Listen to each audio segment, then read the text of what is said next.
Double kill.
Triple kill.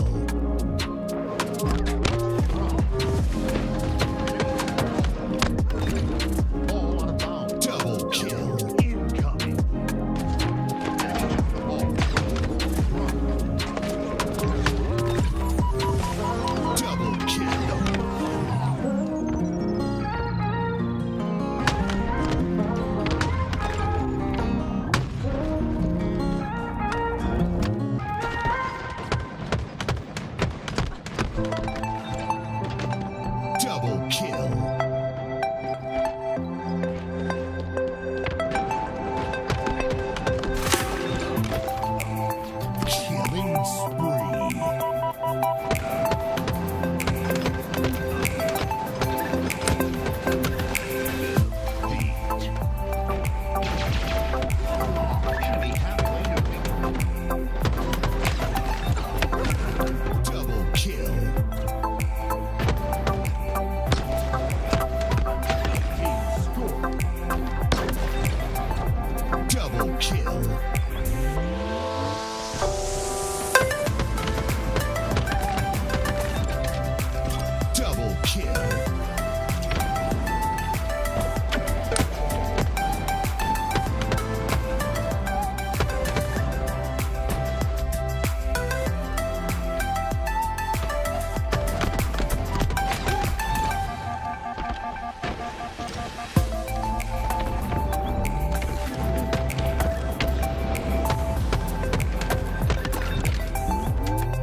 Double kill.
Killings.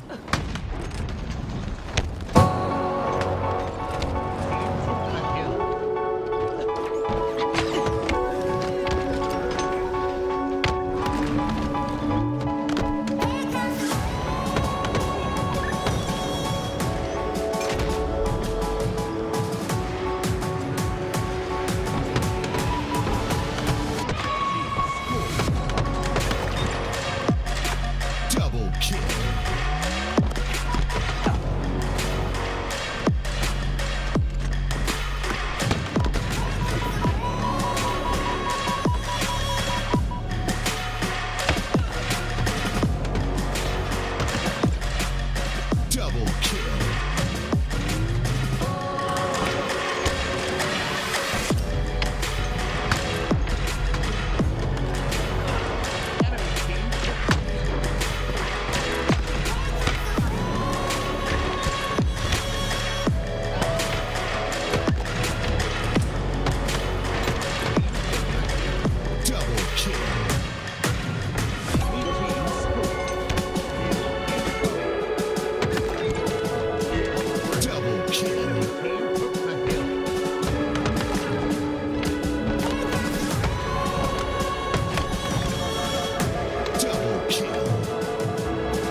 Double kill.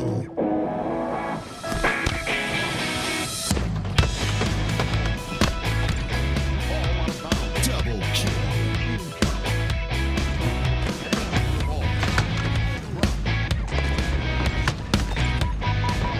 Double kill.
Capture the flag.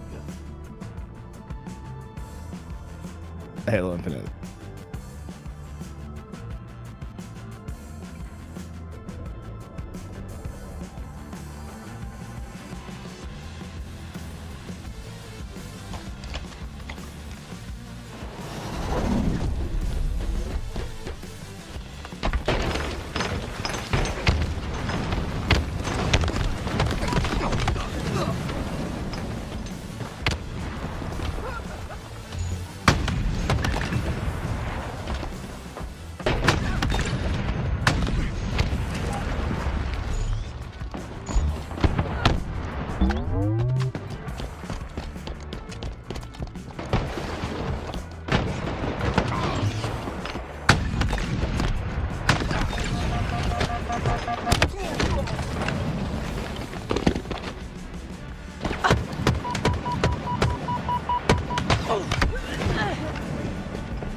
Enemy flag returned.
Defeat.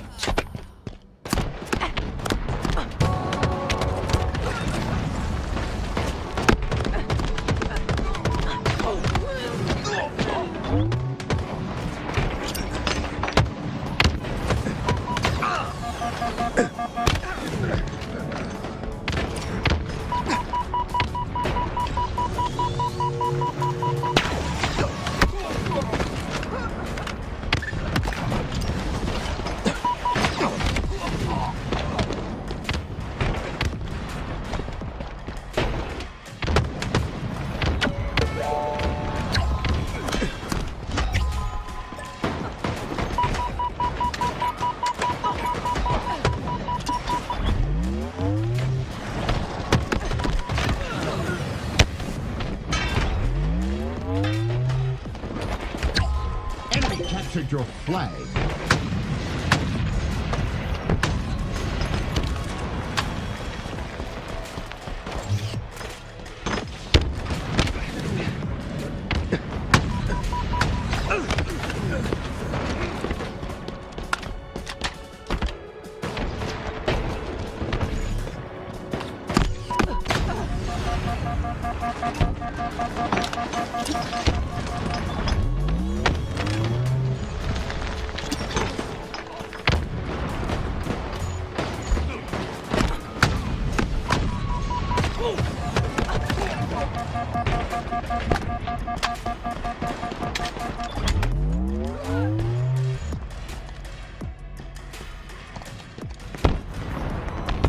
Five minutes remaining.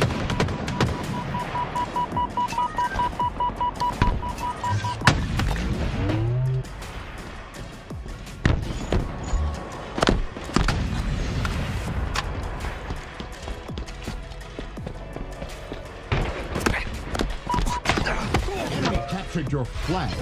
Defeat.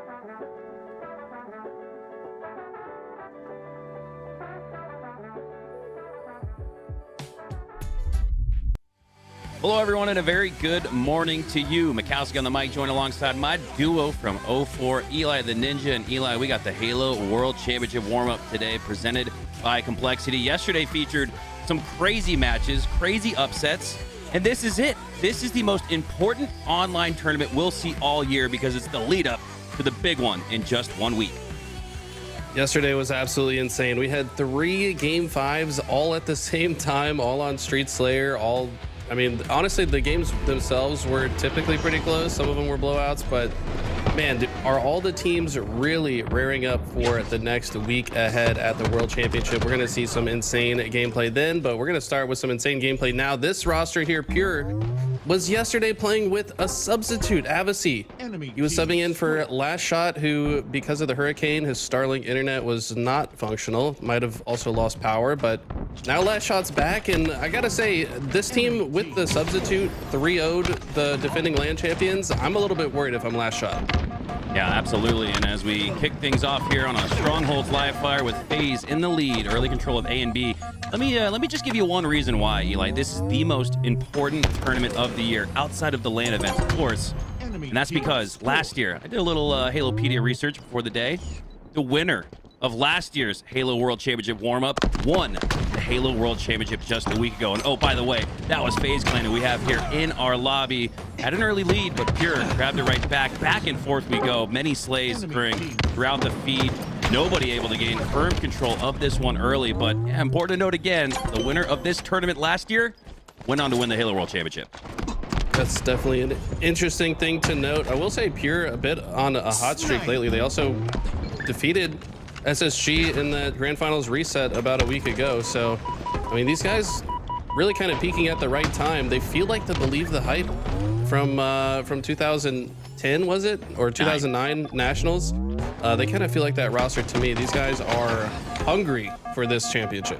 Now 47 rolling to 15, and right, Clutch, the man himself who won that national championship in 2009, said there are upwards of 6 teams that could win this year's Halo World Championship, and Pure is definitely in the mix. Hopping on board here with World 2 as he takes his sights to the top side of Snipe, looking to protect his control of the Snipe tower and flip that into C. But last shot, there we go. There's a return from the young gun. Takes him down, make sure that C stays in favor of Pure, and they'll continue scoring because of it. Right now, that BC hold, typically the most preferred combination of strongholds. You got the tower side, you got Nest and back green. Both these teams kind of just been going back and forth, flipping B, and now it looks like FaZe should be the ones to earn it right now. They're going to start to score again, and now it's Pure that have to figure out how they're going to play out of this situation. Right now, spawning at the C side, are trying to send some players through the screen door, some through top center, perhaps one through Nest. But right now, FaZe's defense has been a little bit too strong. Frosty had some uncharacteristic matches yesterday. We're used to seeing him fry always. And he's cooking some eggs in the pan this morning. Frosty at 8-3-2 has opened up a lot of time and space here in this strongholds. Allowed FaZe Clan to take a 30-second lead. And now there's Renegade sliding through, taking down the one shot on the last shot. He makes his way now towards the Snipe tower. It's been a focus of control for both of these teams. You'd actually argue that Pure has had more control of that crucial position on the map, but that's about all they've controlled, Eli. C throughout the entirety of this match for Pure. It's been A-B control in 100% droves for FaZe Clan. FaZe have definitely just looked a little bit more pristine. This is the very first game of the day. I mean, these guys have assuredly at least been online warming up, I would hope. So typically these games can be a little bit rocky for one side or the other. It's a good game type to warm up. Typically Pure, if they are warm though, this is one of their best game types. So I'd like to see them wake up a bit here. They've got to start getting their pushes coordinated and on the right page. Pollock lining up the no scope, but decides instead to pull out the bandit. Oh my goodness, 99%. He's got to set his sights to whoever's in the hill. It's Royal 2, and he gets the no scope. B in full control of Pure, and now they have a little bit of scoring, but FaZe has built a considerable lead, 118 to a rolling 50 with a potential trip cap brewing for Pure. That is a trip crap. I mean,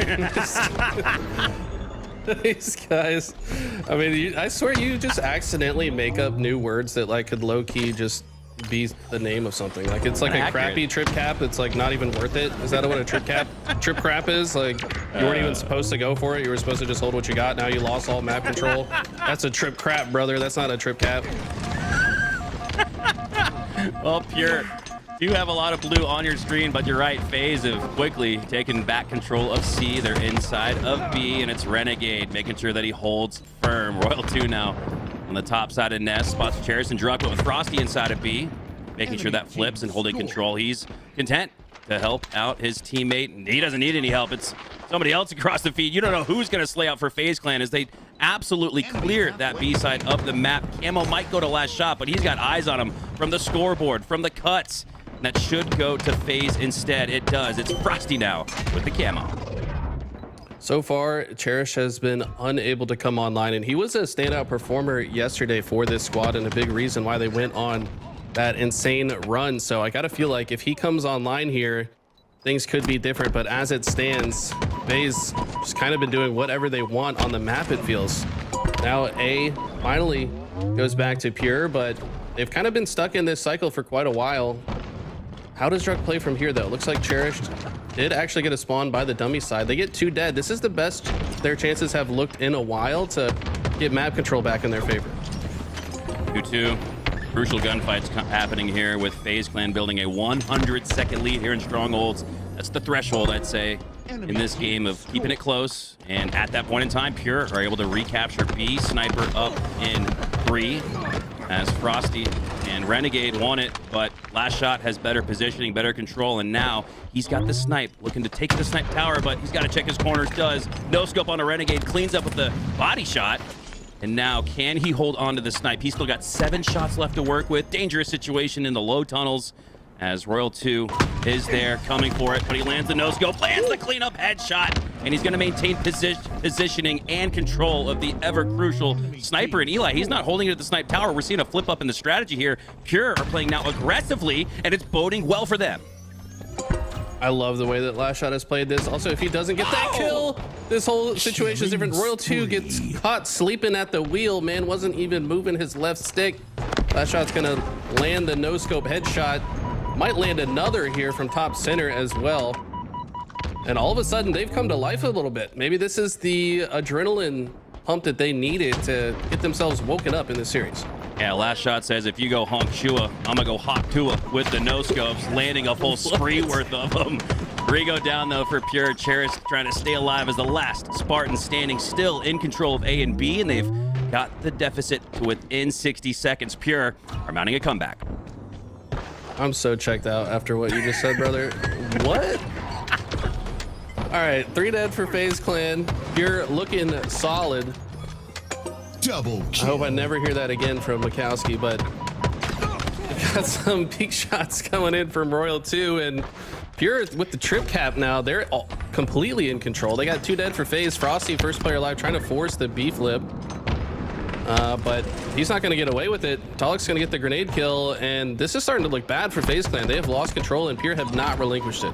The last 2 minutes, Pure have been in full control, holding at least 2 of the 3, and more often than not, holding all 3. FaZe Clan are about to lose the lead, and they will. 182 to 181. Pure have bounced back after the no-scope killing spree from Last Shot. Pure have life, but they're losing it. 3 go down. Druck maintains at least some map control, some positioning, but he'll go down as well. This is FaZe's opportunity to strike.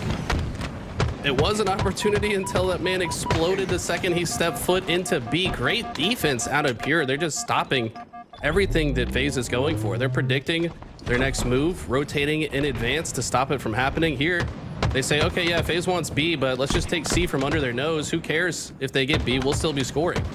Love the process I'm seeing out of Pure. 211, 181, and when we last spoke, we said this was FaZe's opportunity to strike, but instead it's Pure with control of A and C. A is flipping, though, into FaZe's favor, and here we go. Down by 30 seconds. This is their chance to get into the 200s, make it a little close. Eli, we could be heading towards one of those electric live fire stronghold finishes where it's back and forth into the 240s. Seems inevitable at this point. Both teams trying to figure out how they want to play here. FaZe Clan making a push through top center. I like this. It has not been working the past several minutes while they try to capture B. Last Shot's going to see if he can find some timing, but quickly decides to reroute and get out of dodge. I like this patience out of Last Shot. Hits the skill jump as well to get some eyes on Renegade and on Frosty, but Frosty with the no scope is going to shut him down, and this is exactly what FaZe need to come back into this. Frosty needs to hit some headshots right now. Frosty, 4 shots in the snipe. He needs to match the efficiency that we saw from Last Shot, and it was that aggressiveness with the snipe. Blake melee, but it doesn't matter. Frosty still gets the slay. We need to see again the exact same level of aggressiveness from Frosty and FaZe, and we are. 4 go down for Pure. FaZe have a trip cap of their own, and they're bouncing right back. 223 to a rolling times 2, 213. Frosty's positioning, trying to keep Royal 2 alive. Cherish is going to get that trade, though. And Frosty earns the camo, has camo, 2 bullets left to work with, has 2 teammates dead in the kill feed. Knows that Druck is lurking here in C, should be able to cut him down. Druck with the awareness, expected at least 1 player to be approaching from this side. But FaZe are going to steal this unless Pure can get control right now. That headshot might just seal it, but no, Tolic is also in B. That's going to flip. But FaZe are able to capture A here, so long as they win that fight. Yes, Snakebite kills Druck, and FaZe are right back in scoring. They only need 10 seconds here. Tolic with masterful positioning knew that Frosty was at the snipe side with the snipe. Make sure that he lines up on the backside of B, but Frosty then cleans Tolic up just a moment later. AB in control of FaZe, and they could ride this to the finish. 245, 223. Pure have got to take control of B. Frosty makes it a little bit more difficult with the body shot onto Tolic, but Cherish is in B. Cherish has control of it, and despite all 3 going down, they do capture B, but how long will that hold with just Last Shot as the last player standing for Pure, and that might just do it. I don't think there's enough space on the map for Pure to control, and FaZe, no, hold the line. A goes to Pure. But after 3 go down, FaZe will in fact win this game 1. But Eli, it was that back and forth live fire strongholds that we love to see. What a start to Championship Sunday.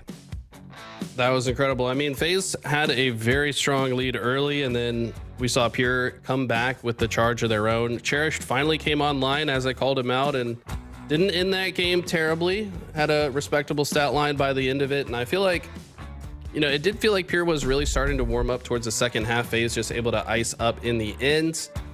Taking a look at the stat page here, Frosty back in world champion form, nearly 7,000 damage in about 12 minutes of gameplay. And that's what we've come accustomed to seeing from Frosty. I think he hasn't really been himself recently, but if he starts to get back into that form, that looks good for FaZe going into the World Championship.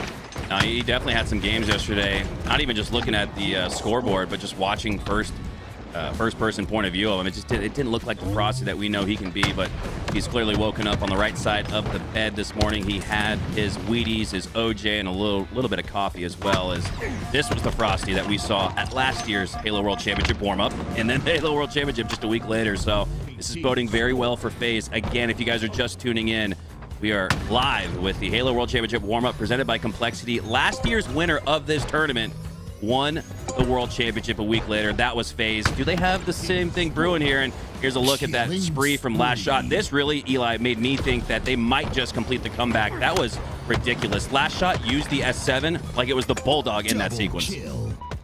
I mean, he was the main reason they came back and got that 100-point swing back into their favor. As soon as he dies with the sniper rifle, that's when FaZe get back into control. So, I mean, you're looking for some of these standout performers to just pop off, have some moments like that. Got to hit some nice headshots whenever you get control of the sniper rifle, get some value out of the items on the map. It's exactly what they're going to look to do here on Solitude. We got camo and shock rifle to play for.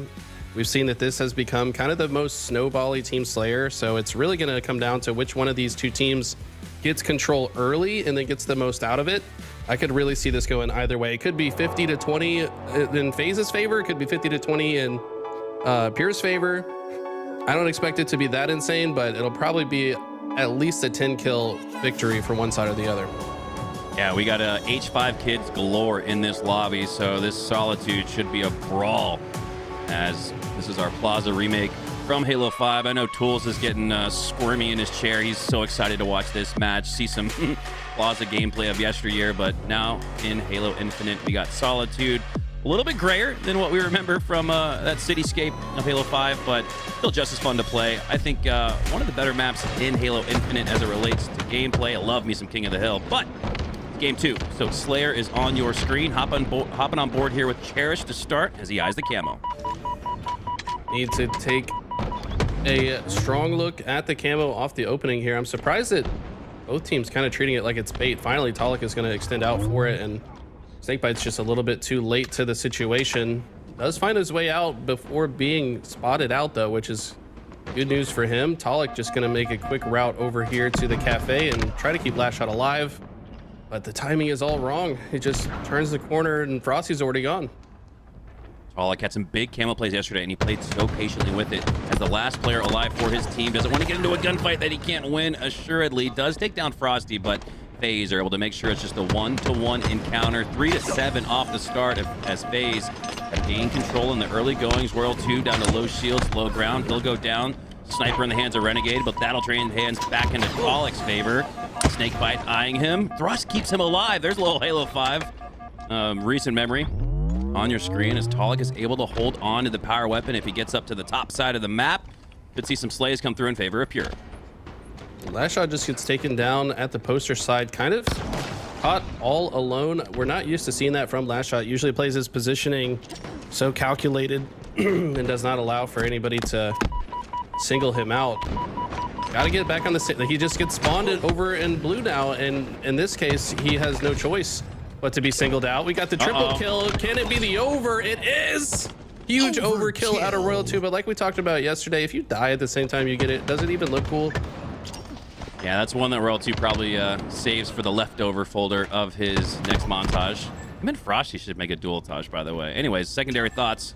First-hand point of view here from the Last Shot as he has positioning on the top side of A-Ledge. Predictive grenade toss. Had to have had the call-out, I believe, from Druck, who spotted him pushing through the flowers. Yes, that's exactly how that occurred. Last Shot with the perfect nade shot takes down Royal 2, and now FaZe are trapped in Cafe.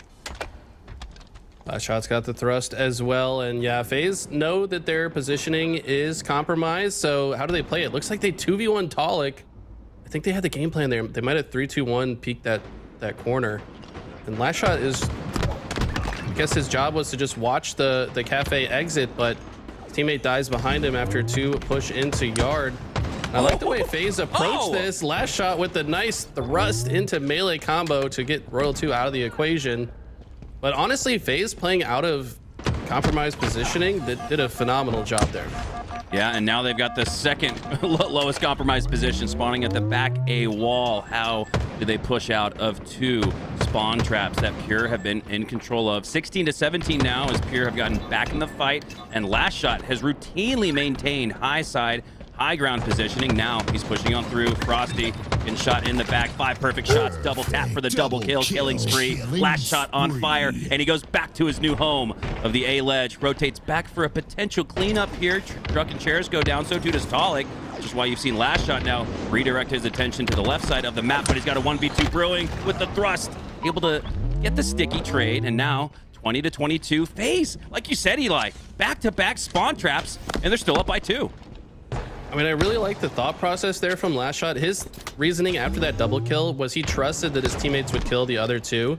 So he was preemptively getting into a position to spawn kill on the other side, assuming his teammates did get those kills. The problem is his teammates died and he had to backtrack to clean up the situation. So FaZe, once again, in situations that most people would count them out of, have been able to come out on top. Snake bite. Last player alive for FaZe now. Oh, filthy no-scope onto Druck. He does get taken down by the frag from Tolic, and now just 1 burst left in that. But 1 perfect shot, and that's 1 more slay. And in a game that's tight, 24 all, that will be the difference. Wow, Tolic does not expect multiple members to shoot him in the back from the tram side. And he gets taken down. Just 1 burst left in this shock, but if anybody knows what to do with it, it's probably Renegade. See if he can land one here. Doesn't have to shoot one on it. Cherished. Checking his 6 here. Does get the assist onto Tolic, and FaZe have a lot of map to work with for the first time, it seems like, in a while. Last Shot with another good thrust melee, but it's been neutralized by the death sticky grenade out of Renegade.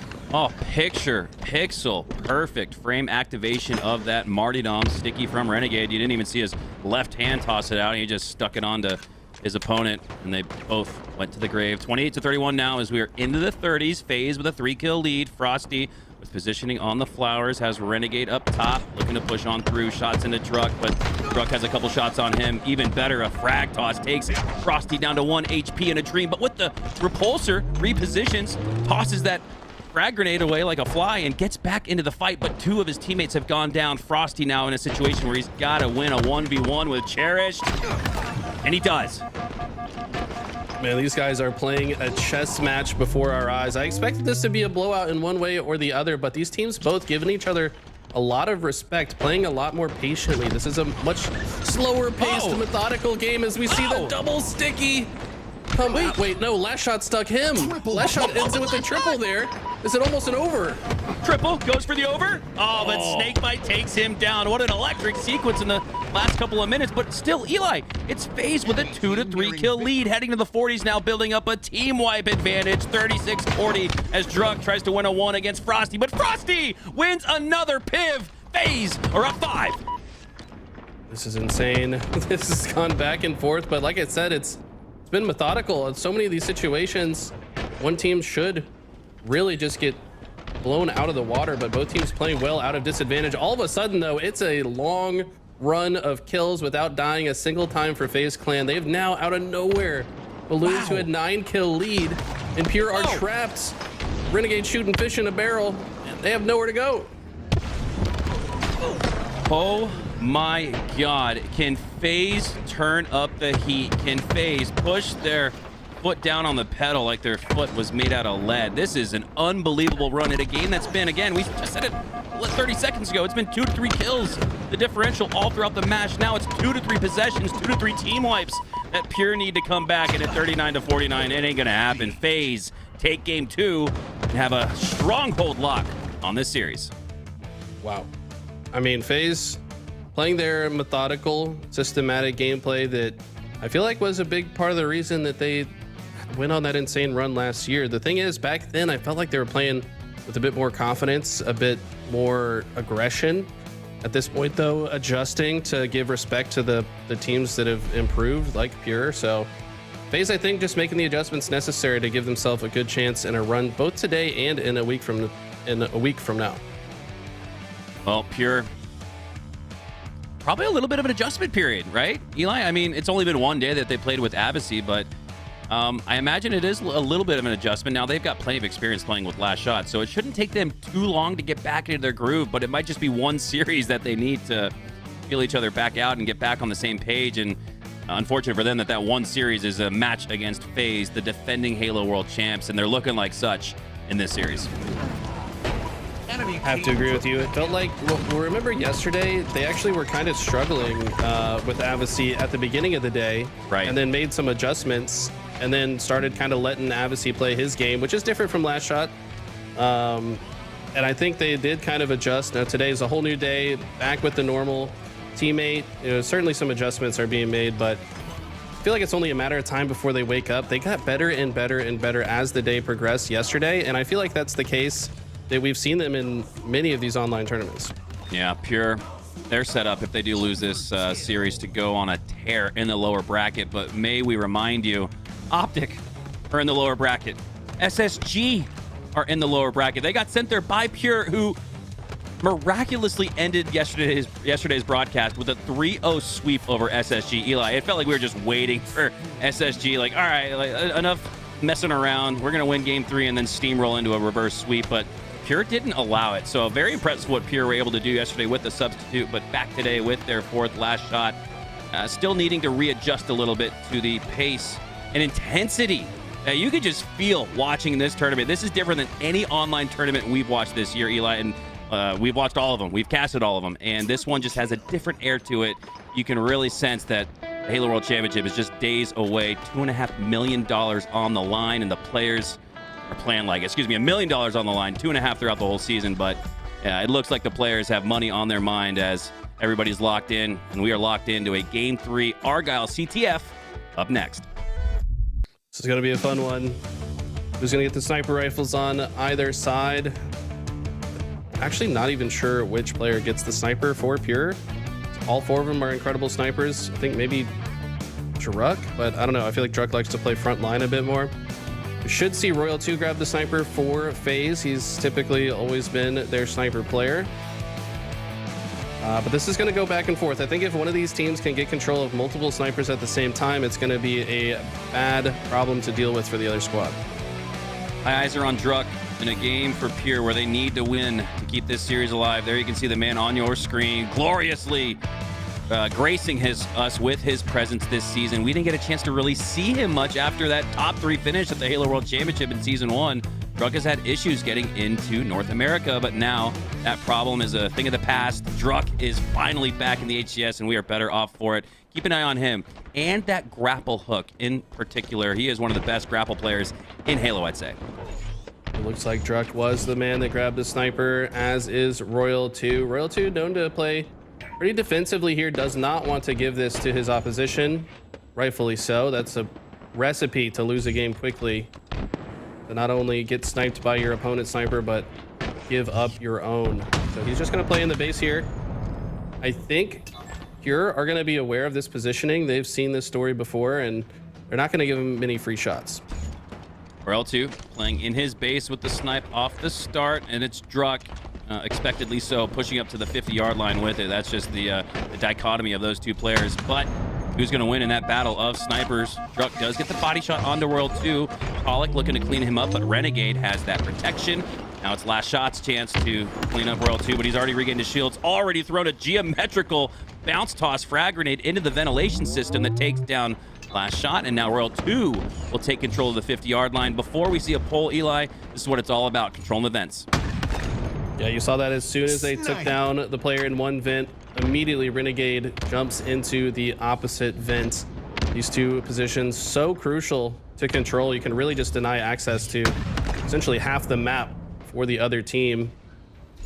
Right now, still trying to find... Wait, was that That was Druck! Did Druck just grapple into the vent right there, and then he just had the reaction time to hit the shot? I mean, talk about right place, right time, and wrong place for Druck. But here we see FaZe now finally moving forward. They might get a flagpole. Well, patience is a virtue. Druck, the rabbit to the tortoise of Royal 2, flies into the vents, and Royal 2 takes his face. It's all trickled down to this pull here for FaZe, and they are materializing what could be the first score of the game. But with that sticky toss, they take down 2 from FaZe. FaZe is going to have to get another wipe if they want to score this flag. Lashot's in a great position to keep this flag from going in. He's also concerned about spawners. And at least move this flag out towards his teammate, but he gets taken down and the flag's not in a good spot. FaZe should be able to comfortably return that from the other side of that wall. They do, and this flag looks like it's primed to go home. Yeah, Druck goes down. He looked like he was the first line of potential stoppage of that flag, but FaZe Clan, after earning 4 more slays, will score again. And Eli, that really points to me on Argyle, playing the map in thirds, getting your first team wipe to pull flag, a second one to get it to the halfway mark, and then a third sometimes even to score at the 33rd percentile. That's what we just saw there from FaZe. Excellent process being played as they've gone up 1-0. Even more impressive than that, while they capped that, Frosty stole the sniper from the pure base. So now it's Frosty with 1 snipe, Snakebite with the other. This is exactly the recipe I talked about. We're gonna see some peek shots coming in from last shot. He's gonna make himself a very difficult target for Frosty to deal with. But with Snakebite here, wait, Frosty got a snipe after we just switched screens? I don't know how. He looked to be under heavy pressure. Now he's gonna chase down Druck here at the bottom of the map.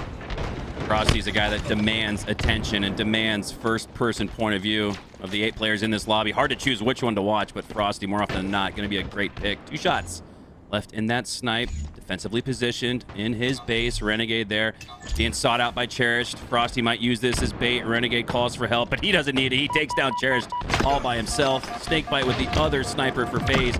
It's been a dominating sandbox control for them. They've controlled the map well as well, but Pure get 2, and this could spark a run for them. More than just 2. Those were the 2 that had the sniper rifles.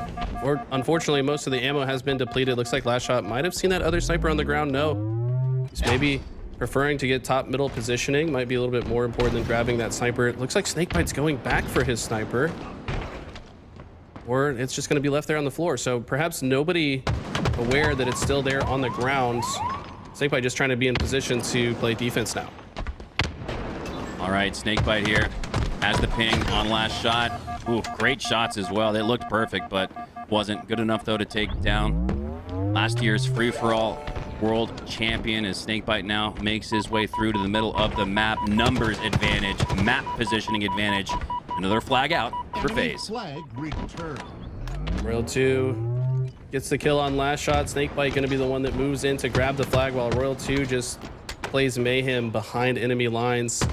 If he can land a kill to give Renegade the opportunity to move forward. This flag was probably dead. They're probably going to get this one returned. Whoa. I did not know that existed, by the way. Shout out to... who's the guy that does all the jumps on YouTube? Broward Lips or something like that? I don't know. Yeah. But anyways, I feel like that's something I'd see in one of those videos. I did not know about that ledge. Yeah, that's 2 times that we've seen FaZe. Recharge was the other map. They're showing us new ledges. Kind of showing their hand a little bit. I'm sure everyone's going to see that on the VOD review, so everybody's learned something from watching this one. As Pure try to tie things up, Cherish tosses the flag out as bait. Frosty has eyes on it. Cherish repositions to the top side of PCs. Frosty has the knowledge of it, though. This is going to be a difficult time for him to stay alive and defend his flag. Down to 1 HP. Reshields, repositions, gets the shot on a Cherish, but it's not enough. Pure tied up in 1, but with 4 going down, FaZe will absolutely counter right here. Oh! That was quick scope from Frosty off spawn. Tolic was probably the best hope that they had to stop this one. The 1-1 tie will be momentarily. This should be 2-1 FaZe. That was disgusting. Last bullet in the clip. First spawner has to hit that shot to guarantee the flag cap. Who better than Frosty to ice up with the snipe, the quick scope? That was disgusting. And yeah, who cares if you got that cap if you instantly get countered on? And FaZe looking to close out this series. They're only 1 cap away. That's one of those will have you saying, God, Frosty, Jesus, man, what are you doing to him, man? That was ridiculous. And sitting at 7, 9, and 7. It's not like his stat sheet is blowing up the top right corner, but man, when we have eyes on his gameplay, he's making huge plays. And on Argyle, a map that's especially hard to score a flag, you get that 1 shot in on Tolic to make it 2-1 is a masterful work with the snipe. And Making big plays. What we've become accustomed to from Frosty is last shot now. Works his way into the FaZe base underneath. He gets spotted out. Thought he was playing like a sneaky beaver, but Frosty takes him down. FaZe have done such a good job to keep Pure from playing their game. Pure typically prefer to play within chaos, honestly. They just make the map extremely chaotic. They're going to sneak behind you when you're not looking. FaZe have been extremely aware and able to shut them down every time they've gotten behind. And that's kind of throwing Pure off, I think. Pure not used to playing in this way and constantly getting spotted out. FaZe having the answer to every single play. Less than 5 minutes to go, and FaZe are eyeing a 3-0 sweep to earn their spot in the winter final in a tournament they won last year as well. Both snipes up on each side of the map. FaZe aren't going to be able to steal Pure's in this instance like they were on the previous one. World 2 going to grab it for FaZe. It looks like last shot maybe, or Cherish, most likely last shot for Pure with the snipe. As this next duel with the snipe, like it did in the early goings with World 2 versus Druck, World 2 won that one. Got the first score because of it. Last shot needs to win this with a snipe, but all 4 go down for Pure, and bad goes to worse. FaZe Clan are in full control. Despite a 1-point advantage, it feels like much more than that, Eli. It does. I feel like that was kind of Pure's best hope to get back in this. His last shot landing a couple snipes, but instead he just gives the ammo to FaZe, and you know they know what to do with it. It's been all snipe control throughout this game. They do shut down the flag runner though. Frosty, let's see what he can do over here. And when this man stops moving and starts lining up the reticle, you better watch out. He does trade out with Tolic, so good job by Tolic to shut him down, but it's gonna mean that flag is still sitting out. And I thought there's Druck's chance to grab the snipe back, but he gets cleaned up shortly afterwards. As it's an even 3v3 for now. 3:20 left on your clock, and Pure on a map like Argyle got what, 3, maybe 4 chances up and down the map, and that'll be it. So they're getting down to the nitty-gritty. They've got to execute here, but it's more vent control for FaZe Clan, and this is Renegade's home on Argyle. When he gets into the vents, watch out, because he usually dominates from this position. Not content with that though, pushes up just a little bit, but then gets back to his vents. Druck with a sneaky pull. Renegade eyes the direction he's going in, and a flag goes out here for FaZe Clan. A standoff, keep in mind, benefits FaZe here in this situation. They could milk out the rest of this clock in a standoff if they wanted to. Let's see how this plays out.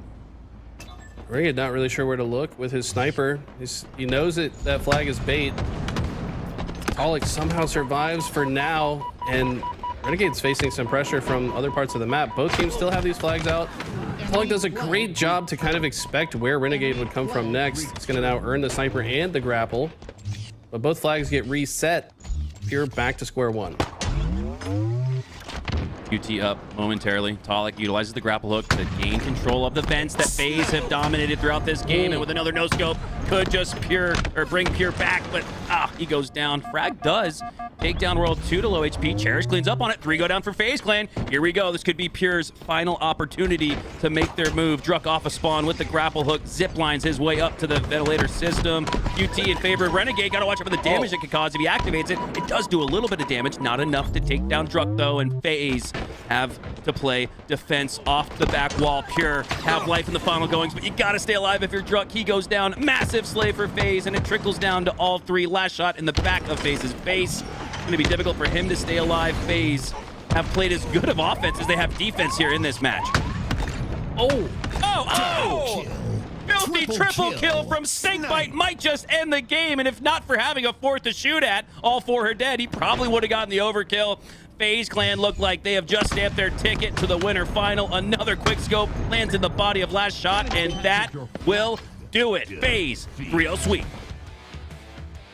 Wow. PJ said, let me just remind you who's been here longer than half of y'all been alive. This man just started. First of all, I don't know how he got the back smack on last shot. Last shot was by himself in the back of the base. Snakebite must have snuck around, assassinates him up the lift, follows him through the lift, and then gets the triple kill with the 2 headshots right thereafter. I mean, that was disgusting. That's one way to close a game. Nasty, nasty, nasty. That's my one word for it, I guess 3 times. Back for the 3 kills from Snakebite. Like you said, the snipes were probably what got your attention, but starting it off with the back smack on last shot, how did he even get into position to do that? And here we go, more snipes. just to start the game early and on Argyle. Snipe control, grapple control, vent control, probably the big 3 keys to winning the game, and those got checked off on every single one of those boxes for FaZe Clan. Seriously, we had Frosty here popping off with the sniper. This was when they got the 4 dead right after the cap. Said, sure, you can have that. We're just going to take this flag right back from you. This was the shot right here. Oh, that shot has to land for this flag to guaranteed to go home. It was probably still likely to go home, but Frosty getting that snipe just guaranteed it. And Talik here started hitting a couple shots, but it just wasn't enough. We saw way more value out of every sniper pickup from FaZe Clan throughout this game. Truck just doing his best here in the vents, but this is the play right here from Snakebite. Like, where is he? He just shows up, gets the assassination, gets the sniper, and then lands 2 shots while falling, by the way. Got to adjust the reticle upwards while falling with the momentum, and he does so flawlessly.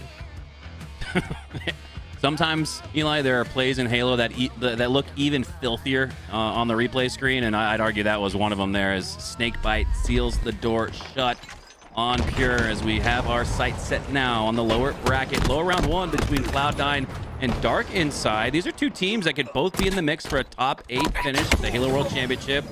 Important matchup here, a little bit of a practice run, a warm-up run, as Cloud9 are up 2-1 in the series and have a trip cap here. Game 4. I think both of these rosters are a bit underrated.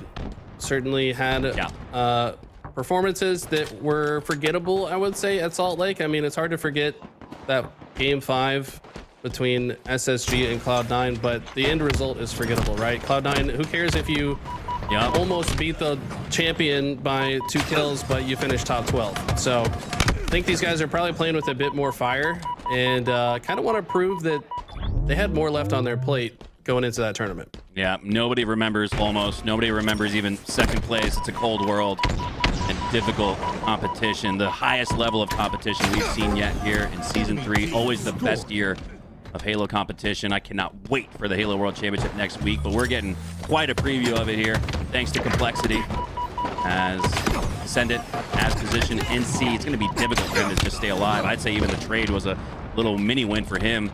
Can Dark Inside drop in and finish it? That'll make Descendant's selfless play one that's beneficial towards the scoring, but no, Cloud9 do get back inside of C, but Dark Inside with control of A and B are going to roll that scoreboard beyond 60.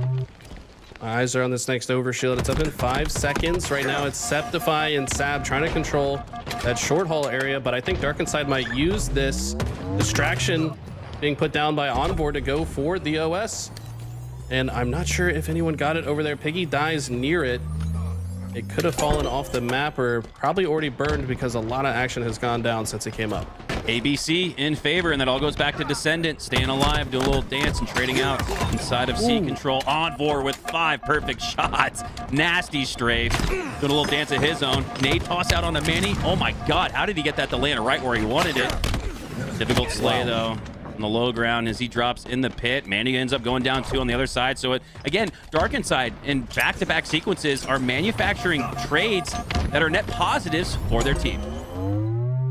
Honestly, their process has been very impressive. Earlier, like I said, Onboard just kind of creating a distraction with perfect timing before that OS comes up. Those are some heads-up plays that make a big difference long-term. And that's exactly how they've been able to come back. Keep in mind, when we tuned in, it was Cloud9 up by about a minute of time, and Dark Inside have wiped that off the board, taking the lead. As I say that, though, Cloud9 back in scoring position, look to get their lead right back. Ascendant working his way through the short haul. Now out onto the catwalk, takes down a Spectre who was waiting to regain his shield. Descendant won't allow it.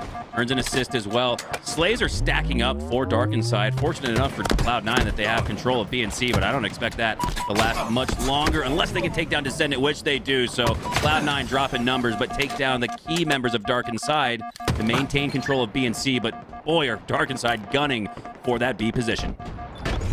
Manny, man. Ever since he joined this team, I feel like Manny, he's really got a chip on his shoulder, man. He's 11 kills, 11 assists, 8 deaths. So part of 22 slays, only died 8 times. He's been monumental. And I'm a big Tusk fan myself, but I don't know, something about Manny joining this roster feels like it might have breathed some new life that they needed. Manny has routinely found like just the filthiest plays that you could imagine at any point in the game, but he usually makes them in the end game. I remember I would call a triple into an overkill that earned them a series victory on land at Salt Lake City. Granted, didn't get the slay in on the score in the tunnels on live fire, but hey man, live and learn. As Dark Inside go 3 down, Cloud9 have adjusted to the pressure that we recently were speaking on for Dark Inside to get into the 200s with about a 70-second or so lead. So Cloud9 in the driver's seat for a 3-1 series win. I don't know if you got to listen to Bravo and Onset's Salt Lake City recap, but they talked a lot about that Cloud9 series against SSG. Said that Bound was just screaming, "I'm dead, I'm dead, I'm dead," but then somehow survives, and they end up winning that game. What an insane series, and one that I'm sure Cloud9 has not stopped thinking about since it happened. Yeah. And it's gotta hurt, but at the same time, you gotta use it as fuel, and I think they've done that. Athletic amnesia, talk about it all the time. You got to have a short memory here in Halo, because if you dwell on the past, your future looks murky. 245 to 127 here as it looks like Cloud9 will secure the series victory. If not for Ezo sliding his way, but he's just a second too late, a step too late, and Cloud9 will in fact take that series 3-1 as we've got your LVT split screen on your screen. FaZe Clan, an update 3-0 pure in the winner semis. We've got Complexity versus Rebellion loading into another winner semi on the other side. Plenty of Halo action for you throughout the day. Love to see it. On that note, looks like there is a break in the action, as you can see from our 4-box. We're going to go to a quick break, get re-racked, refueled, and don't go anywhere. We'll come right back with some more Halo action.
Triple kill.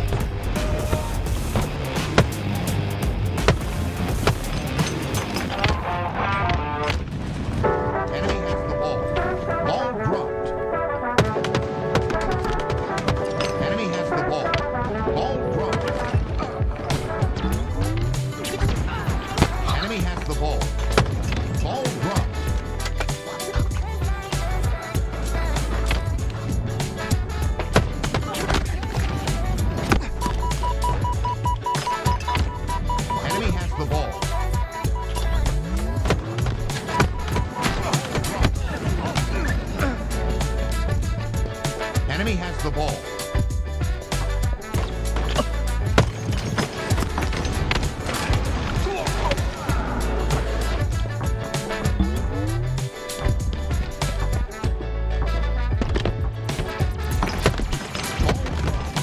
Enemy has the ball. Ball dropped. Enemy has the ball. Ball dropped.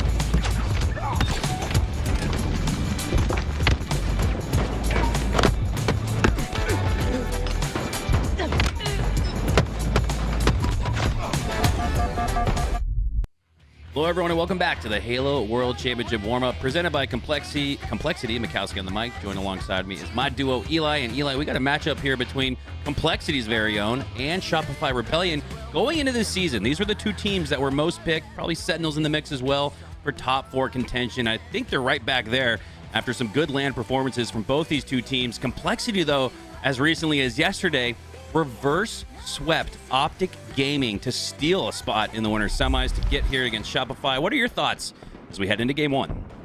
My thoughts are, man, was this Ryan guy playing out of his mind yesterday. If he can just play at the level he did yesterday, this is going to be an insane series because we already know what Shopify is capable of. They found their way into the winners finals of the last 3 consecutive LAN tournaments, if I'm not mistaken, and have been unable to win on Sunday, but Complexity kind of finding a new gear that we saw yesterday against OpTic Gaming when OpTic looked unbeatable in the first 2 games of that series, and they just came back and stole it all away. So I think if Complexity can play at the level we witnessed yesterday, they could absolutely make this an interesting one. This series should be good, and after 45 seconds, nobody really able to gain firm control of the map, but 3 going down for Complexity. Soul Snipe with the snipe. Another snipe headshot. Should see Rebellion start to get into form to not only score, but potentially hold a trip cap, and I expect that to be so after 2 go down for Complexity. All 4 up for Shopify Rebellion. A great sequence here from Soul Snipe with camo and snipe. We're seeing that patented aggression out of Shopify Rebellion, hitting every curb slide, jumping into the opponent's face, covering all the movement options of the other team, and they're absolutely strangling Complexity right now. Complexity cannot breathe. There's nowhere to go on the map. Every time they try to go anywhere, they get spotted out quickly and have 2 targets running at them full speed ahead. So right now, Shopify really controlling the pace of this game. Us does get the trade there on Mental, which might be a slight win in the moment, but they're still losing the numbers game handily. Looks a little bit like Complexity did yesterday in the early goings. They warmed up and heated up throughout the series, but boy, has Rebellion really turned up the gas here early. 80 and rolling to just 4 for Complexity as they work to get back on the board with control of B, flipping in their favor. As Ryan looks to protect it, suppressed on the pillars, cycle on mud. Wow, what a headshot there from Ryan, and it looks like the impressive gameplay we saw yesterday is picking up on a Sunday morning. He's already 5-3 to start. Need to see Huss come online. Huss was making some huge plays. Honestly, every member of Complexity yesterday was kind of firing on all cylinders. We know that they have another gear, but right now Shopify showing that they're in the same gear they've been in all year long, just putting an absolute heat onto Complexity right now. There's Mental now also gets the camo thanks to a play from Suppress to keep him alive, and while he's the last player alive, he's the guy with camo, so he should be able to stop at least the push to C, and now he's going to reroute to try to stop B. Yeah, I mean, Rebellion go 3 down, but they get the camo and maintain control of B and C. You'll take that all day if you're Rebellion. And on the other side of that sequence, 3 go down for Complexity, and if Ryanoob goes down, it'll be all 4. Back mud spawns here for Complexity, as they should be able to regain control of C with that, but they don't know where Mental is. Mental gets the double melee. Rain goes down after some damage. It's 3 down once again for Complexity, and it's official, Eli. They're in the blender right now. Enemy team. In the blender, but somehow last player alive did capture B, which is massive. How long can they hold it, though? Because Soul Snipe has the sniper again, and this guy is on one right now. Got Snipe in his gamer tag, and he's showing you why. I mean, if you put Snipe in your gamer tag, you better be popping off with it. I'm talking to you, Billy Bob Sniper 23 in matchmaking. Let me snipe, please. Come on. Yes, let Eli grab the snipe. I know that firsthand. As we hop on board here with Rain, pushing up on the training side. Soul Snipe didn't even see a melee come in. It must have been an undercut to the chest. And Rain goes down. We go down, though, for Shopify. This could be an opportunity for Complexity to get back on the board, and they're doing just that. A, B, and C in their favor. It's their first trip tap of the match, and starting to show a little bit of life. Suppress for the optimistic shot there through the tunnel. He gets taken down, but yeah, Complexity finally showing some signs of life here. Ryanoob has AB in control. He knows that the common route to be taken next for Shopify would be through the nest side. He was waiting for that. After nobody appears, gonna now reroute a little bit here. It turns out that Shopify, instead of going for B, went for A first. So playing their process here. And they're going to actually capture A and B simultaneously. What looked to be a good situation for Complexity has completely flipped on its head. Shopify right back in the driver's seat. Soul Snipe having himself a hell of a game 1. 9-2-5 as he works his way into the fence. Sticky repulsor utilized there from Ryanoob, not only to get the instantaneous stick, but to keep him at distance of a martyrdom. 4 go down for Shopify after that catalyst play from Ryanoob. And Complexity are cutting this lead in half. So looked like a runaway freight train for Rebellion off the start, but Complexity finding an answer. They're adapting. Ryanoob with the 5 perfect shots, has another slay. Repulsor doesn't quite get the juice. My goodness. It was just a month ago that would have gotten him all the way to the top side of that tower, and he doesn't even make the jump now after the patch. Yeah, for whatever reason, the network update did kind of make that repulsor seem to not be as effective as it once was. But honestly, I was just impressed by the way that Ryanoob made that play. He's 12-5, by the way, so he is picking up where he left off yesterday. His whole team negative, but somehow towering over the lobby right now. Most kills and least deaths in the entire lobby. And it's part of a huge reason why they've been able to come back. They're now only down by about 20 points, Hunter. I'd make a case that this is actually a great sign for Complexity. Breaking Shot, their main slayer, is 6-2-13. What happens when he comes online? This could be a Complexity roster to watch out for the rest of the way, as they have snipe tower control. Ryanoob does, but he goes down. Massive slay there for Cycle. His protege is Ryanoob, his former mentor. As we now hop on board here with Halo's main slayer suppressed. Double body tap with the S7. Takes down 1. Headshot 2. 3. Make it for the triple. Unbelievable play here from Suppressed. Single-handedly regains control of this map for Shopify Rebellion. And he knows where the spawns are coming in next. Saw where his teammates were standing. It looked like he was kind of ready for a spawn kill situation on the other side, but instead knows that they must be in B, and he has completely taken over the game with this sniper rifle. Where can Complexity go? Back to the respawn screen if Suppressed has anything to say about it, as he still has 2 shots left to work with in that snipe. Double no-scope attempt, but Rain jiggle strafe, crouch strafes his way away from any danger. My God. As Rebellion work their way back into C. Look at the positioning from Suppressed. Misses the shots, but masterful with his footwork. Gets back into C. Now back mud, probably working his way towards B, but he trades out with Huss instead. So at this point in the match, 7 minutes gone by. It's 219-123. Rebellion have regained the form they've built in the early goings. That was all Cycle keeping Suppressed alive. I mean, Suppressed literally jumping out of plane without a parachute on cuts there. 1 shot. Cycle comes out of nowhere and snags him out of the sky to make sure he lands gently. That was a beautiful play from Cycle there, and he's continued on. This man outputs so much damage and is able to stay alive throughout the whole situation. Such a massive impact on the play. And now just gonna set up shop here on the training side to see if he can cut down the rotation from Complexity, but Complexity have done a great job to break through into A. Should be able to cap that, but what do they do from there? Finishing stretch here. If Rebellion has anything to say about it, 2 go down for Complexity. Cycle going for the remote detonation, or at least denying access to those resources for Complexity off of spawn, as they will push through top mid. Suppressed senses it. All of Shopify sense it. Breaking Shot does take down Soul Sniper now before he trades out. Nice frag toss there from Huss. Rain gets a slay as well, and Complexity in a moment where they needed it at the 2:33 mark. Our Rebellion Complexity gotta put together at least 60 seconds of scoring right here to keep it close. Camo QT combo only lasts for about 2 seconds, but that's a rare sight. Don't often see. Let's see what Ryan can do with the QT. Known to be a big brain player. Gonna output some damage, call that player out, blink back to safety here, protect a B for the meantime. I like this rotation towards the nest as well. If you've got B and C in your possession, nest is a great pivot point. He's gonna blink back though, see if he can find a unsuspecting target on the other side of the map. And huge grenade coming in from Breaking Shot. It's going to cut down Suppressed and his teammate off of spawn right away. And these are the type of plays you need. I don't know how Suppressed comes out on top in that fight, though. I thought there was no chance. He wasn't even looking at it when the pew-pew started coming out from the plasma pistol. I thought at the very least Breaking Shot would get the trade there, but I don't know if he should play for the trade when you need more slays. And Breaking Shot was in that moment on a spree. He was coming back online like we had mentioned just moments ago, and that was a huge shutdown there as they take down Complexity's main Slayer, but Complexity's still in the mix. But at the 241 mark for Rebellion, this could be the finishing touch.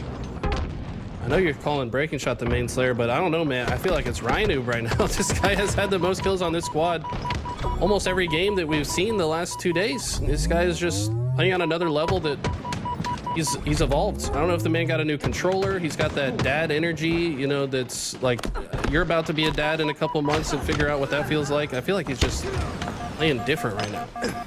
Playing for something more than himself. That's what it looks like. I mean, he's playing for more than himself. He's earning enough slays to account for 2 members of Complexity at this point. 18, 7, and 10. Ryanoob is keeping Complexity alive, and with that snipe, Mental goes down. The no-scope doesn't connect, and at the 248 mark for Shopify Rebellion, Complexity soaring into the 200s. This could be an insane finish. Ryan needs this kill on Suppress. Oh, that was such good damage output. Huss gonna clean up the situation. Cycle spawning on the A side has no option but to just capture A.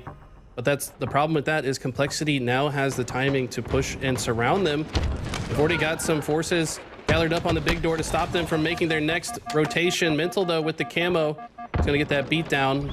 It's taken down to no shields though, and they still have to play out of this. That's a huge grenade, huge double kill from Breaking Shot. They might just steal this 100.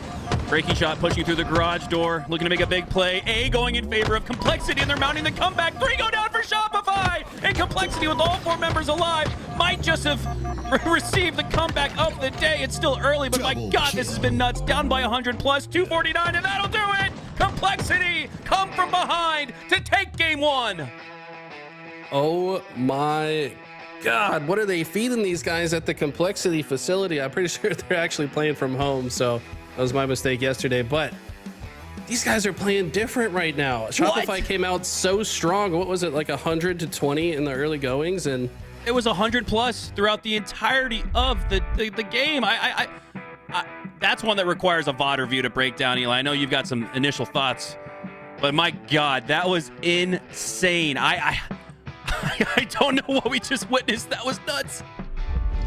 Ryanoob is that dude, guys. Don't sleep on the old man, all right? Some of us old guys can still move their thumbs a little bit. Surprise, surprise.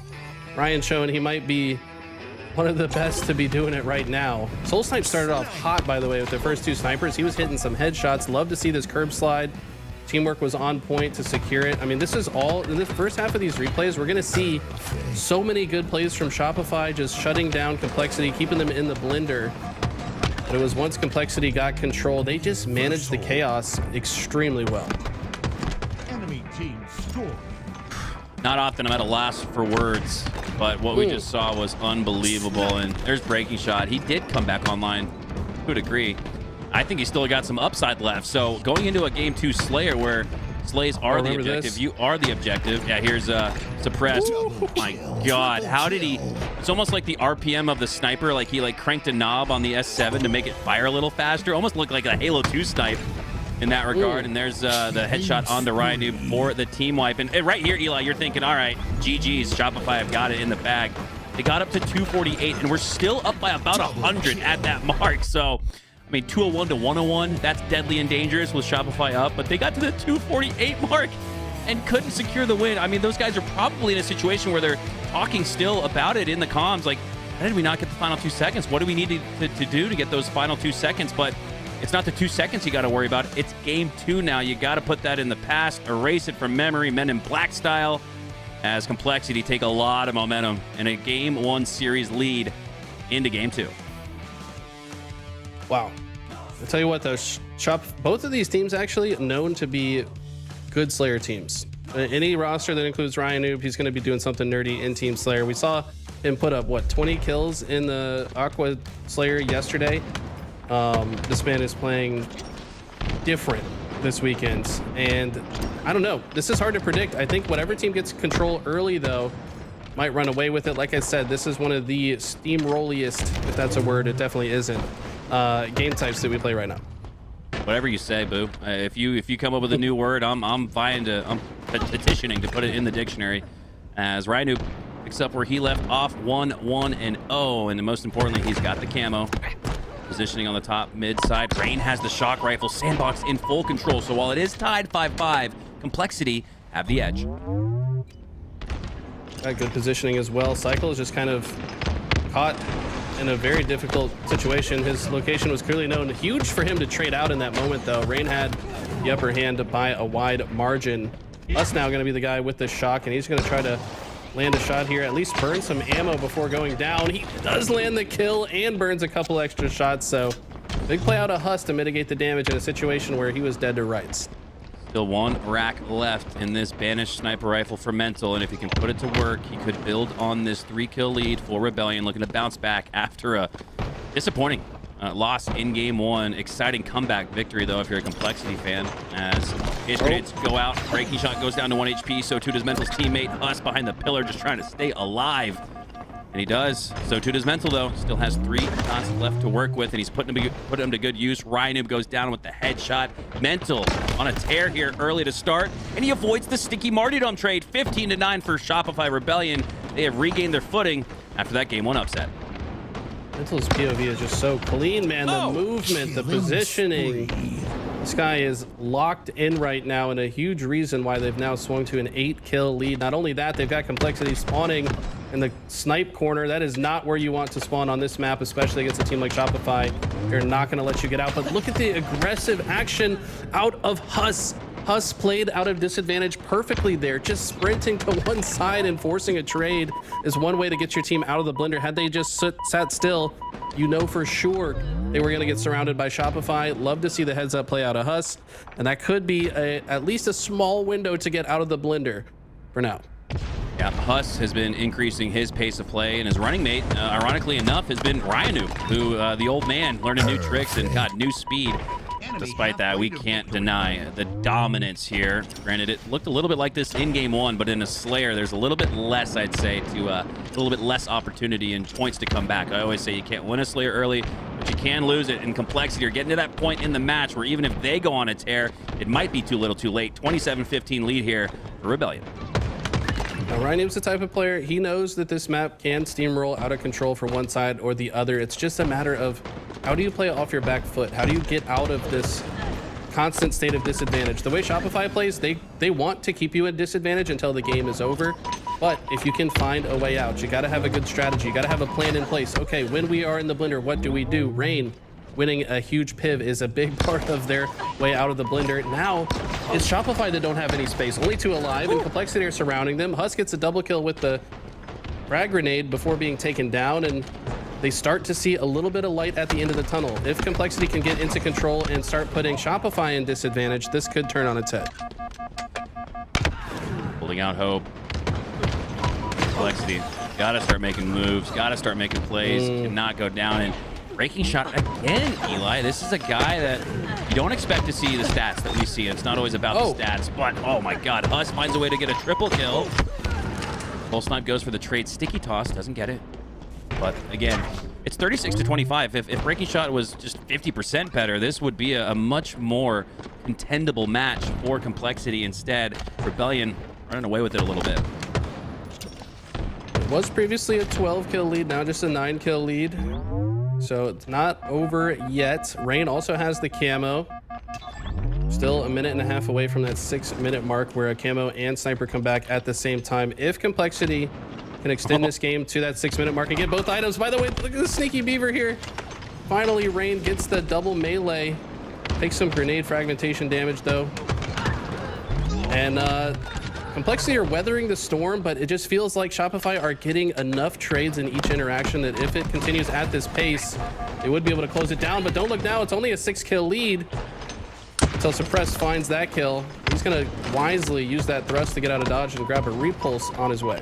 Ooh, comms might not be too clear there for Complexity. Rhino came around that corner, not looking at Suppressed, who was clean up. I'm making up new words too, Eli. 3 go down for Shopify. Complexity mounting a comeback. They're only down by 5. And again, if Breaking Shot comes online, this is the same narrative from game 1. If Breaking Shot comes online, if Rhino comes online, Complexity could have another steal. Ryan's got 12 assists. It's definitely been in the mix. But these are the double kills you cannot allow for Shopify. It feels like they might have overheated a little bit in that moment. In a situation they needed to control the pace of the game. Now it's Shopify in full control. Complexity spawning on the tram side.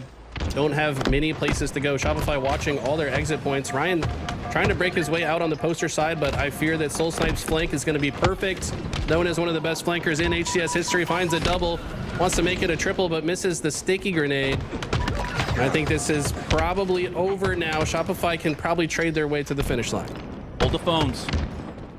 If Complexity can bring it to within 4, 1 possession, 1 team wipe, I think they still got a chance. And Rhino sneaks away with the camo. Can he stay alive with it? Nades are surely going to come his way, but he dodges both of them. Breaking Shot gets a slay on Suppressed. It's just that 4-kill game we were speaking of. Eli, Complexity with 1 fell swoop. Could steal this. Rhino gets the backs back on the cycle. He now has the shock rifle. Sticky repulsor combination as well. The sandbox is stacking up. So too is the comeback for Complexity. Sure, people in chat said I was faded when they were up by 12, and I said Complexity's not out of this. They can flip the map on its head. It's definitely possible. But look at this. Shopify waiting for the camo to expire. Cycle certainly heard. You heard the audio cue of the camo expiring. Ryan knows it. He's going to back up. Breaking Shot gets behind enemy lines, but you got to let your sniper do some work here. I don't know if the positioning for Complexity is good enough for Ryan to land some headshots. 47.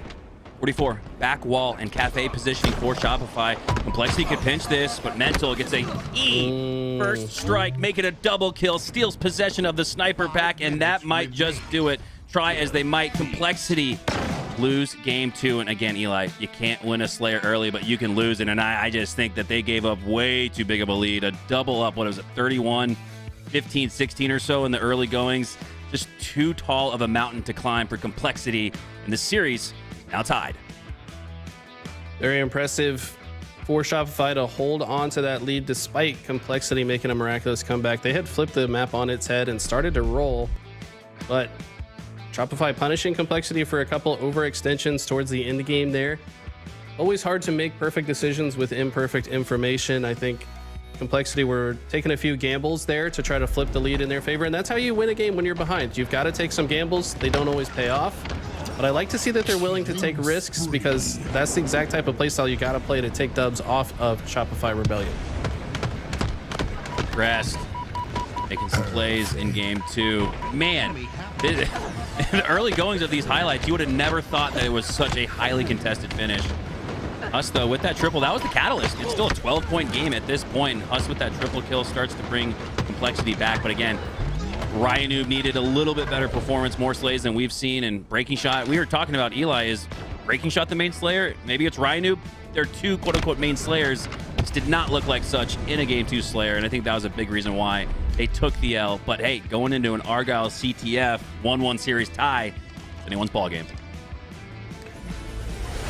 I know a lot of people don't like this game type, but man, any map with 2 snipers on it, it's going to be exciting to watch. You're going to see some highlight clips. We're going to see at least 1 sick sniper triple kill. Let's see if Billy Mental can be the one to do it as he wins the 1v1 duel against Rain. Looks like kills are trading out across the board, though. 2v1 situation on the map. Breaking Shot going to try to get a kill before his teammates come off spawn, but when he gets taken down, this looks like full map control for Shopify early. Yeah, we're not watching your matchmaking teammate, Billy Bob 53. This is Billy Mental with the snipe, starting off with 2 slays and gaining that crucial vent control that we saw FaZe utilize to win their previous series. As Mental eyes the flank, Rain has his back, but Mental has the shots to take down 2 below HP. One gets cleaned up, the other might just make it away, but it's 50-yard line control for Rebellion. Now they're pushing through. Mental in position to keep Complexity trapped in their base. He gets spotted though. Good shots from Rain to make Mental's shot more difficult. The problem is, while they're worried about Mental, they're getting smacked in the side of the head by Huss and Breaking Shot. Looks like still pretty even across the board. Neither team having significant map control. Mental trying to take a sneaky position here to start landing some snipes and maybe get this flag out. Oh, patient and methodical with the snipe. Maybe pulled a little too early, ironically enough. And he did. 4 go down for Shopify. Complexity, despite the first pull going in favor of Rebellion, now have the chance, the best chance, to turn their pull into a score as Breaking Shot 360 Repulsor gets to Shopify's base quickly. Oh. Soul Snipe wins a crucial piv with the reversal perfect. On Ryan, who's been on fire. Those shots were very clean. I feel like Soul Snipe is kind of the X factor on this team. When he's playing his best, this team looks unbeatable, and Soul Snipe playing with some fire today. Ryan Noob, though, going to get to this vent, try to grab the QT. He does grab it, uses the plasma grenade to control some space for himself, gets the stick into the teleport. He used the teleport to keep himself out of the splash radius of his plasma grenade. It was only a few paces back, but those kind of heads-up plays are going to keep you alive to continue making a dominant impact on the map. He used the repulsor in the previous game to stay alive after sticking an opponent. Now he's finding new ways to have the same viability as Mental. Eyes the snipe. Ryan Noob QTs. He's such a frustrating player to play against Eli. You got to imagine Mental's like, man, I wish we would have gotten him. Mental goes down. Ryan Noob stays alive all the while. And Complexity have a good-looking pull here. +1 net advantage in the slays. Can they get it across the 50-yard line, though? That's going to be their next priority. Such a smart play from Ryan. He knew his teammate was on the way as well, so he could just deal a little bit of damage to the sniper player. Teammate able to finish the kill while Ryan blinks back to safety. They've got this flag almost all the way home as well. That all started with Ryan's QT play on the sniper player. They used the sniper as a distraction. Oh! No, knowing that Complexity would be going for it, and they turn it into a flag cap. Breaking Shot had phenomenal positioning in the bottom middle of the map. It's not often you hear phenomenal positioning in bottom middle as a combination of words, but Breaking Shot had those pesky shots on the cycle. It took him a long time to take him down, but with that positioning and those pesky shots, made it very difficult for Cycle to hit the shots on the flag runner as Rain scores it to Complexity, 12-1-0. Press in the back of the Complexity base, though, with the double kill is certainly going to get this flag out, but Rain's going to try to stop it. When he gets taken down, Suppress will comfortably toss this out, but going to reroute through the bottom of the base to get his shields back and link back up with Cycle. Shopify Rebellion have the flag out, but they need another round of slays before they can continue moving it. Ryan, he's moving in. Dude, this is such an evolution of Ryan that we're seeing here. Maybe overheats a little bit. It's just a step further before Rain could have helped him out. Could have maintained a +2 for Complexity instead.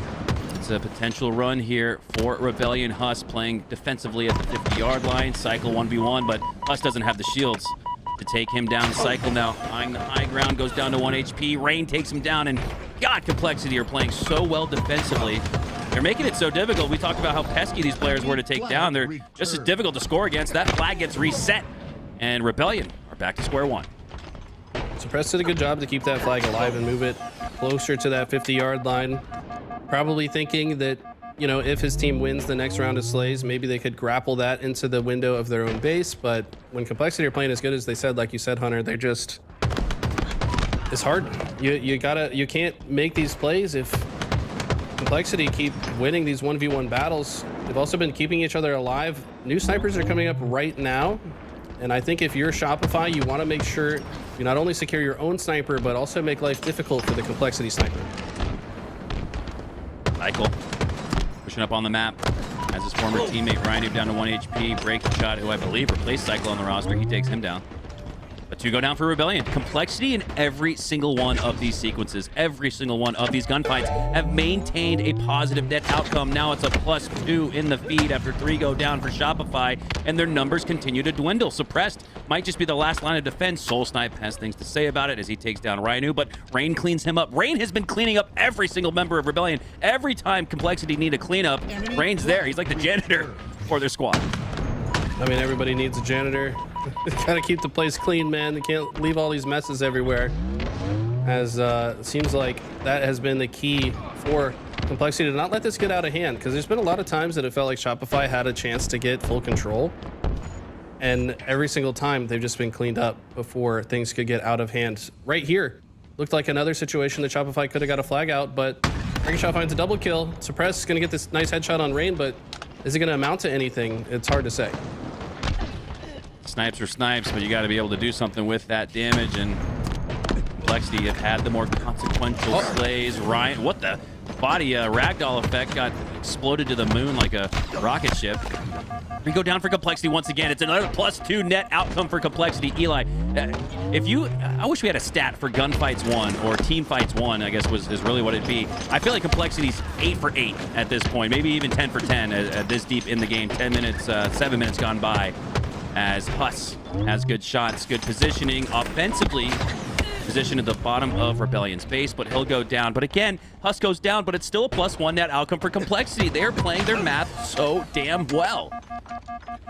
It's not just that they're winning the fights that matter, because the slays are pretty even. I think Complexity only has 2 or 3 more kills overall than Shopify in the entire game, but they've been winning in the situations that they need to win to stop Shopify from capping. They won in the situation they needed to make a cap of their own. Right now they're trying to fight for mid-map. Suppressed with some insane damage output. Finally 3 dead for Complexity in a situation that looked like it could have been another flag run opportunity. Now it's Shopify playing great defense, and Suppressed gonna backtrack, make sure he can get this sniper. He's gonna throw the sniper off the map. This is massive. Exactly what I said at the 7-minute mark they needed to do with the snipers. They need to secure their own and also get rid of the Complexity sniper as well. Enemy flag Could see that as the catalyst in the replays after we look back on that one. A heads-up play from Suppressed. His head goes down, but it's the smart play that has Rebellion and a chance to potentially come back. Ryan utilizes the repulsor off of no physical geometry below. It almost looked like he got more boost because of the nothing but air being there, and air and space. Cycle trying to take space in the middle of the map, has the snipe and 5 shots left to work with. Ryan said, "You're going to throw my sniper off the map. I'm going to try to do something cheeky and repulse yours off the map," but he gets spotted out. It's not going to pan out the way he probably envisioned it. Breaking Shot with a nicely placed plasma grenade, going to force Cycle to back down. And right now, both teams just fighting for vent control. Cycle certainly has the upper hand with the S7. But I think Complexity have other plans. Yeah, Rain wants to extend over through the PC side and see if he can make life difficult. This might be the opening they need to push through. Breaking Shot with a nice curb slide into teleport, making himself a very difficult kill. He comes right back, but he gets cut down. I like the play from Breaking Shot, the thought process behind it, but looks like Shopify were ready for that one. Huss and Rain through the middle of the vents. Good frag toss there from Cycle. Takes down one. Takes Huss down to 1 HP. Another frag toss. Probably could have pushed that out and got the finishing headshot. Gave Huss just enough time to reshield, but Mr. Soul Snipe cleans him up. Trying to stay alive now in a inverted situation that Huss was previously in. Breaking Shot down to 1 shot as well, but hits the jump shot. But he gets cleaned up afterwards. It's been back and forth here in the middle of the map. Nobody really able to gain firm control as Mental gains control of the snipe. 2:30 left on the clock, and Complexity have another flag out. Wow, look at the awareness from Rain to just see a window of opportunity to start running this flag. Mental was down to no shields, had to reposition with the sniper. I think Rain knew that and said, hey, I got 6 seconds before this guy's shield comes back. I can probably move this flag pretty far. Suppressed, though, moving the flag on the other side. Now Huss, more concerned with returning his own flag than trying to score the opposite flag, which is smart. Got to make sure they don't get this flag all the way home, and Suppressed winning that fight might just tie this one up. Oh, he misses the jump. Or, excuse me, the slide with the flag grab. Suppressed gets back to it. Those 2 shots were given to him, though, by Ryan. But hey, with Mental sniping like that, we're going to see a tie game. Going for the grab hook, G-slide triple. Stays alive, takes it to the high ground. What the? Mental! That was ridiculous. Huss, though, does take his face, but Suppressed might just stack up double snipes here. He's got 4 shots left in his own. Complexity go 3 down, and Shopify are going for the double cap. They're trying to steal game 3 like Complexity stole game 1. You get the perfectly placed grenade from Suppressed as well, predicting when and where these opponents are going to be. Even if he dies here, he's wasted enough of Ryan Noob's time. I think this flag is going to go home. Breaking Shot does get the kill on Soul Snipe, though, who I think was running the flag, yes. But he gets cut down. Huge play out of Suppressed, and this flag will be capped. It's a double cap. Shopify steal the lead out of nowhere.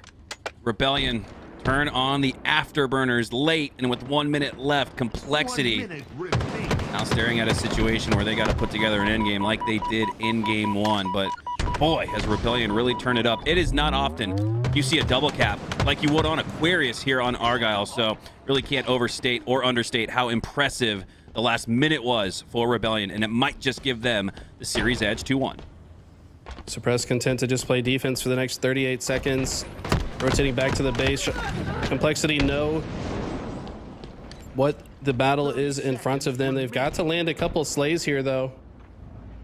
And Suppressed just playing gatekeeper. He says, I'm just going to chill right here and shoot anybody that tries to cross. Finds Rain. Cycle gets the kill on Ryan, and I think that's it. There's no chance at all for them to get this, come back into this. Shopify will take game number 3 and take a 2-1 lead in the series. GG's. That will do it. A little bit of extra damage, a couple extra slays, but it's all just a technicality for the stat sheets. Rebellion will ultimately take a pivotal game number 3, where Complexity was up throughout the entirety of it. Eli, the swings in this series have been nuts. They've been absolutely unreal. Game 1, the comeback on Complexity side in the last hour on Argyle. We've got Complexity in the lead for the first 10 minutes of the game. Shopify cap 2 in the last 2 minutes. Very impressive stuff. Both teams playing so close to the vest and just keeping each other alive. As we take a look at the stat page here, nobody really towering above the lobby, pretty even across the board. Cycle, though, the one that will have the most damage in the lobby. No surprise there. This guy's always outputting the damage, but this is how it started off. Mental winning that 1v1 duel, but with so many dead on both sides, nothing really amounted to it. It's a long time before they got this first cap. Yeah, we got to get a look back at that grapple replay. Hopefully it's on the docket, because I couldn't tell if that was an observer glitch or the play was just so incredible that it... Okay, all right. sorry to cut you off, but it was you really definitely... The observe, for whatever reason with the network update, if someone uses the grapple, it doesn't accurately represent the location of the player during the grapple. So you saw Mental grappled the grates on this little air conditioning unit that Ryan Noob jumped in front of, but it teleported afterwards because the observer glitch doesn't keep up with the accurate location. But anyways, we'll probably get a look at that again later. But wow. We're starting off fast and furious on Streets Oddball. Yeah, that felt like an abrupt end of the replays. We didn't even get order through the match, it felt like, before Complexity and Rebellion. Whoever's party leader, they started this one up instantaneously. No restroom break, like we traditionally see at this moment in a series, I believe, is Cycle has the Stalker, Repulsor to work with as well. Rebellion with the early control of the Oddball, and they're already turning it into considerable time. If they stop this push from Complexity, they could be up 30, 40 to nothing after just 20 seconds on the clock. Impressive opening break, but Us has the camo. Enemy has the ball. Us so good at finding unpredictable routes, even when he's not camouflaged. So with the camo, even more deadly. Finds a Stalker rifle to add to his arsenal. Just turns the corner and deletes Soul Snipe from existence, and he didn't even stop walking forward. That felt disrespectful. Cycle. Now Huss with that Stalker rifle. Complexity did do a good job. We thought maybe Shopify would stop the push and the breakthrough into seed. Golly. Huss taking that Stalker back from Cycle. Cycle wants it back, but he's going to go back to the respawn screen instead. That's one of the best Stalker double kills you will see today, as Huss, you can see he prefers this weapon. He's only got 1 bullet left in it. Hopefully he's aware of the ammo, so he switches to the Bandit immediately. Nope. You could tell he thought there was a little bit more ammo. You got to be conscientious of that. wasted about a quarter second's a long time in a Halo fight, I'll tell you that much. Huge piv window, out of cycle, tries to turn 2, but Rain clutches up to shut that down. Suppress on the other side of the map, predicting the complexity spawn and making their life difficult as they try to cross the map. Suppress now. Pushing in the tires, got support from Soul Snipe. Ryan will go down with the oddball on the benches, and breaking shot will go down as well. Double kill for Suppressed. And a potential to regain control of the oddball and this lead. Complexity reached the 30-second threshold first, but Rebellion answer right back. Suppressed taking note of the respawn timer on the wall for the Stalker. It's going to be up in about 10 seconds now. Expect Suppressed to not leave that spot. He loves that gun. I've seen him literally run past 3 opponents just to grab a Stalker rifle before. So you know for sure he's going to backtrack over to that red room as soon as he has the chance to do so. Breaking shot, more concerned with the oddball at the moment. It's Suppressed, actually had the repulse. He's here in the mix. Maybe he's turned a new leaf. He's not sitting around waiting for that Stalker rifle as I've seen him do in the past. Maybe letting Mental be the guy that grabbed it instead. Yep. Mental's got it, and with 69% left in it, he's got a nice opportunity to make hay with it like we saw previously from Huss. Mental's got to find the answer with the only power weapon now on streets as Rhino pushes his way to the planters, but he'll get put into the grave. 3 go down for Complexity. Double up on the lead. Go Rebellion. And look at this map control. You got Mental really playing the fulcrum here on the B side of the map. Complexity want to push through, but it's difficult when Soul Snipe's covering the opposite side. Good sticky toss, not good enough to take down Ryan, who slides away from it. Whether he's avoiding a Martyrdom trade sticky or avoiding the stickies of his opponents, Ryan who just seemingly never dies to those plasmas. Very impressive stuff. It looked like he hit the G slide off of those library books that are randomly on the floor of the arcade. I don't know who designed this map, but those books are immovable. They're more powerful than many forces in the known universe. And he was somehow able to hit a G slide off of them, so that's how he survived. And here we go, Rain pushing in with the help of the Shroud Screen. They've got to get this kill though. Shopify only needs a couple seconds.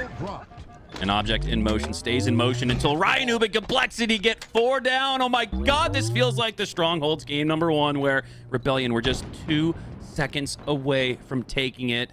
As they'll get cafe spawns. Oh, Ryan gets all the intel you could want. Huss spawns on PD, so Complexity spawn into a flank scenario. Shopify are going to get pulled back. All the while, Complexity with free time for Rain because Shopify have to clear out PD first.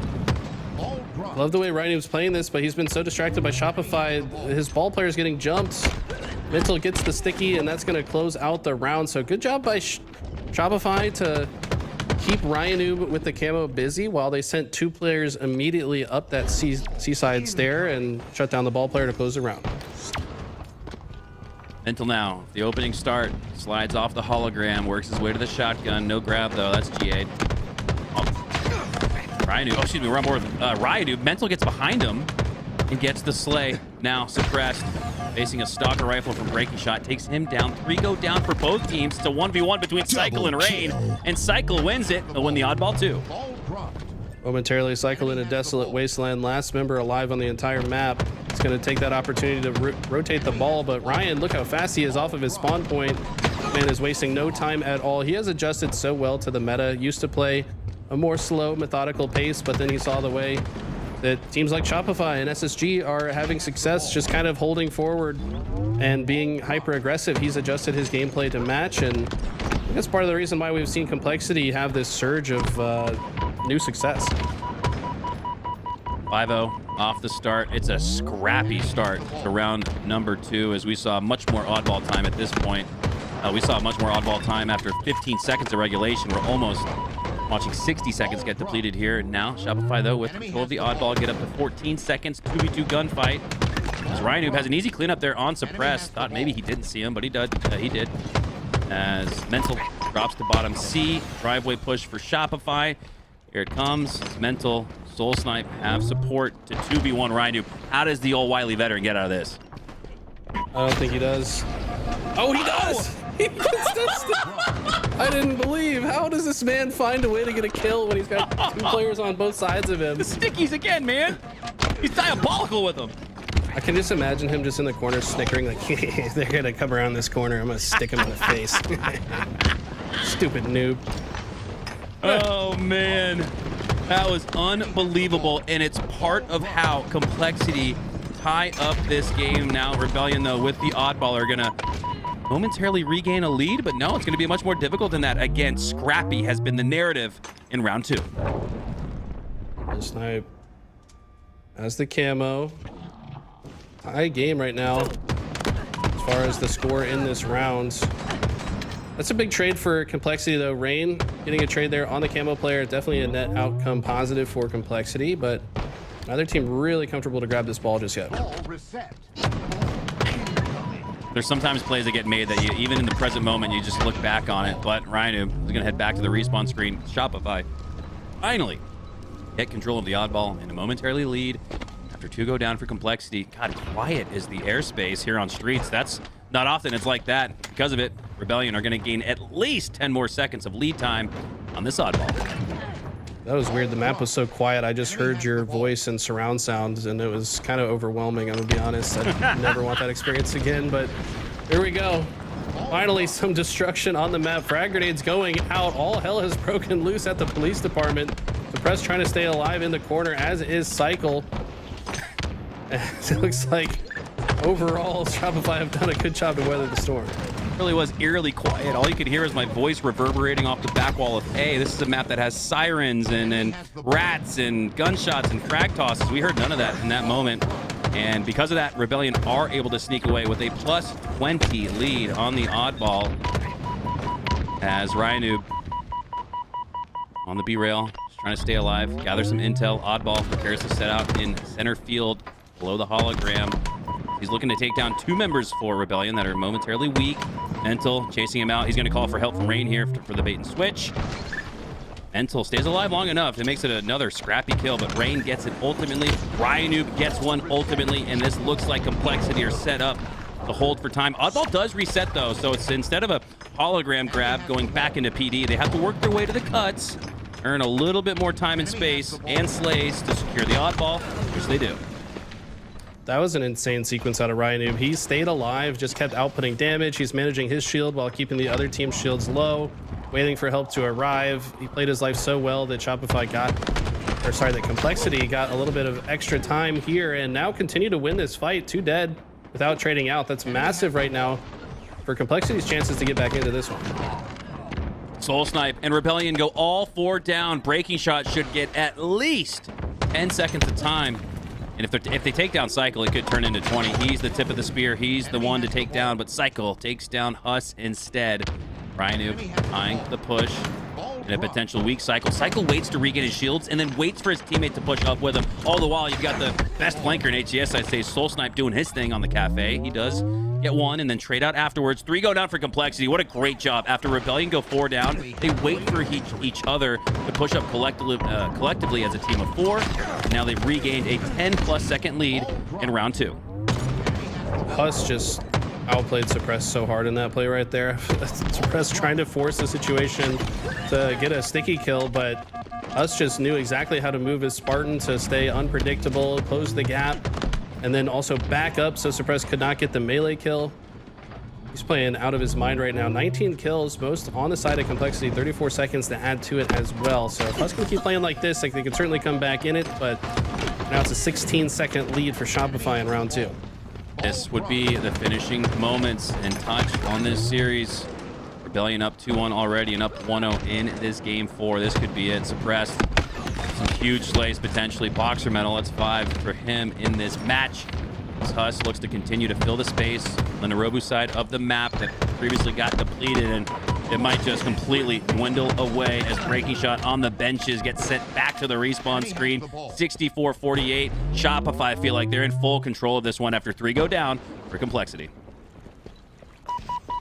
This is not looking good. Complexity got to figure out how they're going to make this push. Huss just appears out of thin air and punches Suppress in the mouth. I have no idea how this man entered that equation, but it's a nice opening slay. It's going to add to another. Rain going to try to rotate the ball back to A, but Cycle's in the perfect spot to shut that down and almost gets the back-to-back perfects with the last shot. Finally, Ryanoob does take him down. Complexity are keeping this somewhat interesting, but the problem is 30 seconds on the clock. I think Shopify have made the call to just play time and play keep away from this oddball. Yeah, win condition present here, up by 30, less than 30 to go. You're not going to see Shopify press and stress their way towards an oddball grab. They might still grab it, but there need to be at least a 3 down for Complexity, if not all 4. For now, though, Complexity do have the oddball, and they get it back to within 23 seconds. They're going to need an MJ-like performance here in the end game. Just 13 seconds left now. Ryan Noob, the only player alive. This ball won't last in his hands for long. He's got to drop it eventually, but by doing so, he dwindles down the regulation clock, and the chances for Complexity to make a comeback might have allowed Breaking Shot enough chance to get back in the fight, but he took so much damage pushing up that will do it. Shopify Rebellion will move on to the winter final to take on FaZe. Wow, Shopify playing great. I'd say Complexity also playing very good, but like you said, they need an MJ-like performance. Unfortunately, Avicii MJ is not on this team, so gonna find their way in the lower bracket. Let's see if they can come back, though. A lot of killers down there, though. You got OpTic, you got SSG, Pure. That is not a lower bracket that's gonna be easy to make your way through. Whew.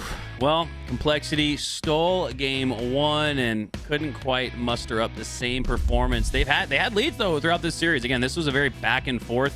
It felt like a very swingy series in the sense that we saw a game of runs from both teams, but ultimately Shopify run away with it, take a 3-1 series win as we switch gears here to the lower round 2. Cloud9, after taking down Dark Inside, now are up against Space Station, the defending champs, and looks like they might go to another round after a 3-0 sweep, potentially. 207-55. This one looks all but over, if not for another miraculous comeback from Cloud9. And with that being said, we're going to take our chance to take a quick break. We're going to set up that lobby. FaZe Shopify winter final up next.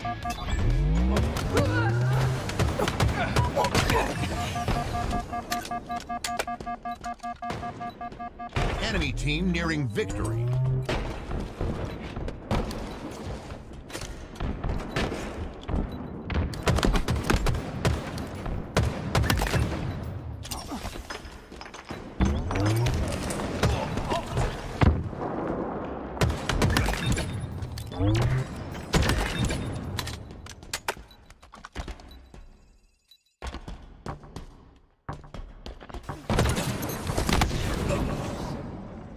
Defeat.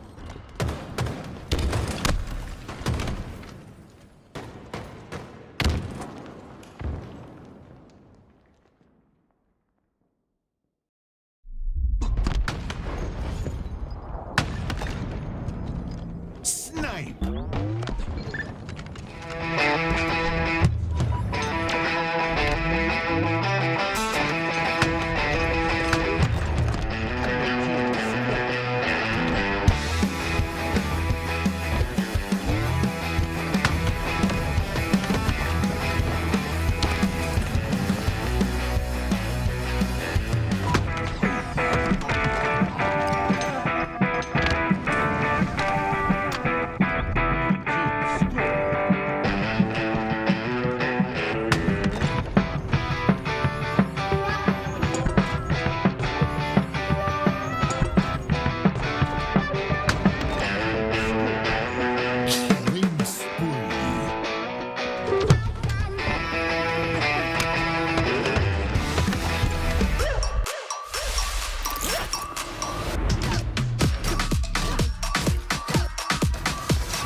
Double kill. Killing spree.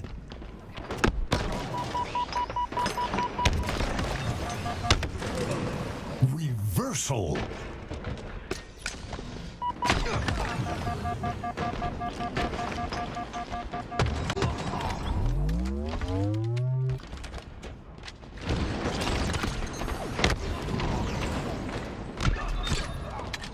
Triple kill.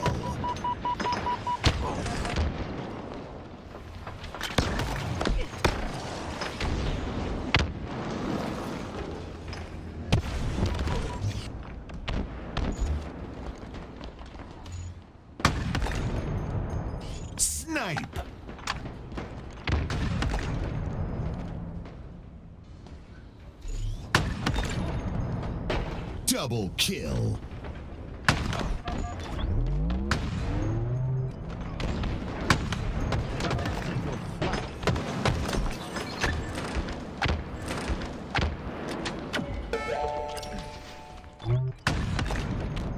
Snipe.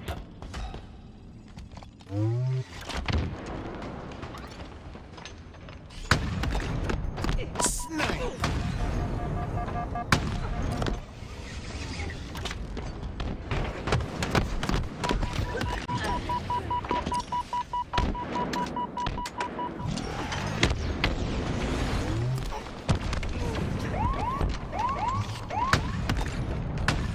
Double kill. Triple kill. Snipe.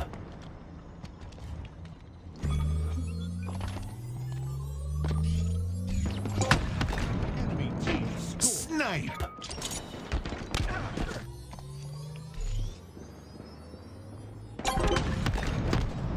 Snipe.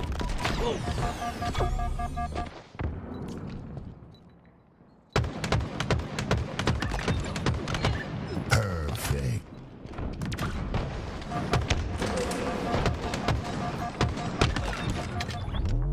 Reversal.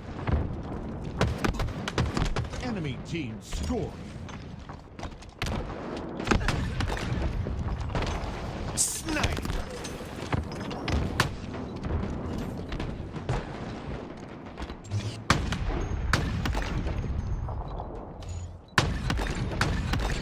Double kill. Triple kill.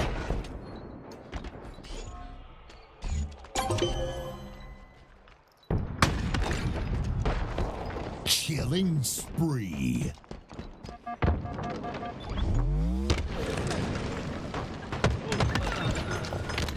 Double kill.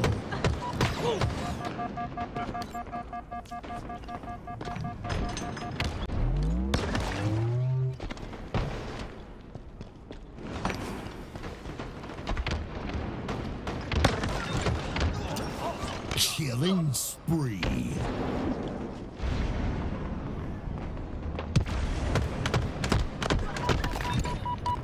Perfect. Enemy happy.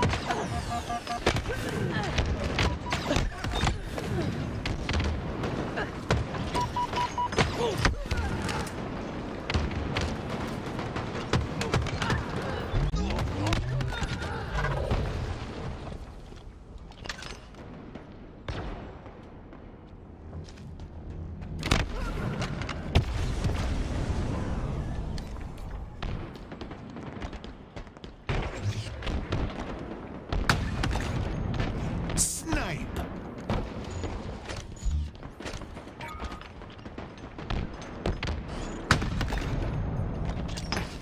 Snipe.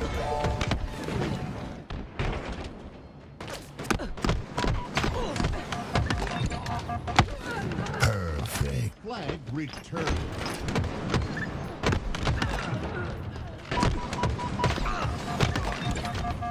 Double kill. Return.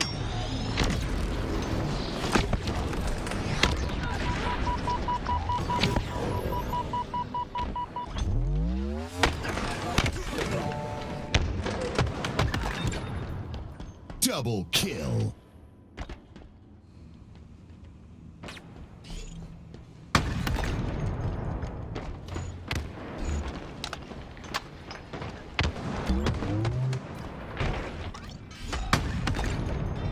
Snipe. Double kill.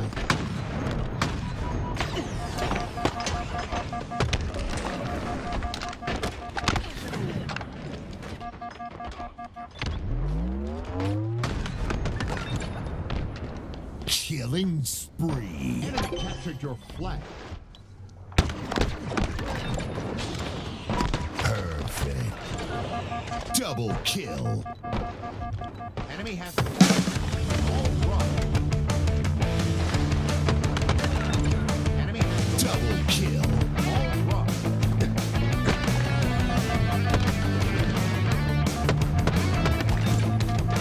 Double kill.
Enemy captured your flag.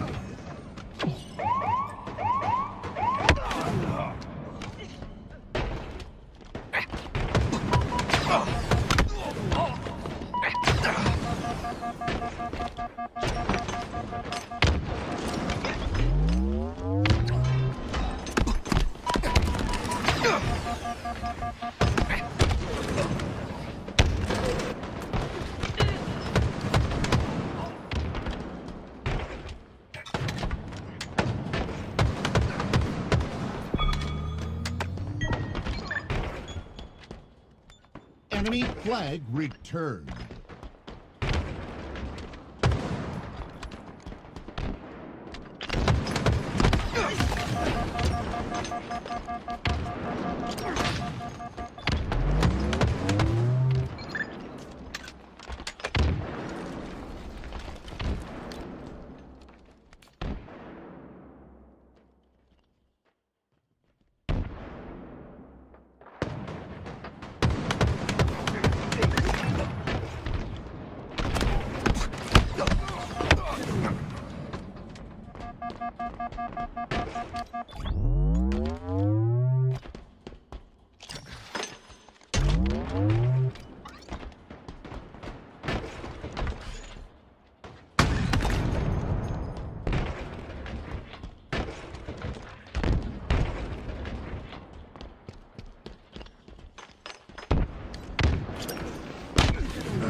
Enemy flag returned.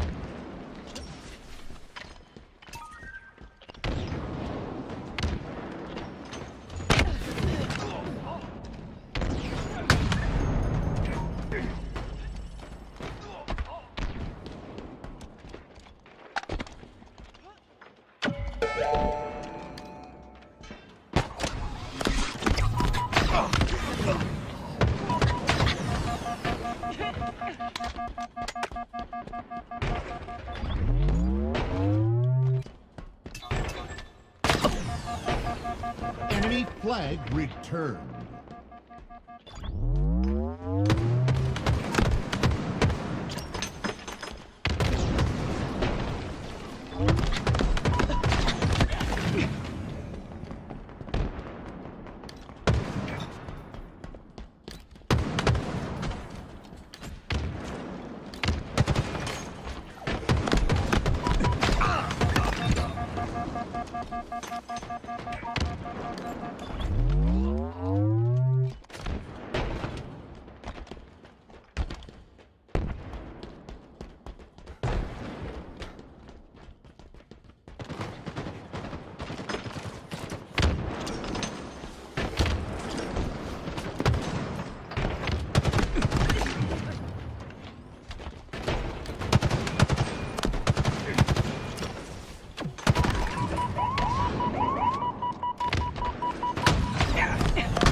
Enemy flag returned.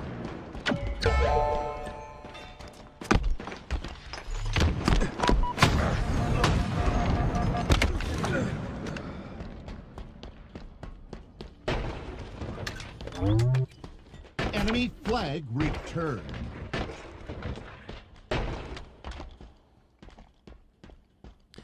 Hello everyone, welcome back to the Halo World Championship warm-up presented by Complexity LBT Halo, bringing you all the action today. Mikowski on the mic. Joined alongside me is my duo Eli, and we got a little bonus Halo, so why not check it out? Watch, we got Shopify and FaZe setting up for a winter final, and whew, that should be a doozy, but it's green versus red again here in lower round 3. OpTic versus Into the Breach, with OpTic already up 1-0. Formal pick it up where he left off from yesterday, 12-9, make it 13-9 as I say that. And I've been watching this while we're waiting on you to come back from your break, and OpTic just looking like they looked yesterday. You remember how kind of systematic we saw their approach to that Aqua CTF yesterday in game 1 versus Complexity? They're looking to have similar form here on Argyle, and they're not really letting Into the Breach into their base at all. All right, you can see via the LVT split screen, that match is loading up, looking like a Solitude King of the Hill. Game number 1 for now. Lucid with the repulsor. Boodum, no hope, no grapple to get back on the map, so he'll head into the drink. The top Slayer though, or Into the Breach. Boy, has it been fun to watch Boodum evolve throughout his rookie season as Formal, the veteran, looking like Formal. 15-3-10, staying alive. It's a tough one to win though after the frag grenade took him down to low HP. Mighty's cleans him up, and here we go. Winter final live between Rebellion and FaZe Clan. About to kick things off. It's going to be a fun one. Shopify finding themselves in familiar territory. They continually find themselves in the winners bracket finals, but they have also continually lost the winners bracket finals and then also lost in the lower bracket finals. Can they break the curse this time and finally get first or second? Because so far, teams like FaZe, OpTic, and SSG have given them trouble in these high pressure moments. Frosty, no trouble taking down Mental despite the nifty strafe, and now Frosty has the snipe. FaZe Clan have a team wipe and the opening break win on this hill. Frosty's been back in form. By the way, no deaths yet on the side of FaZe Clan. Every player with 1 kill. And when Frosty's got the sniper, he looks to add to that stat sheet. He does get spotted out by Suppress. Suppress does a good job to keep him to 1 shot. That's going to take him out of the equation. Might open a little bit of time and space for teammates to push up. Frosty ultimately does not get taken down. He's actually going to reroute, go to this side of the map, because he sensed that a member of Shopify would be pushing from the snipe side. His Spidey senses were correct. He's going to somehow survive completely rotating to the other side of the map. Frosty works his way from A to Z, flipping the map in half with his positioning, and the shock still in his hands now, taking positioning on the window. There's no way Rebellion expect that rotation from Frosty, and you can see by the body language from Cycle, they did not. Mental just now picks up on it, finally takes him down. 1 shot left in the shock rifle, but not before FaZe get out to an early jump lead on hill number 1. Oh, Royal 2 sliding with perfect timing there to find Suppress back. Suppress will go back to the respawn screen. Think about what he has done. And Royal 2, is it not just his positioning seems perfect? How often is he killing someone that is not even looking at him? Finally, he has a target looking at him. Mental making himself a difficult target, but doesn't matter. Frosty's there to keep him alive, as he has been for the past 10 years. These guys have been teaming together. And Royal 2 kind of looking like he's doing whatever he wants. Oh, but not until Cycle changes the tone of that gunfight. Snakebite down to 1 HP on the silo, jumps up. Oh my god, and with the high ground, Renegade helps him out, sure, but survivability from Snakebite there was strong. A spawn in A, though, gives Suppressed the backside of Snakebite for free as he cleans up on him, but it's FaZe Clan cleaning up on hill number 1. Huge first hill grab from FaZe, and they look to be in good position to aggress into the yard side. 2 dead now on the side of Shopify. Snakebite and Frosty going to face no pressure as they arrive. Trying to push Soul Snipe out of the equation, and they do a fantastic job. Momentarily 3 dead. Suppressed was the first spawner of Rebellion, seeing what kind of time and space he can open for his teammates that are coming out spawn. If he can get this kill on Frosty, would have been a big deal, but he gets taken down. Cycle will clean it up, but I don't know if Shopify are in position to make a solid push here. Frosty with the communication alerts his teammates to the push from Cycle on A, and he's dead to rights, man. Royal 2 has shots on him. Renegade has shots on him. Renegade does go down, but Royal 2 eventually cleans up on it, but it's more cleaning up happening for Mental, who earns the double kill. And this could be Shopify's chance to get back in this one. Still plenty of time left in regulation, but FaZe have exhibited almost full control of the map so far. This is Rebellion's best look at a hill early on. This is typically one you can lock down. How does FaZe approach it, though? Frosty with very important positioning on that tram side. Looks like 2 other of his teammates are finding kills on the other side of the map. So now FaZe coming in from all angles, on the ledge, through the flower door, through the tram side. Nice no scope from Mental, but looks like FaZe should be able to secure this hill. Snake fight, final seconds needed. He gets it. Doesn't get the win on suppress, but hey, you'd take the hill over the slay there. So Snakebite will head back to the respawn screen. So too will Frosty. That opens up some time and space for Cycle to earn the camo, Rebellion to earn early rotation to next. Haven't turned into time quite yet, with Renegade appearing ever so precariously over the hill. Now after the slay onto Renegade, Cycle feels content to cap it, and with camo in the hill, no, I guess even with that indication, FaZe don't know he's in it. Yeah, that was a little bit strange from Frosty there. Had his eyes, maybe knew that he was likely to die, but there was a one-shot player he could have finished. Soul Snipe did go down shortly after, so while Frosty looked to be a little bit silly in that moment, I think he was doing that for good reason. Little picture-in-picture there. We had Sen taking on SSG. That's a scary series, I'd argue, for both teams. For Sen having to play SSG, and then even for SSG having to play a Sen that has a chip on their shoulder. Eyes back on our main broadcast here, though. Winter final between Shopify Rebellion and FaZe Clan, as FaZe have gone up 2-0 early in the series, but this is Rebellion's best chance to come back, make it a 1-point game. And Eli, the swing is so consequential. This is a must-win for Rebellion. 3-0. It's a completely different complexion than 2-1. 3 swings, 3 scores needed to tie it versus 1. That's a triple X up on the difference. You don't have to be good at math to know how huge this hill is for Rebellion. And while comebacks are possible on maps like Live Fire and Recharge, the 3-0 lead is one that I don't know if I've ever seen it happen on, like where somebody comes back and gets 4 straight on this map. There's usually just not enough time. Yeah, Live Fire, it's definitely possible, but on this map, no. There's usually just not enough time left on the clock for it to even be possible. So you're exactly right. Shopify need this hill. This is a must hill get on their side. They'd lose 2 players, though. Frosty is facing some heavy pressure. The last 2 players alive for Shopify do earn themselves control of the snipe side of the map as the shock rifle's coming up. Snakebite, though, with a great rotation, he's going to shut that down and make life difficult for the remaining members of Shopify. Snakebite staying alive, drawing attention, and now drawing the shock rifle to his foresight, but he goes down. Camo up as well. Royal 2 tries to grab it, but he does not, and it did not get burned. So camo available on the trucks. Big win there for Renegade, who stays alive. But who got the camo? Who got the shock? Shopify need one of the 2, and they need to make it 1-2 here in this game, which they do. Massive now with 1:47 left on the clock. Rebellion are right back in it.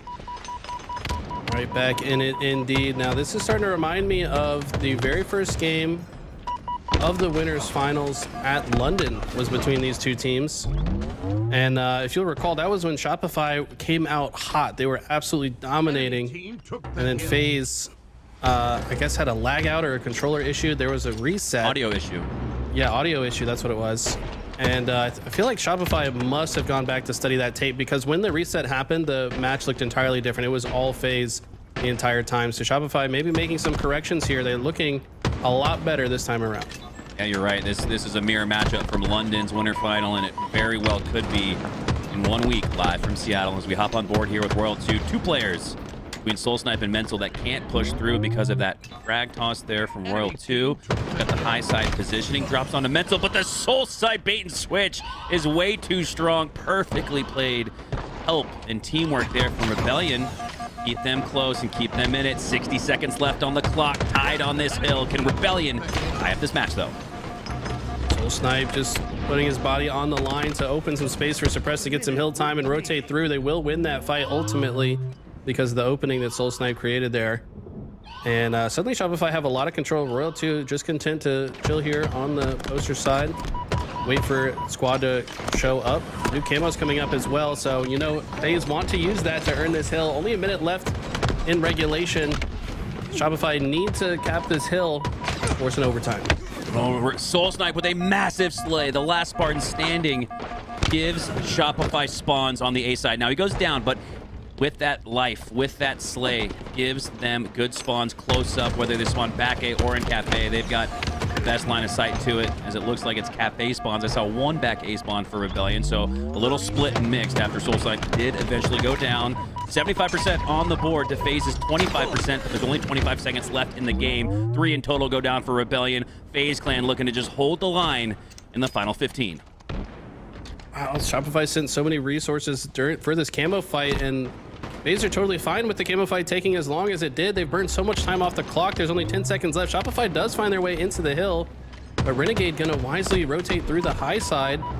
Finds Cycle, but he probably needed to just go straight for a hill. They're able to secure it with just 10 seconds left on the clock. I can't. FaZe had all the win conditions. They had the whole sandbox. They had the positioning advantage, and Shopify still find a way to sneak through and send us to sudden death.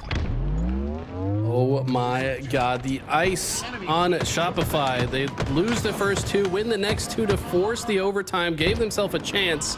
It is FaZe striking early with the early hill time. Royal 2 finding the back of 2 players in the hotel side, gets 2 before trading out.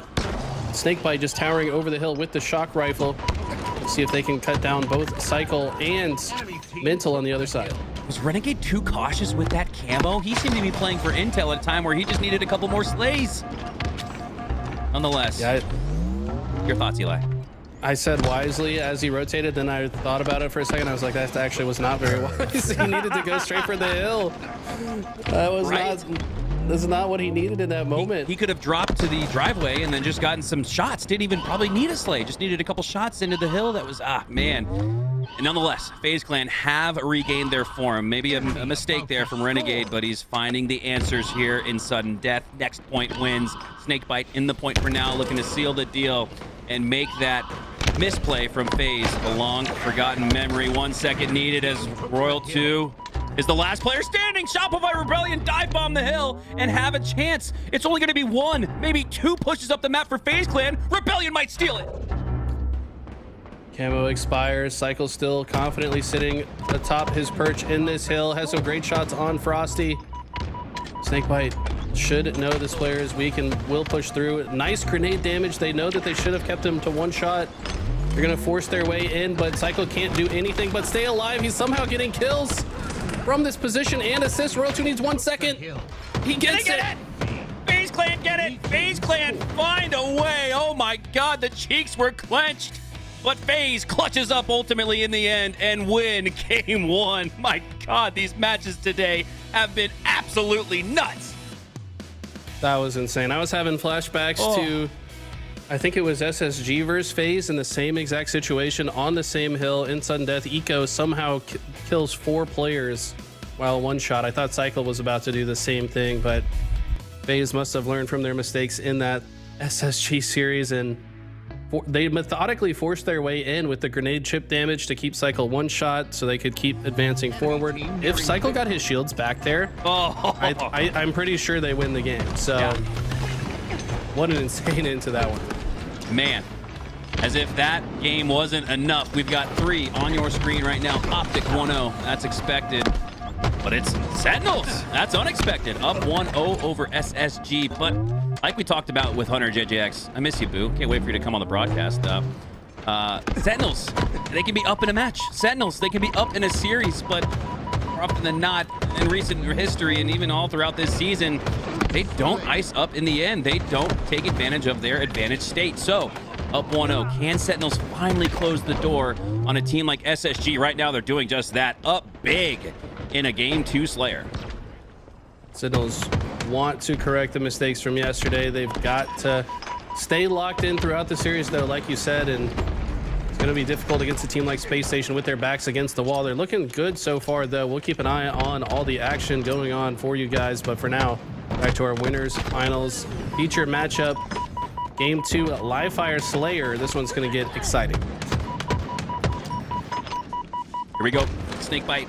Grenade toss through the middle of the map, trying to catch some damage onto Suppressed and Mental, but they make it away with their lives. And that snipe, 2-2 off the start, but Mental as the snipe at the snipe tower, looking to do some work, prevent the camo grab here for FaZe. That's bait. Don't go for it. Get that little song and dance over there, trying to dodge the shots from Billy Mental. And the perfectly timed teleport. I don't know if he realized there's a sniper aiming at him. Snakebite slides into a clothesline. Mental deletes it from the map, and this camo's still sitting there. So many people started going for it. Earlier, we saw multiple members of FaZe going for it, and the timing is just not there for Mental. These players have come off spawn, and FaZe look to be hyper aggressive to earn that camo for themselves. God, Rebellion had every reason and resource to prevent FaZe Clan from grabbing the camo, but it's Renegade who ended the previous game with it. Now has it once again, looking to make a more efficient play with it, pushing through. Garage door tied in that series. I believe I saw from the chat a Snaketacular, no less, for Into the Breach in a Game 2 Slayer. Man, oh man, Eli, if the World Championship is half as nuts as the Halo warm-up World Championship has been presented by Complexity, we are in store for the best Halo of our lives. Back on board here with our winter final. Royal 2 pushing up on the backside of B. FaZe up 4, make it 5, and now 6 after a lot of damage comes through on the backside of B. Suppressed in a difficult spot on the nest. Frag tosses and spike grenades might just come his way. Man, ITB feeling like a dark horse, man. I mean, they've taken so many of these top teams to game 5s.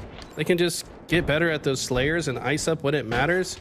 The team would literally be in the winners finals. They took Shopify to game 5 yesterday, the only team that really put up a good fight against them. And ITB peaking at the right time. I'm so excited to see what they can do at the World Championship.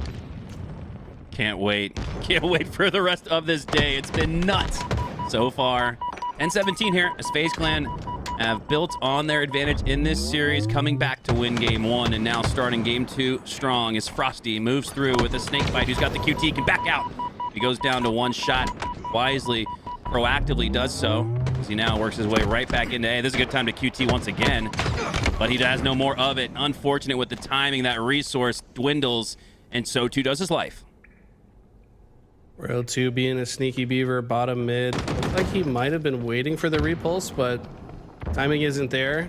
Looks like that member of Shopify able to grab it, reposition to top center. It's going to be Frosty, though, in the vent system, waiting for the sniper. He's going to grab it. He's been spotted, though, and probably going to get chased down.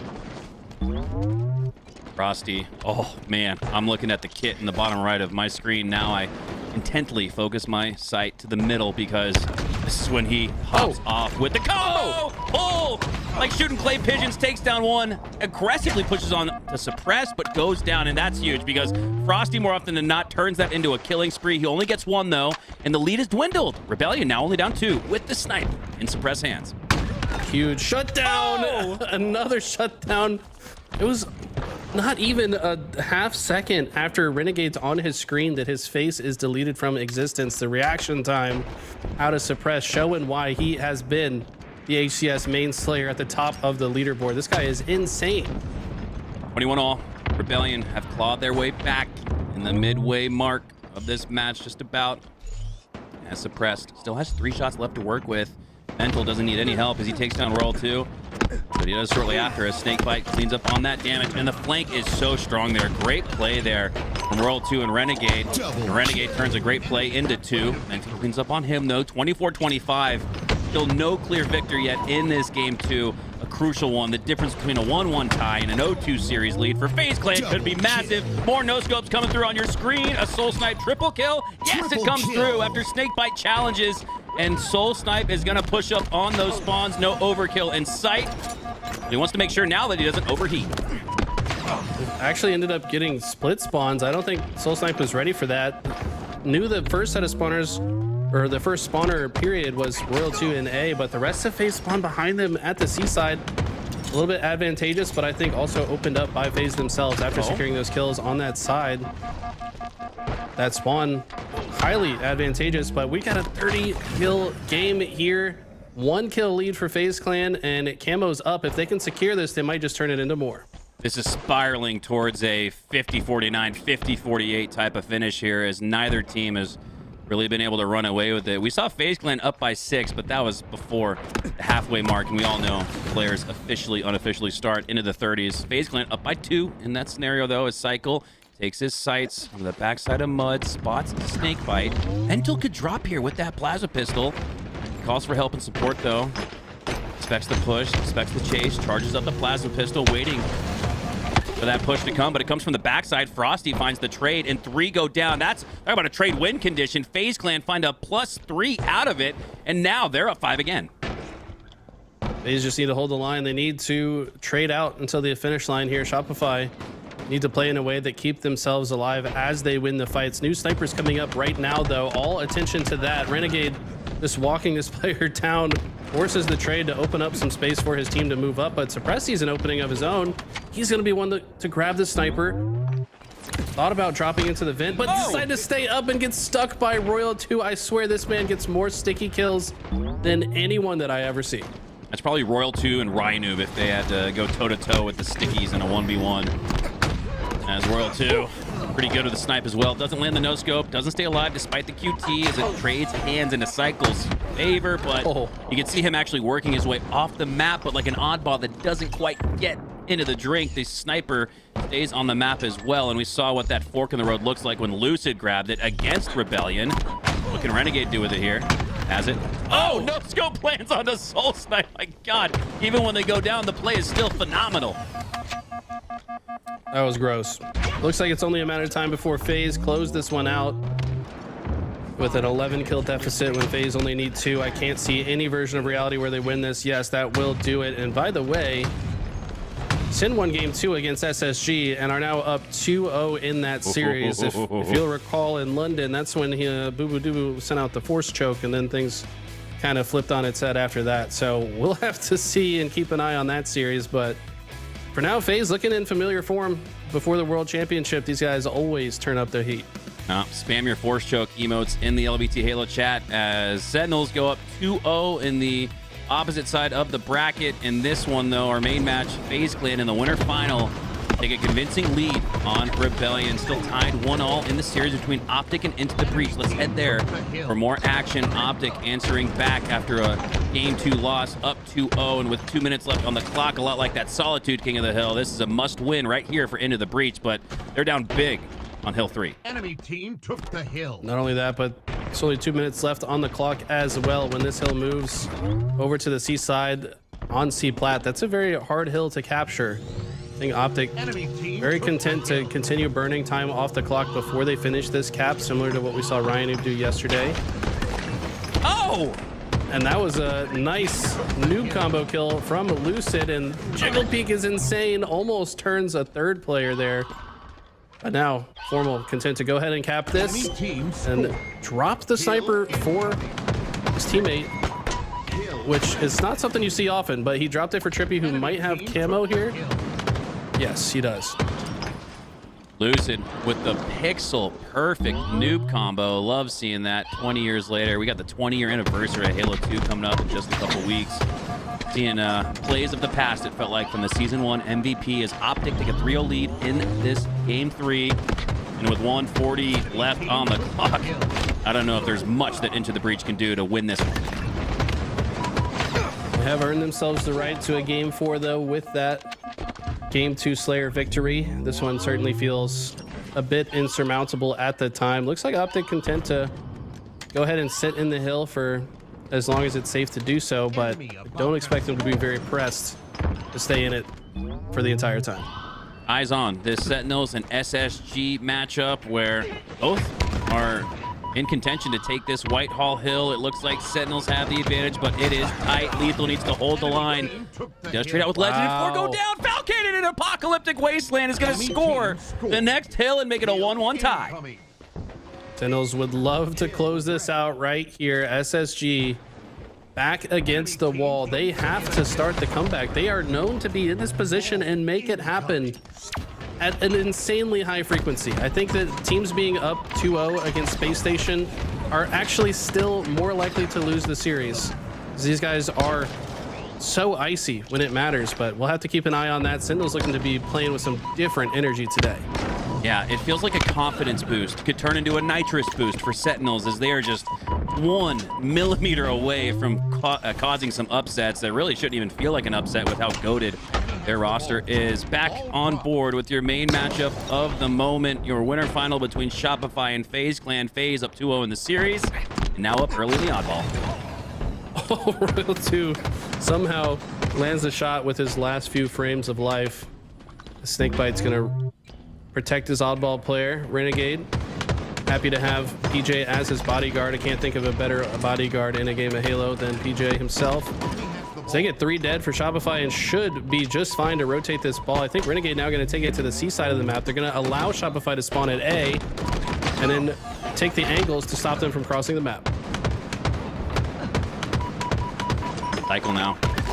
Oh, great chase grenade. Doesn't even need it. Hits the headshot onto Frosty. On ball time still in favor of FaZe Clan. So, Eli, when you're seeing slays come through for the other team, but oddball time for the opposite, that's the name of the game. That is objective efficiency, and that's been FaZe's struggle point throughout this season since they formed as a team of 4. So nice to see that little sequence there from FaZe that gives them a 38-0 lead here in a closeout game 3.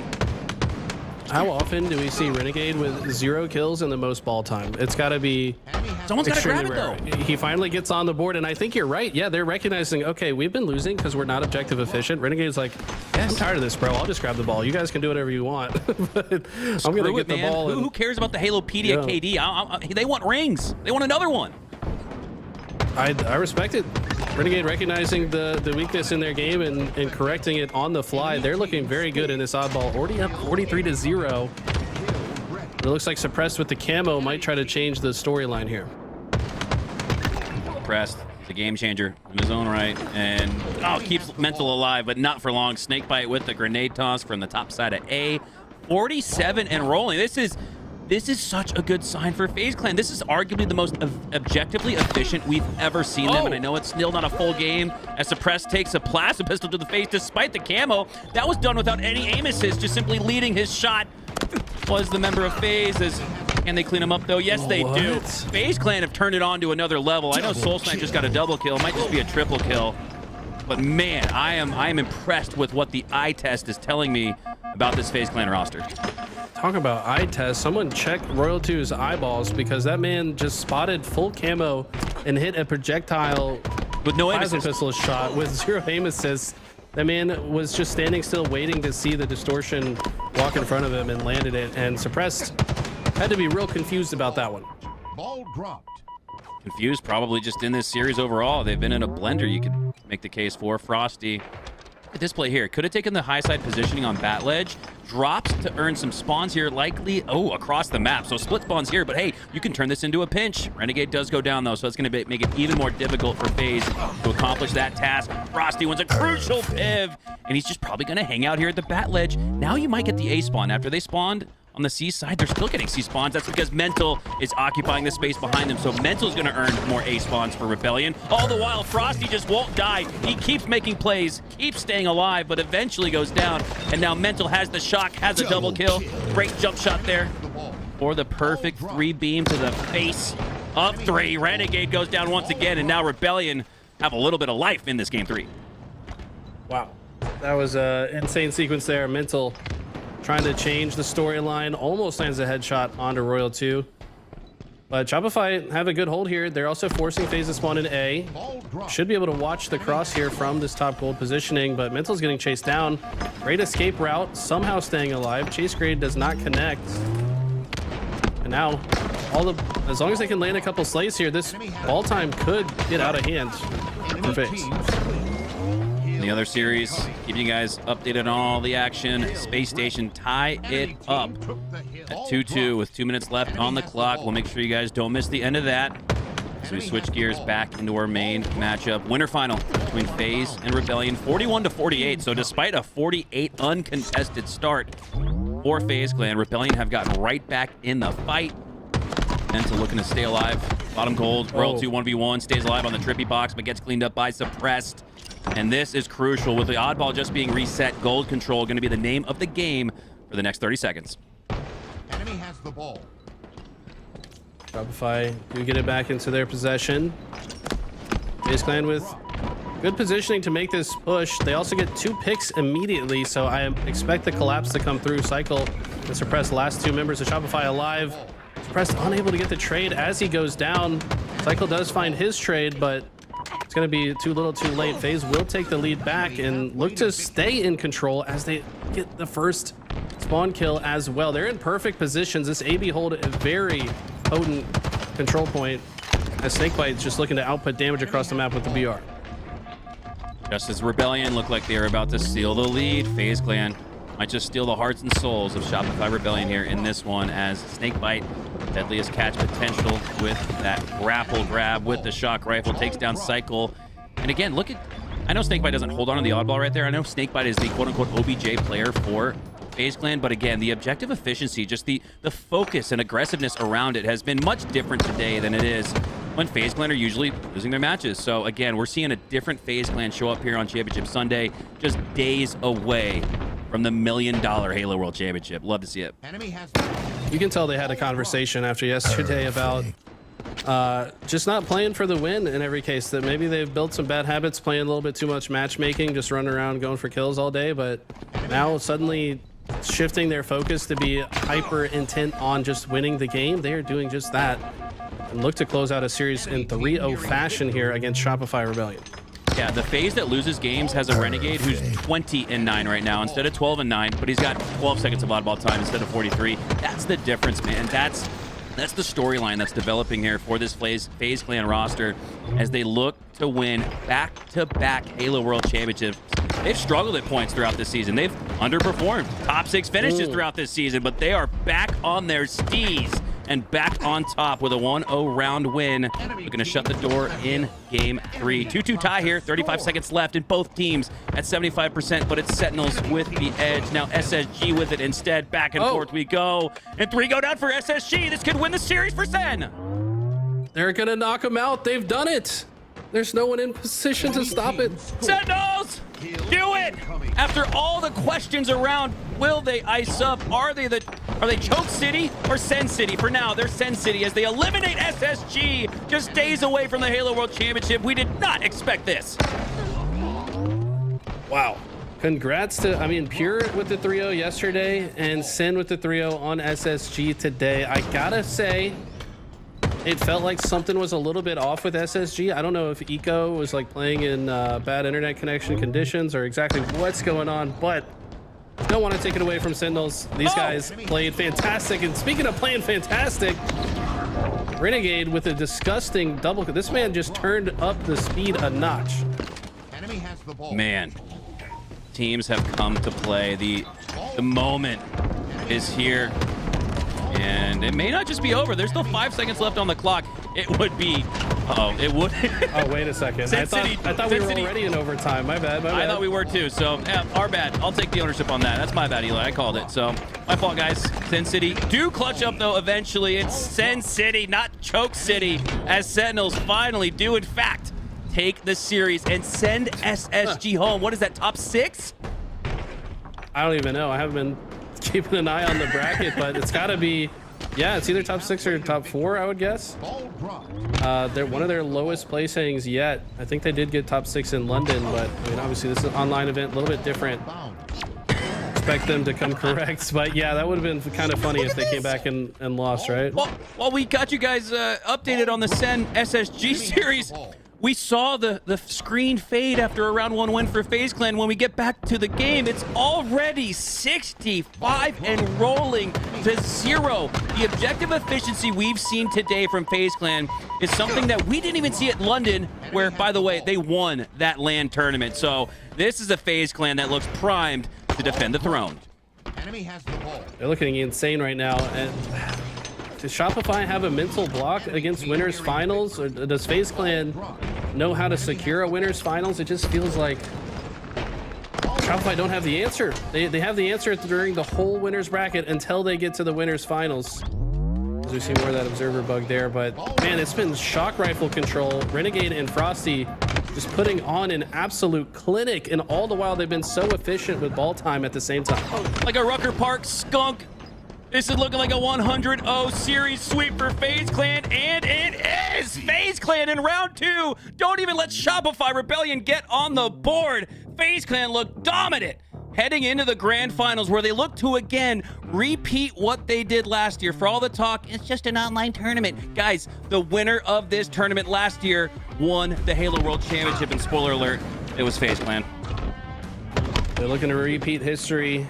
I gotta tell you though, there's a lot of teams that have something to say about that. We're looking at a couple of them on your screen right here. OpTic down in this game 4. Will Into the Breach secure another game 5 against one of these top teams? They have done so successfully and just been unable to close out the game 5s. Can they change the story here and send another Titan out of the tournament?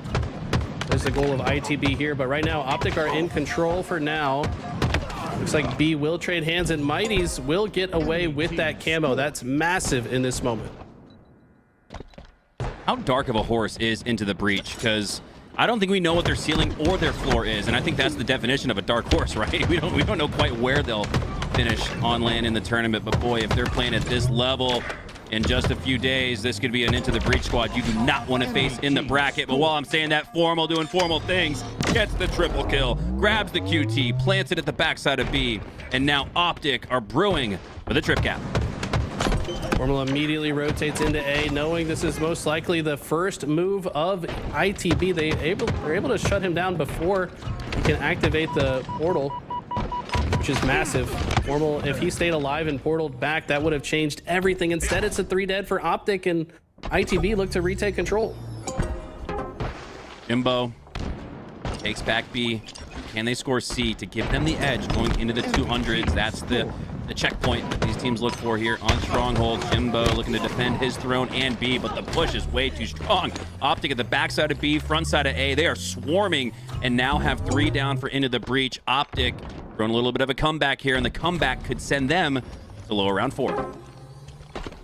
Looks like OpTic completely content to give up A and rotate to C to take it instead. I like that. BC is a stronger hold. Mighties with a quick route through bottom center off his spawn point, able to take down Lucid. Dead Zone also gets taken down. Sniper trades hands into Woodham, and look at this man just look around with this gun. He is so fast and frenetic with the sensitivity. Keyboard and mouse not played at a higher level than anyone on the planet right now. This guy is the king on top of the castle. Love watching Woodham. Great kid, got great family support, which is so important for Halo professionals. It's a cold world out here, and it gets a little bit warmer when you got the family behind you. Shout out to Woodham mom, as Woodham works his way into B, looking to cap that. Flick, no scope on the Formal, but can't hit the finishing headshot. Mighties does clean up on that though, and we're tied. 197 all. We're tied going into the 200s. This game has been nuts from the moments that we've seen of it, as Lucid hits the skill jump and looks to reset C. Already facing pressure though. Looks like he should be able to secure it. He might have a teammate with him. That was a very fast capping rate, but a huge sticky grenade coming out to shut him down. Trippy on the other side trying to flip A, does so successfully, immediately goes back to B, but they were waiting for that portal. Woodham got the sniper back that he previously lost to Formal earlier. Can he put it to work this time? Man, you're like a crackhead with the flicks, and God, he still hits his shots. He still has control, despite what looks like a furious, uncontrollable reticle. Mouse and keyboard looks pretty good in Woodham's hands, but it's OpTic who take down 3, and the edge, have the edge in a crucial 200-200 tie scenario. They've got a plus 15-point advantage now. Into the Breach stuck at 206 with OpTic rolling with B and C. Enemy team nearing victory. Mac, you cannot call a child a crackhead. That's insane. I mean, I know he's he's proverbial. cracked. He's cracked. Okay, there you go, cracked. Just don't. Anyways, Woodham trying to turn up the heat here on OpTic. He's got the most kills on his squad, as he often does. OpTic look to close this out though. About 5 more seconds, they'll do just that. I don't think Into the Breach has any chance to stop this. No, that's a futile push from Mighties. He gets into B, but goes down. OpTic Gaming, despite losing game 2 and being down in some of these games that we peeked into the Breach, will fall and be eliminated from your Halo World Championship warm-up presented by Complexity. There's a look at Formal. God, I love the Lucid still right here, the Lucid cinematic. it's almost Hollywood level cinema. These B-roll shots we got from SSG last weekend. Great creative team there at SSG. But speaking of SSG, they're out of the tournament. Into the Breach just dropped out of the tournament. We're starting to see some bodies drop and some flies fall as the bracket starts to materialize. Eli, anything that sticks out to you as we take a look at the updated bracket so far? If I'm not mistaken, that puts that puts Space Station finishing top 8, which is What? certainly their lowest placing in a tournament this season, I do believe. That's nuts. The next round is that top 6. Yeah. Wow. Very impressive stuff from Sentinels to force that in 3-0 fashion. I feel like something must have been a little bit off from the Space Station camp today, but Sentinels taking advantage, and they're looking damn good doing it. On the other side, it's going to be OpTic versus Pure and Complexity versus Sentinels. All of these matches going to be for top 4. Man, and we said Pure could go on a tear throughout the lower bracket, so watch out. That Pure versus OpTic Gaming matchup has my eyes and attention. But for now, we're going to take a quick break. Thank you guys so much for tuning into the Halo World Championship warm-up presented by Complexity. We'll be right back with more Halo.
Killing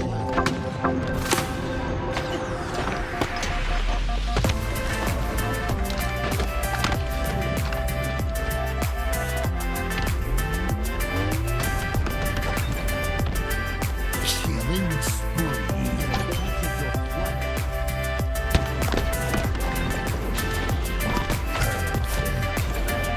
Double kill. The boys are back in town. Hunter x Hunter in full force, obviously joined by Eli as well. It's day 2, folks, of the Halo World Championship warm-up presented by Complexity. I'm your host, Hunter JJX, and I'm stoked to be back on the desk with you boys. How are we feeling today, Eli? How's things been going so far? Man, it's been awesome, just like we expected last night. So nice to have you back. I was getting kind of worried spending all this time alone with Hunter. I never know what he's going to do, but now that you're here, I feel a lot safer. And yeah, I can't wait to get into the rest of the tournament. FaZe looking very different today. And OpTic looking like they have other things in mind. They probably want to at least make it to those grand finals again. Yeah, taking a look at this bracket, FaZe Clan on an absolute terror today, Mikowski. I mean, a 3-0 in the winners finals, a 3-0 in the winners semis. I mean, they're looking and feeling pretty good. Yeah, FaZe Clan have really rewritten all of the wrongs that they've shown this season, which has been objective inefficiency. And they're in that oddball game number 3 to seal the deal and sweep Rebellion, who came into that looking really good. It was Renegade who had the most oddball time. It was Renegade who had all of it, actually, in that round 1 win. And then in round 2, Hunter, 100-0. They didn't let Rebellion even touch the oddball. So we're seeing a much different FaZe Clan roster here. They've come correct here today on Champ Sunday. And before you joined us, we brought up this little, historical anecdote that last year's Halo World Championship warm-up winner won the actual Halo World Championship just a few days afterwards. And by the way, that was FaZe Clan. So FaZe Clan, I'm getting deja vu from the results we're seeing today. Yeah, they're starting to lock back in. I'm not going to sit here and act like FaZe Clan are paying attention to what we're saying or anything like that, but it is really cool to see them sort of righting some of, the wrongs that we were talking about yesterday, the objective inefficiencies. Like, it seems like today they've been dotting their I's, crossing their T's. They've been all over it, and you love to see it. Another team, though, that I think was listening to us yesterday, Sentinels. I mean, they come out blazing hot today, put SSG away. Now they're in a position here to take on Complexity to go even further in the bracket. Eli, what about this Sentinels roster has stood out to you this morning? I mean, to be honest, we haven't had a chance to watch them a lot, but one thing that has stood out to me is Lethal. Man, Lethal was the outstanding performer in that SSG match. We're used to seeing Precision being the leader of the kills. No, in that series, it was Lethal. He had a standout performance, was absolutely dominating in the stat sheet. So if he can continue to play like the Lethal that we've known and loved to watch over the last 10 years, I mean, he's going to be a force to be reckoned with.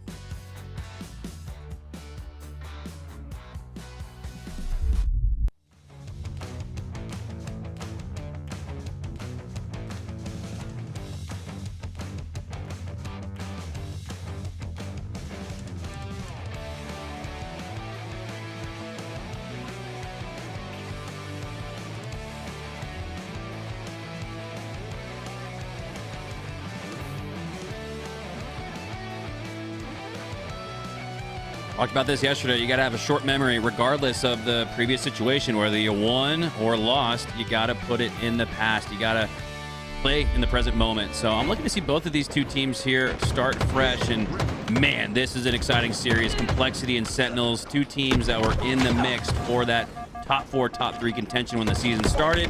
Slipped up along the way, but find themselves right back in the mix. Ryanoob has been playing absolutely lights out as he kind of caught Precision off guard there. Looked like Precision had the prediction that he would go the other way. Ryanoob chooses the other direction. He's still alive and hitting some shock rifle shots in the kill feed. Almost turns 3. And with all members of Sentinels dead, he's going to get some comfortable hill time. Probably going to get out of the hill as soon as he sees an opponent, though. Maybe you're right, Eli.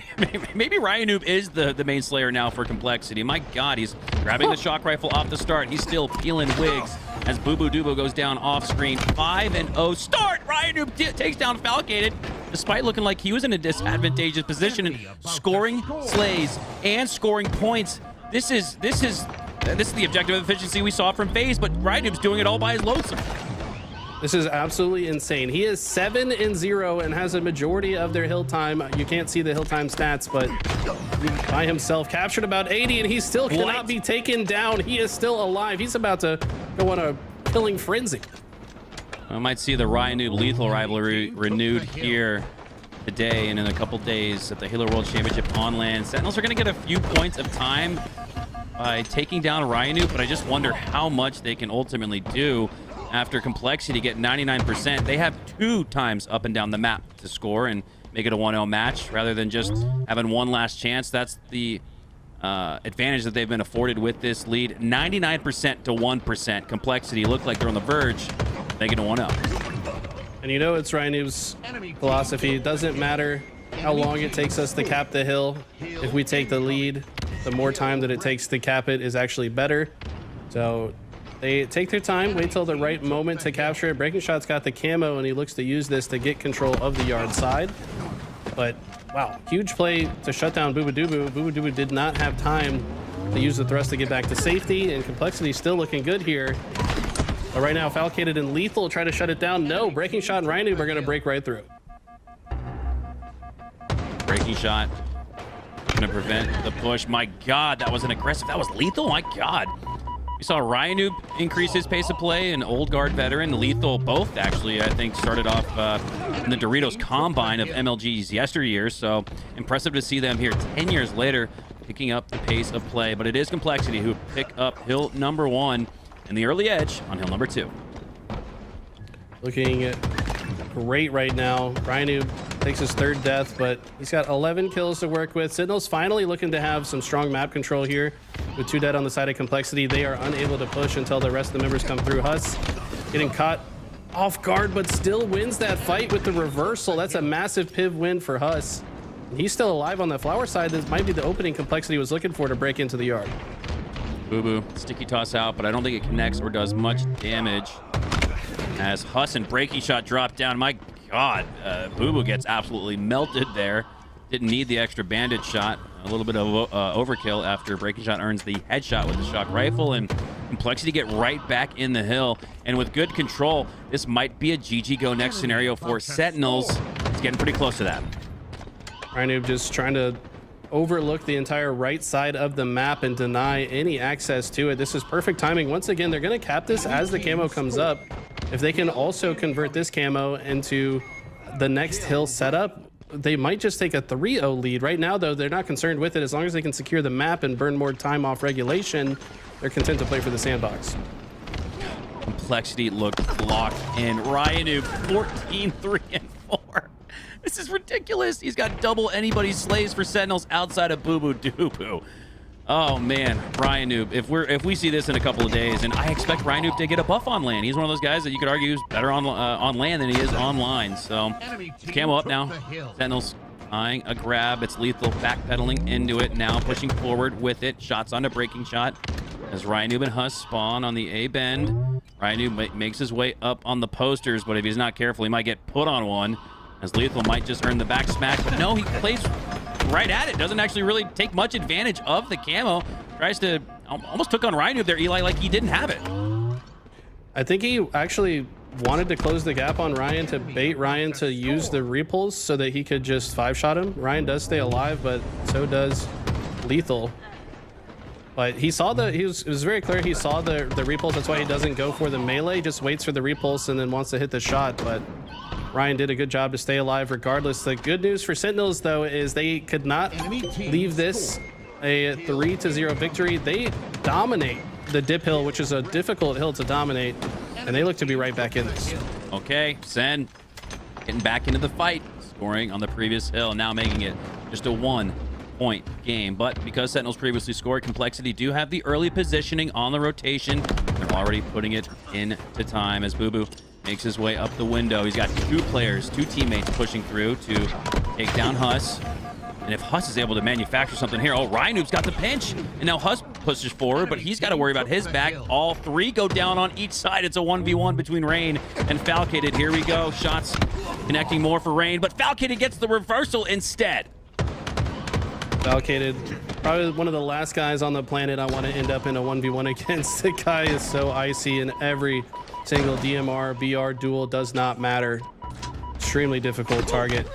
Breaking Shot has had this shock rifle quite a bit this game. He gets shut down though, trying to make some space to get this camo, but you know the guy in the lobby most likely to grab it, he's going to be the one to get it here. Not only does he get that, but he gets the shock rifle, waits to proc the camo to get a little bit of extra juice out of this one. This is where Sentinels have their best chance to tie up this match.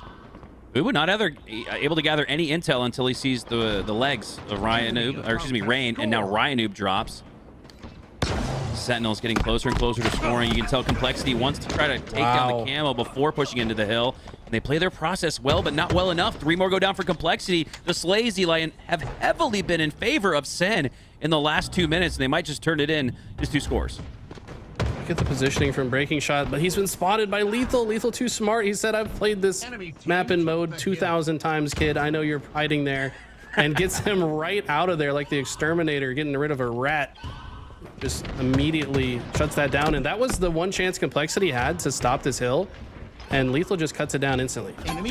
Sen scored 2 in a row. Gosh, another just limp repulsor we see here today. That's been twice that we've seen on stream where a player tries to get top side action and gets no juice out of that repulsor, and we hardly ever see any pancake medals anymore, so something to keep in of note as Falcated trying to work his way up to the A ledge, but he's having a fight with the ghost jump instead. I could use some top side action myself, but here we go. We're gonna do our picture-in-picture on the OpTic and Pure series. This is gonna be another good one. Shock rifles gonna be the first thing they look at here in their match. Oh man, the action is heating up. The intensity is too. We got OpTic taking on Pure, a little bit of picture-in-picture, the LVT split screen. Yeah, let's jump on board here. Let's see what the early goings look like of this match. Pure going 2 down, make it 3. No, Dead Zone goes down instead, but it's Lucid making it away with some points in the shock. Lucid wants to put it to work here. Wants to put Pure to rest. They've had quite a run this tournament, and they have been on a tear as of late. Not just in this tournament, but other tournaments as well. Ooh, nice quick scope shot from Lucid there. That's what he's known for, but look at the jitter strafe out of Talik. That's a very difficult target to hit with a shock rifle. So much Halo. So much intense Halo at that. It's not just Halo. This ain't your matchmaking lobbies with Billy Bobby. Like, this is OpTic Gaming versus Pure. We got Complexity taking on Sen on the other side as 4:20 left on the clock. Talik pushing through into the cafe. Thought he got the finish there on formal. That's why you saw him turn his reticle. But despite that, I hate that when I think I got the slay and I turn thinking I got it and then they take me down. He still finds a way to trade. Get a +1. Does Talik. He gets back on the screen after a respawn. 2 go down for OpTic, and Cherish now has the shock, and he's got the sticky repulsor combination loaded. I guess really the only way to get that optimal, almost like this is overpowered efficiency now, Eli, from repulsor, is to have a sticky tag with it.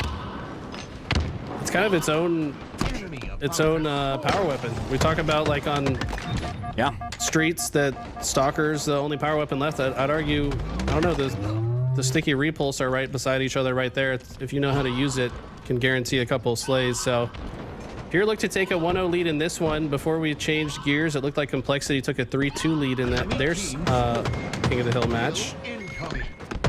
And this is good. I mean, OpTic looked like they were in control at the start, but Pure right the ship and earned the first point. I did want to bring up a quick point. Sorry, I didn't mean to cut you off there. Oh, let it rip, Boo. What do you got? Just a quick little detail I noticed earlier. Lucid with shock rifle and sniper rifle. I know it's a couple minutes ago now, but Talik, like, trusting his strafe and trusting his ability to stand in the pocket there and, you know, put the shots down, and Lucid ends up taking him down. I mean, I think any of the 3 of us, you know, we're in that situation. We see one of the best players in the game in front of us with a shot. Like, we're trying to get out of there, right? We're trying to get out of dodge, but Talik, you know, believing in himself, believing in his ability, believing that he's got what it takes to take down a power weapon player in that moment, and Lucid, and I mean, it paid off for him. And Pure take the 1-0 lead, so the fearlessness from Talik turns into points. It's all about turning slays into points. A slay in Halo Infinite is not enough. It's what you do with it, like JGX just said. And Pure having a little bit more efficiency in the early goings, but off of the reset on this A-hill, OpTic are on a tear, about to just completely dominate hill number 2 and tie up this match after 3 go down for Pure. Their call from the coach, trade try after all 4. No, Drunk has a double kill, so the last Spartan standing. I still think Trey calls for GG go next, and it looks like that's what they're setting up for. Ooh, but OpTic step out of the hill to draw Pure in to waste more time and force Pure to not get that early rotation that Trey might have just called for. Masterful work countered by the coach Lunchbox. Wow, now that they've shut down Druk, they immediately cap it. The process is clear and on display for OpTic. That's the name of their documentary for a reason. The process, these guys are all about it. They have a rhyme to their reason, always. And this is the type of OpTic we're used to seeing. We saw them kind of get blown out in that reverse sweep from Complexity last night. They've had all night to think about it, and I think they're coming a bit more correct this morning. It looked like Sentinels and Complexity were tied 3-3 with 30 seconds left in our picture-in-picture. 1-1 here between OpTic Gaming and Pure. Both of these lower quarterfinals tied up. The action is only heating up. Pollock with a sticky takes down one, looking for the double frag toss. Trippy's not going to be baited by that damage. Instead, works his way into the cafe, pushes Pollock down. Down to 1 HP. Absolute gets his shields back, but not long enough. Trippy had his number. Man, watching Pollock stay alive against OpTic makes me feel a lot better about playing against this guy in matchmaking and never being able to kill the guy. He just survives so incredibly well in so many different situations that other players would have just died 30 seconds prior.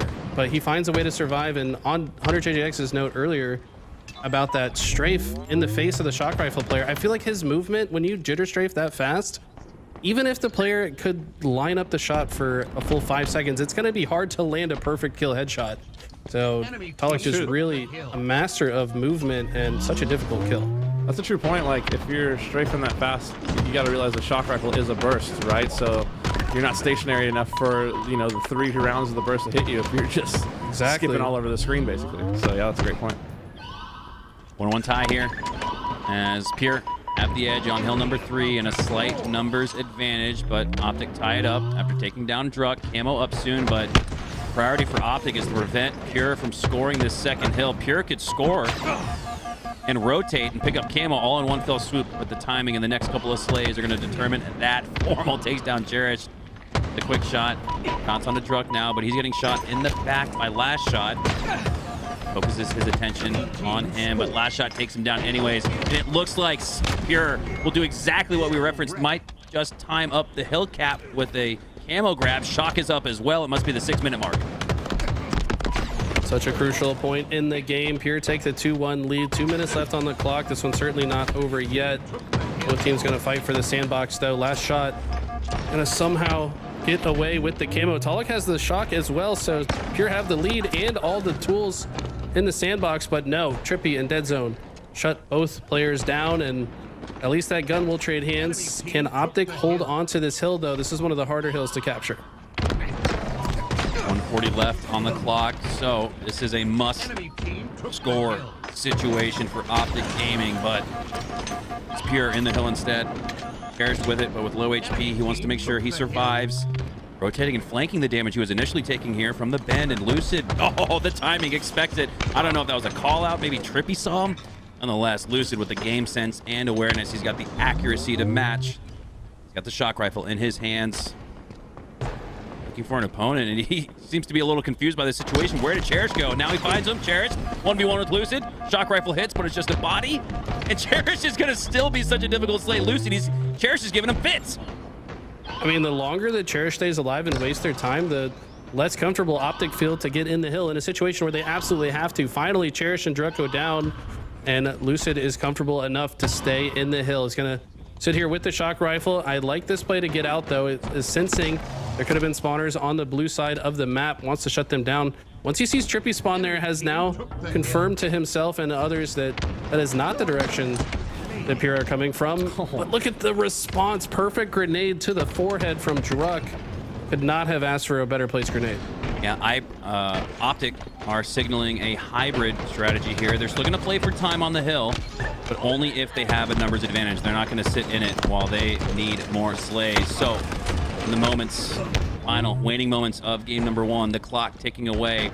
OpTic trying to drain the life force out of Pure, and they're doing a pretty good job of it. Lucid flanks through, spots an opponent, takes down the second one in his sights, knowing that his teammate would clean up on the other. Great process being played here. And OpTic, you can see, up by 2. It's a +2, so with that, they're going to stay in the hill. Is +1 strong enough to stay in it? Not with Lucid taking that grenade, so with 28 seconds left, they step out. But they're in the lead, needing this score as Druck takes down Trippy on the flowers. OpTic have to play this so meticulously well to come back in this one and tie it 2.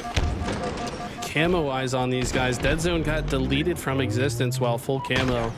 And that could be what wins them this game. They've been unable to recover ever since that moment. They were kind of counting on Dead Zone to keep themselves alive in this game, but all of a sudden it's Pure taking a 1-0 lead against OpTic Gaming. Okay. What a game 1, and that's the guy on the screen I want to see. I want to know what prescription he's got in those glasses lenses, because Eli, he saw him on lens from snipe jump. Do we realize that Druck saw camo from snipe jump up all the way to top ledge? Absolutely insane eyeballs on that guy. That, like you said, Eli, I think that was an absolute game changer, momentum breaker, because for a second there, you thought OpTic had it locked up, right? Like, I thought they were going to tie it for sure. They've got camo. They're going to be able to watch the push, get all the damage. But no, they completely negate that and seal the deal there on that win. Some excellent discipline down the stretch there from the Pure roster. Another thing that I noticed was they didn't get antsy, right? Like, they didn't start doing the solo pushes. They kind of stuck to their game plan, reinforcing their numbers and taking their time on each push, Mikowski, to make sure that they were able to get those breaks.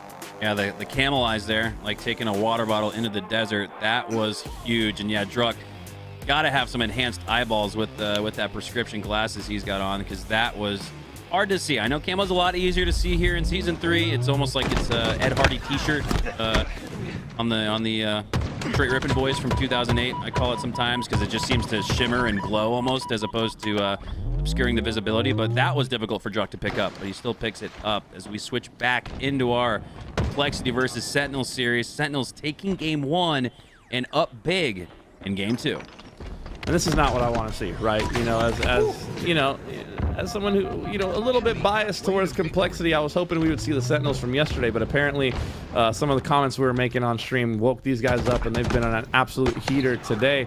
And continuing with that momentum, they ended up taking that game 1 and are currently up 9 here on Street Slayer versus Complexity. Eli, you've been in this situation. You're dropping down from winners, playing against a hot team and losers. How do you turn that around? How do you get momentum back on your side? You got to take a long bathroom break after you lose this game. Like, so you want to make sure you change the tide, man. You got to ice these guys out a little bit, because they're clearly playing with a very high pace. Ryan not being the main Slayer we've seen him be the last couple of days, but it's just so hard to break the momentum of a team like Sentinels that are just feeling themselves, right? You got to somehow change the energy in the comms. You've got to make sure that the team is fired up and locked in. You've got to kind of match the energy of the other team, but sometimes in the heat of the moment, it's very difficult. I think between games 2 and 3 is where Complexity need to right the ship. Yeah, it's a hard ask, but these guys are professionals, right? And we just see a double kill coming in there from Rain. He's grabbing the camo. Complexity, I mean, you never want to go down 0-2 in a series, Mikowski. It's not impossible to reverse sweep, and we saw Complexity actually reverse sweep OpTic yesterday, but still, you don't want to stack the deck against you like that.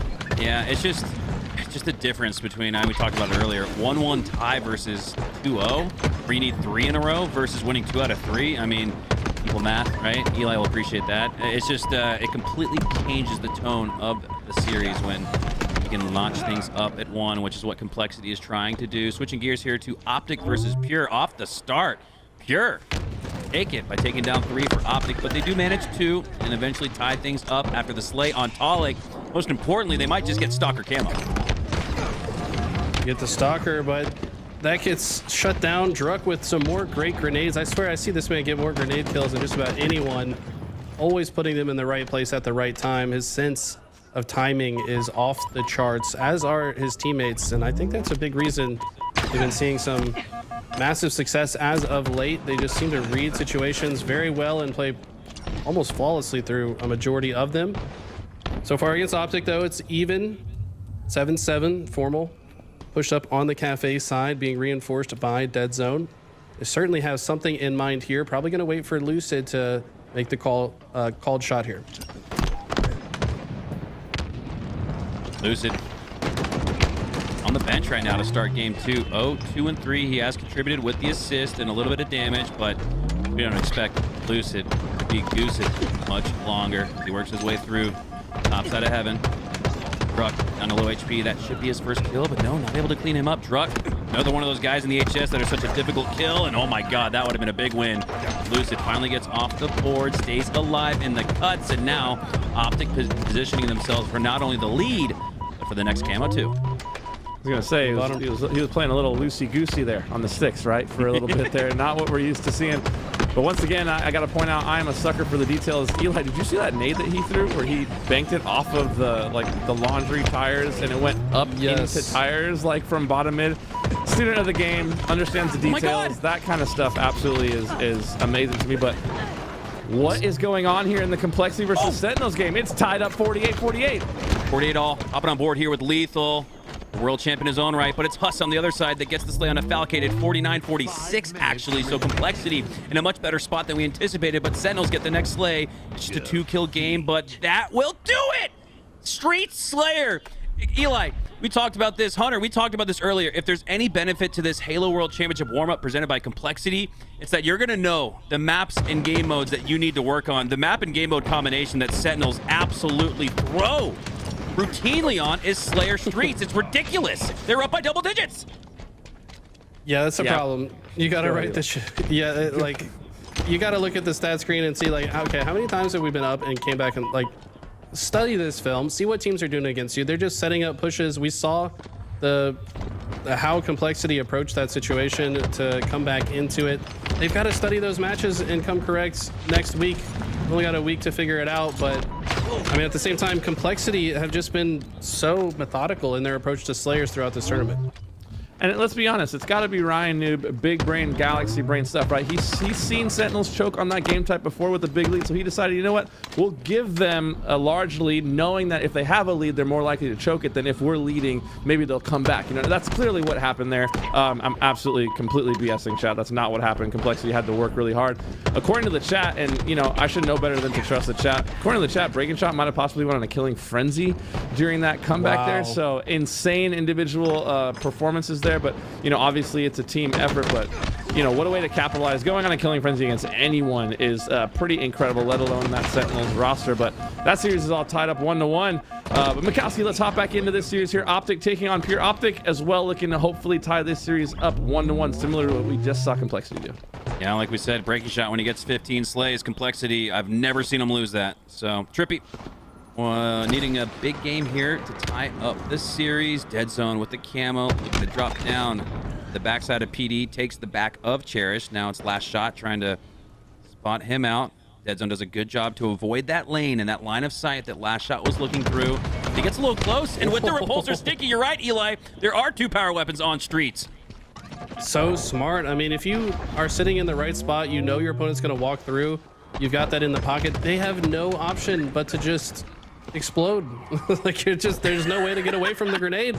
Like, you literally, there's no counterplay to that, and you only get a couple charges of it as he tries it a second time, but a little bit more room to work with as that member of OpTic survive. But OpTic's still up by 3 here, despite some heads-up plays on the side of Pure. And make no mistake about it, Last Shot absolutely playing for his life, not just his tournament life, but the life of his contract. I mean, we saw what Avicii was doing all day yesterday.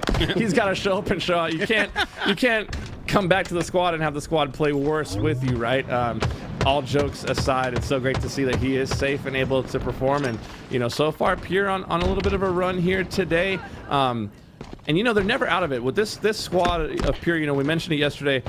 Dogs on that roster, right? It doesn't matter how far down they are in a game, they all believe that they can, you know, bring it back. And Mikowski, I mean, that's something you can't really teach a mindset like that. You're absolutely right, and too, and there would be a little bit of this, like, man, it felt and looked a little bit better with Avicii.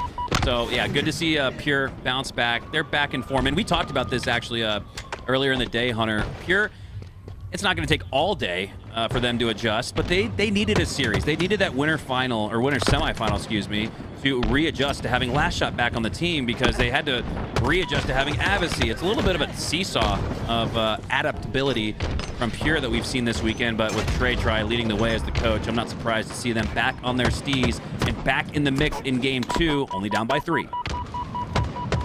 They brought it back to within 1, as they do again. Last Shot, huge survival with this camo. He's now tied it up. I don't know how this man stays alive in half the situations that he does. Dead Zone gets the sticky kill before being traded out. And looks like the OpTic push is going to be heavily on this B side. If Pure are able to recognize this, they can slowly pinch them. Yes, they're going to have 2 guys on the left side. Someone's going to swing in through the right. I don't think all 4 members have been located yet, so they might be a little bit trepidatious in their approach here. Maybe not pushing all the way into C, but as soon as they recognize that all 4 are on this side, I expect the push to come in and collapse from Pure. The collapse does not work out. They go 3 dead. Wow. 39. Interesting enough there. I was a little nervous for OpTic. It looked a little Season 1-esque, right? Their spacing, they were really bunched up, and I felt like that was maybe an opportunity for Pure to capitalize, to pounce all over them, but OpTic able to kind of like brute force, will their way through that situation. Off the back of Lucid, let's be honest, he kind of flew out there as a solo saying, we got to get out of this situation, and you know, OpTic now holding on to a 2-kill lead. Mikowski, this one's coming down to the wire. This could get close. Druck now pushing up on the B rail, still down by 2. Formal has the heaven positioning, but has to drop after some good reactive shots from Druck. It's last shot, though, in the arcade with the Stalker. You can see the positioning of Pure trying to draw some players through this lane. He takes the bait, but takes some good shots on the last shot. That doesn't give him the optimal scenario that we were building up, as OpTic seem content to take a 2-kill lead into the next camo, which should force some of these guys to push off their mark. Camo certainly going to force some movement here, as both teams have been unwilling to relinquish their positioning. With this camo up, usually the team on the A side has a better chance of getting it because they likely have that shroud in play, but that's a huge shutdown as a player lags out of the game. And that one hurts because we were so close to the finish line there, and everything that just happened will basically just not even matter. I think you just go full reset, right? You're not going to be like, hey, you played a 49 and we'll play a 50. I don't know. Maybe they will do that. Who knows? Man. But an absolute heater of a game there, cut short, unfortunately. But we've got more Halo action coming your way. Currently completely tied up, 0-0 on the rounds, but 45-45 in oddball. Mikowski, it's Complexity taking on Sentinels. I mean, Complexity starting to kind of, you know, find their groove a little bit. Yeah, I mean, shoot. Tied 1-1. Wow. Days without cussing, 0. Fine. I'm so sorry. Find me, Louis. I'll expect the email in my inbox here momentarily. But the action has been just so good. I lost my mind. I lost my train of thought. 45-60 now as Sentinels breaks the tie. And this series has been really, really good. 3 go down, though, for Complexity. 2 for Sentinels. They're going to maintain ball control at that number's edge. This is what happens when you do more broadcasts with tools than you do with me, right? You just, the mouth just kind of goes out the window. Whatever. You know, we're here. We're locked in. We're stoked. Complexity now with a setup here on the C side. Looks like they're going to be doing a little bit of rotation. Eli, I love to see how the meta on this specifically has, you know, adjusted from holding the ball into a base to now holding the ball in a lane where you can have options and, you know, call audibles and go either way. Right. It's a very flexible, adaptable style, right? If you're on this overshield side, you can wait for intel, know which side they're coming from, rotate the ball in the opposite direction. If you're the team aggressing, though, that means you need to kind of preemptively cut off the potential rotate once you show on one side. I think that teams are kind of adjusting. The meta is just so evolved on oddball. It gets very mixy, very heads-up rotations that we see across the board, especially between 2 very heady teams like Complexity and Sentinels. Perfect. Decision now. Ooh, drops into the vent, but Breaky Shot has that spotted out. Camo gonna need to be spotted out. Again, Complexity with 2 potential heads-up plays to take down 1 in the vents, 2 via the camo, and Boo Boo Doo Boo, the best camo player in Halo. I'll say it again. Despite going down, he is. And that just really points to how big that was for Complexity. Those 2 heads-up slays might just get them back in the mix. Less than 2 to go in regulation, and they're down by less than 20, about to be 10. Oh, Breaking Shot with the clutch back smack on precision keeps Rain alive. Doesn't look like they're aware of Boo Boo's positioning, though. He gets behind enemy lines, kills Rain. Husko's down as well, but I'm not sure if they know about Breaking Shot. He did take some grenade damage. Sometimes the Spartan will make a grunting noise. Okay, looks like Falcated was at least somewhat aware of his location. What are you playing? What are you talking about? Eli's not wrong. I was actually, it's really funny you brought that up, Eli, because I was going to call it out. I was like, I wonder if he made a noise there, because that is oftentimes a dead giveaway when you throw the nade. They may not have the hit markers, but them Spartans still be screaming out in agony. And you can kind of tell, depending on the voice line, how hard they got hit by the nade as well, if you're really paying attention. So Breaking Shot, though, one of the things I really respect about his game is his ability to just stop on a dime. Like, he is go, go, go 90% of the time, don't get me wrong, but as soon as he realizes that, you know, he doesn't have the team support coming or his teammates are on respawn screen, that dude will just stop wherever he is and post up and cut angles. And it's just a really, really interesting and something I feel like a lot of players in matchmaking could learn from. It's not always about just holding dead forward on your analog stick or the W key, right? Oftentimes you got to stop, reset, analyze and assess the situation and make a better play out of it. Look at the chat box. Formal says he suggested what you kind of said wouldn't be the case. Maybe Justin was, you guys want to play to 49 and we'll play to 50. And Druk says, well, I won't say this again. I don't want two fines. He says TF. Well, I guess I'm down. And the chair says, no, dude, let's full reset this. Come on, play to 49 and 50. Like, oh, Lucid though. Oh, that's an alpha call, man. He says, yeah, no, he just we're says playing it with to the 49, 50. And Druk. I thought he would counter back with a little bit more fight, like we're used to seeing in the game, but in the chat box, a little bit of gamesmanship being played here between OpTic and Pure before the game even starts. I think Pure's going to stake them now. It's like, you wanted to sweat us over one kill, let's beat you by 30 real quick. You know what I mean? No, that's not going to happen. But yeah, interesting to see them kind of, you know, cutting teeth a little bit there over the one kill situation. But Street Slayer, we've seen it come down to one kill time and time again, so I understand OpTic wanting to keep their advantage no matter how slim of an advantage it is. Eli, if you're in this situation, like, what side are you taking here? I mean, when they lagged out, they had a one kill lead. It should be 50-49. I don't think there's much conversation to be had, to be honest. I mean, that's just how it works. That's always how it's worked. It was in the chat, though. Yeah, but I mean, you could like argue the timing of the kill. Like, you guys wouldn't have got that extra kill if we didn't lag out. But the problem is, it was OpTic that lagged out. So like, if they have a one kill lead and they're the team that lagged out, like, you keep the one kill lead.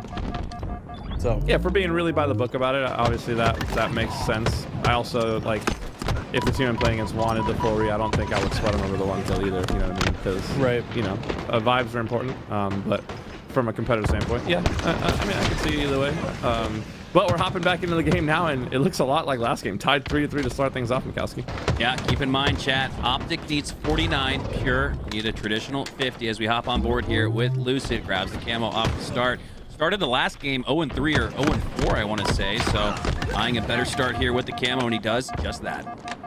I do want to point out, before you guys get confused, because I know this is going to happen, they did change the score to 1-0 to start, so it will still go to 50. Wow, okay. Because in the top left, the top left, you see 5 kills added up. They got 6 in the bottom left, so just keep an eye on that. Details. I also was going to bring up the point, Eli, that we know this OpTic roster hasn't exactly had the best luck when it comes to restart or crash situations, right? So you got to imagine that play factors into their thought process. They're like, we just got to take our advantage. Everyone else is, you know, taking their advantages over us in these types of scenarios. So yeah, it's kind of a little bit of world's prep there, a little bit of cutthroat. We got to win, and yeah, I don't think they want to be on the receiving end of some of these resets like they were at the last event. Cherished. High side positioning at the heaven mark. High side in the lobby with 4 slays to start this one off. Druk with the commando. It looks more like a dolphin with the first person point of view with that skin on. Not sure exactly where you can get that in the Halo shop.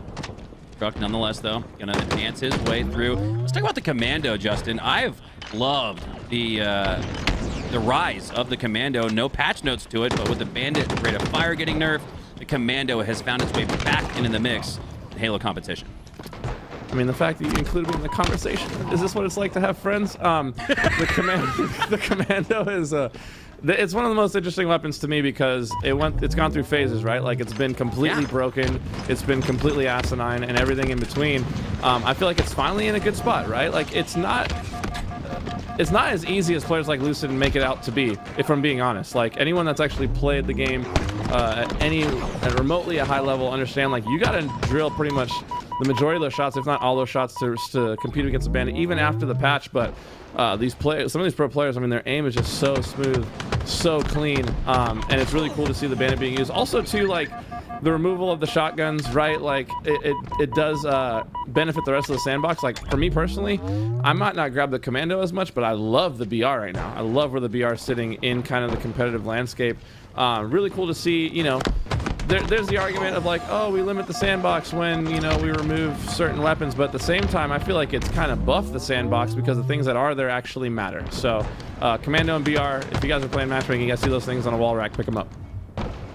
Absolutely. I think the commando actually has a faster TTK than the other two, bandit and BR tied, but the caveat is commando is situationally more difficult to use. I would say you've got to be you can't just pull the trigger at max speed. You've got to like kind of hold it for a bit, feather the trigger, reset that bloom feature, make sure that your next set of shots are more accurate. But if you can land your shots and you've got good aim, as all the players in this lobby do, it's usually going to come out ahead against a bandit or a BR.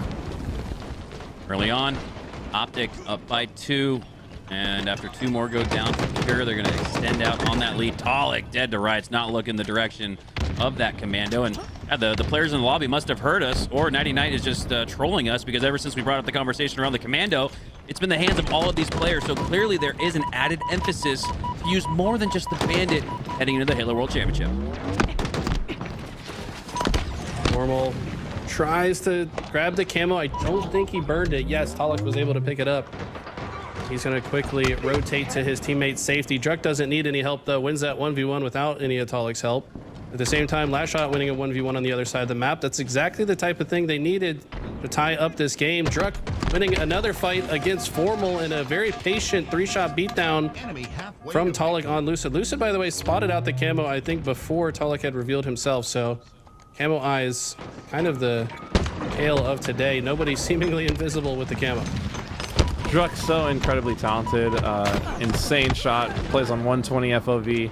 That situation right there, like, I'm Talik, I'm coming over with camo, I know Druk is weak, I'm coming to save his life. He wins that fight. I'm gassing him up. I'm saying, let's go, Druk, like, good shots, but you don't realize, like, the ripples, the effects of him winning that one fight. They end up with 2 players on B instead of 1. They melt down the next guy, they get full control of that lane, and now they're in the lead, right? They were down 2 kills prior to acquiring that camo. Now they have a 1-kill lead, so a little bit of a 3-kill swing there off of some excellent individual plays from both Talik and Druk, and you're going to need all those if you're going to take down a team like OpTic.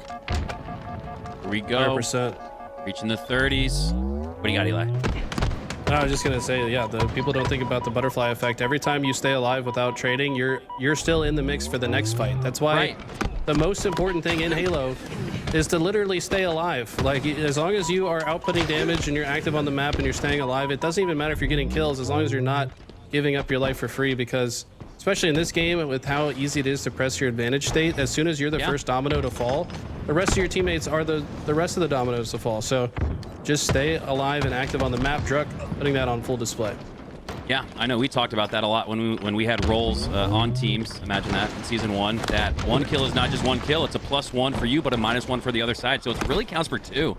In the grand scheme of things, looking at it philosophically, as OpTic have relinquished control of the game, and it's spiraling out of control. Pure might just go up 2-0 in this series. They're up by 5 heading into the 40s.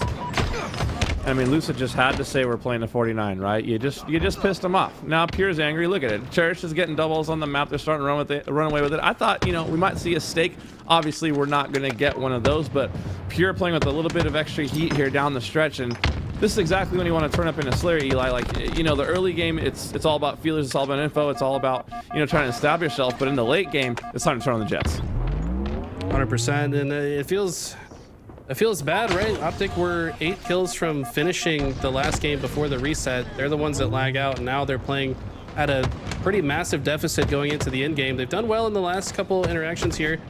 They've gotten 4 kills unanswered to bring it down within 2 kills now. So OpTic keeping themselves alive, and they want to make sure that, yeah, they might have pissed off Pure, but they're going to make sure they close out what they should have done the first time. And OpTic making me eat my words. I'm totally cool with it, honestly. It's for the entertainment purposes of it. This game just became a game, and it's so much more fun to watch because of it. Some great shots there out of Trippy to clean up that kill. But yeah, Mikowski, I mean, OpTic, they could have easily folded right there, but they're starting to lock in. This is what you get, World Championship resolve, and that's what we know of to be a characteristic of the big 3. You take a lead on them in a match or in a series, and it's like the lean forward meme. 41 all here. as OpTic Gaming, previously down by 5 just moments ago, have tied things up at 41. Formal looking AFK, but he's just waiting for somebody to rotate through this red room. With Cambo coming up, gonna shift his focus. Spots last shot though, knows at least one member of Pure is aware of his location. Druck gets the slay. Talik gets another on Trippy that should earn them the camo as well. Dead Zone actually bottom middle though. Maybe Dead Zone got the camo while all this was happening. No, it doesn't look like he has it. Not sure what happened to camo. There it is. Oh, there it is. Still on the ground. It's hiding underneath that item. One of the cushions from the bench hides the camo, and now Dead Zone hides from any frag damage. Looking to stay alive and take advantage of the final 22 seconds on this camo. Tied 44 all. The game is up to Zane, and he's making the most of it. Takes down last shot on the planters, and now with that slay, Pure are going to have to watch out for the push from OpTic. They're going to collapse here. And this is redemption for Zane from last game's camo play at the end of the game, right? He plays it perfect this time. All the players of Pure getting wiped. Last shot hiding in a corner, scared for his life. Gets the audio onto Lusa there. He's going to take him down. So a great play out of last shot, though, to make the best out of a pretty terrible situation. Does not take down Trippy, though, but the damage cleanup is going to be there. But, man, what a difference in that camo usage that time. And the game is over. OpTic pulling things back. I mean, they were down, what, 37, 38 to 31. Realized they need to lock in quick. And just like that, it's now a 1-1 series, Eli, which is a lot different than being down 0-2 in this moment. OpTic locked in, man. They were down by quite a bit, but not sure what happened at the end there for Pure as well. They had 2 dead as the camo spawned, but nobody in position to grab the camo. So it kind of felt like a situation where Dead Zone should not have been able to just go to the center of the map with only one surviving teammate to secure the camo. Great heads up play by him, gets the most out of it to tie things up, and things are getting interesting. We got a 1-1 tie on the other side as well, but it's Sentinels with a massive lead in round 1 of Oddball. And I do want to bring up a reset though. I think it is actually, because they were tied 45 all in round 1. Yeah. And without a dot in the middle of the screen, somebody's up 1-0 in this game. We're gonna wait for word from the admins to determine who. Or the chat. Maybe we'll trust you guys. I mean, looking at the kill feed, I don't think they've gotten 10 or 15 kills in the 20 minutes that we were watching that other Slayer. You know what I mean? So, but yeah, to bring up your, that last point, Eli, about that camo, I really do think that Mikowski brought up an excellent point. You know, we love our ground clutter in Halo, obviously, and there was a little sandbag covering the camo. And I mean, at the end of the day, that could have been the difference maker in that game, because it did seem like Pure got the wipe at the right time to secure the camo, but they couldn't find it. They thought it got burned. I imagine with all the fracas and melee that occurred in that sequence, they thought maybe it got burned, but it was hiding underneath a cushion. I mean, oh man, when have we ever said that on broadcast? Never. The thing is, I don't know if the debris on the map is not server side, it's client side. So that means that what some debris looks like on one person's screen doesn't necessarily look like it on the other person's screen. So the observer saw that. I don't know. You'd have to go back and see it from a first-person POV to know what I'm talking about. But like, if you go and break a bunch of sandbags, they're going to be in different spots on different people's screens. Unfortunately, regardless, I think it was just a positioning problem. I think it was a positioning problem from Pure, or maybe they went for it and got killed on the way to it. But either way, OpTic going to take full advantage. Absolutely, but hopping back over to this series, Sentinels with a firm lead here in game number 3. Series is tied up though, Mikowski, so the swing game, we're in it. 84 to a rolling 20, Complexity. And there would have, there absolutely was because Complexity was the blue team previously. So somebody's up 1-0 in this one. So this is either a clincher or a tie scenario. Sentinels up by 50 seconds in this one. Still plenty of time left in regulation, so somebody's going to reach 100 in this one. Sentinels has the best chance to, but in that moment, Complexity regain control of the oddball. Hey, don't get it twisted. This is a clincher no matter what, just being in this game. You know what I'm saying? It's a pretty intense game here, pretty closely matched between these two teams. Back on board as well with our picture-in-picture OpTic and Pure as well in their swing game 3. Love to see both of these series tied up, because we've been seeing quite a bit of blowouts both yesterday and today. Dead Zone with the sniper. Gonna try to secure this camo. But for now, just gonna use it as bait. Just gonna watch over Trippy while he goes for it. Poor Trippy, I feel like he just always uses the bait on this squad. Like, all the other 3 of these guys It's like, yeah, Trippy, go in, let us know where they are. We'll kill them all after that. He's just constantly in that position, but I think he kind of enjoys it. Hey, somebody's got to be the bait. Somebody's got to hold the oddball. I mean, it's a thankless job, but if it's one that gets the job done, Trippy will take it. Trippy takes the oddball momentarily, but pressure from Pure, not able to hold on to it for much longer. No scope to the hip, takes down one. Wasting some ammunition, it feels like, his dead zone after 2 of his teammates fall, sensing the pressure down the backside of A. Gets back in the fight, reshields, repositions. Oh, and then waits for help. That was a heads-up play there from dead zone. Eli, I know you'll appreciate that one if you were to break it down in a Metafy session. For sure. And by the way, they ended the game after Sentinels won that first round, so it looks like Sentinels must have won at least one other round before, or exactly one other round before, and that's why they will take a 2-1 lead in that series. That one's heating up. Complexity would like to force a game 5, but not sure what the game type list is. And right now, OpTic gonna make a smart rotation over to this B side as they lose a few members. Want to get the ball to a position they can play it off the map, but they don't need to yet. Dead Zone picking up a double kill means they should get at least another 10 seconds of oddball time. Enemy has the ball. Formal now. And OpTic in the lead here in the early goings of this game. A huge game 3. I always, it's the reverse sweep trampoline game 3 oddball when you're down 0-2, but tied 1-all. It is a massive edge. Traditionally in Halo, you win game 3 tied 1-all. It's a 75% chance to win the series. I'd argue it goes up to 80% when you win it in an oddball because of the energy dispersion needed to win a long, potentially 20-minute match. These long game types are absolute character builders. Being in these series, Eli, you know, if you pull out the win after a long, you know, the win is going to energize you, right? Whereas if you are in a grueling 25-30 minute and you end up with the loss, it's kind of like, why did I even bother expending that energy? You know what I mean? You kind of have to hit the mental reset. You got to make sure your energy is up. You're not going to have the dopamine boost or the adrenaline boost of coming away with that win. And there's the entire psychology factor of a series and of a long series. And that's what's always impressed me so much about, you know, teams like SSG is that they seem to just improve game on game on game, no matter how long the series is. Unfortunately, you know, today didn't go the way they were hoping. But that's the difference between a team like SSG and a team like Pure, in my opinion. You know, Pure's still a new team. They burn real hot when they're on, you know what I mean? But yet to be seen, you know, ooh, a triple kill coming from Talik. Insane shots there. He's a man on a mission, Eli. Absolutely is. I mean, look at these peak shots. This guy is so hard to kill. Always so active on the map. But no, I agree. I mean, just me playing matchmaking, if I lose a 26-minute oddball game, and I just put my heart and soul into it, like, dude, it's just matchmaking and I'm in a bad mood. Like, oh yeah, I'm getting off. You know, I literally might end the stream because of it. Like, but these guys, like, with a lot more on the line, it's got to hurt even more, right? Like, these matches actually matter. They're not for 5 CSR. They're for $5,000. So, yeah, it's a big deal. It's an energy sucker to lose a match like that. Oh, gotta love being on the mic with you guys. You guys have just been spitting pure facts out. Double kill. Formal spitting out a little bit of ammunition with that sniper. Gets 2 and gets the oddball back in the hands of Dead Zone. 46-63 though, so OpTic with a little bit of meat left on the bone to reclaim the lead that they once had early on in this match. 2 bullets to work with. No targets on his screen though. Looks like his Lucid finds a double kill before he gets... Oh, he's still alive. I was going to say before he gets taken out, but he's still alive over here. Might make it a 3rd. Oh!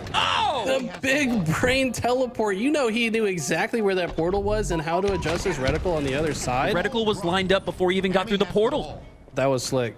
He also knew that in that situation that Cherish is more apt to fight that to the death. So he knew in this fight, like, I can exploit the fact that he's going to come sliding in fully committed and use that information to my advantage. He knew where the QT was. He knew exactly where he needed to look. It was just an excellent individual play there out of Lucid, who, curiously enough, though, is only sitting at 6-6. Interesting to see him having a more, you know, I guess you could say mid-game. Trippy, though, I mean, Trippy all weekend has been absolutely unbelievable. Yes. Sitting at 12-8 right now. I don't think people, especially, you know, newer folks to the scene that maybe jumped in with Infinite, don't realize the goated talent that Trippy is. Like, this guy is an all-time great when it comes to talent level and execution, and it's awesome seeing him step up in a different way when his team has needed him here this weekend. I think he's kind of taken a new role as well since Dead Zone joined the team. I think that he's kind of taken a similar role that APG held and being typically more of a support player, but this weekend he has been popping off in the stat sheet, often having the most kills in the lobby, and was actually a stand-up performer on Halo Data Hive when I looked at one of their last series, I think against ITB. Dead Zone had one of his worst stat performances that we've seen, but Trippy absolutely popped off, so it didn't even matter. Enemy has the ball. A good teammate can negate your bad games, right? Eli, we've all been there. Kelsey's been there, where you just have an absolute.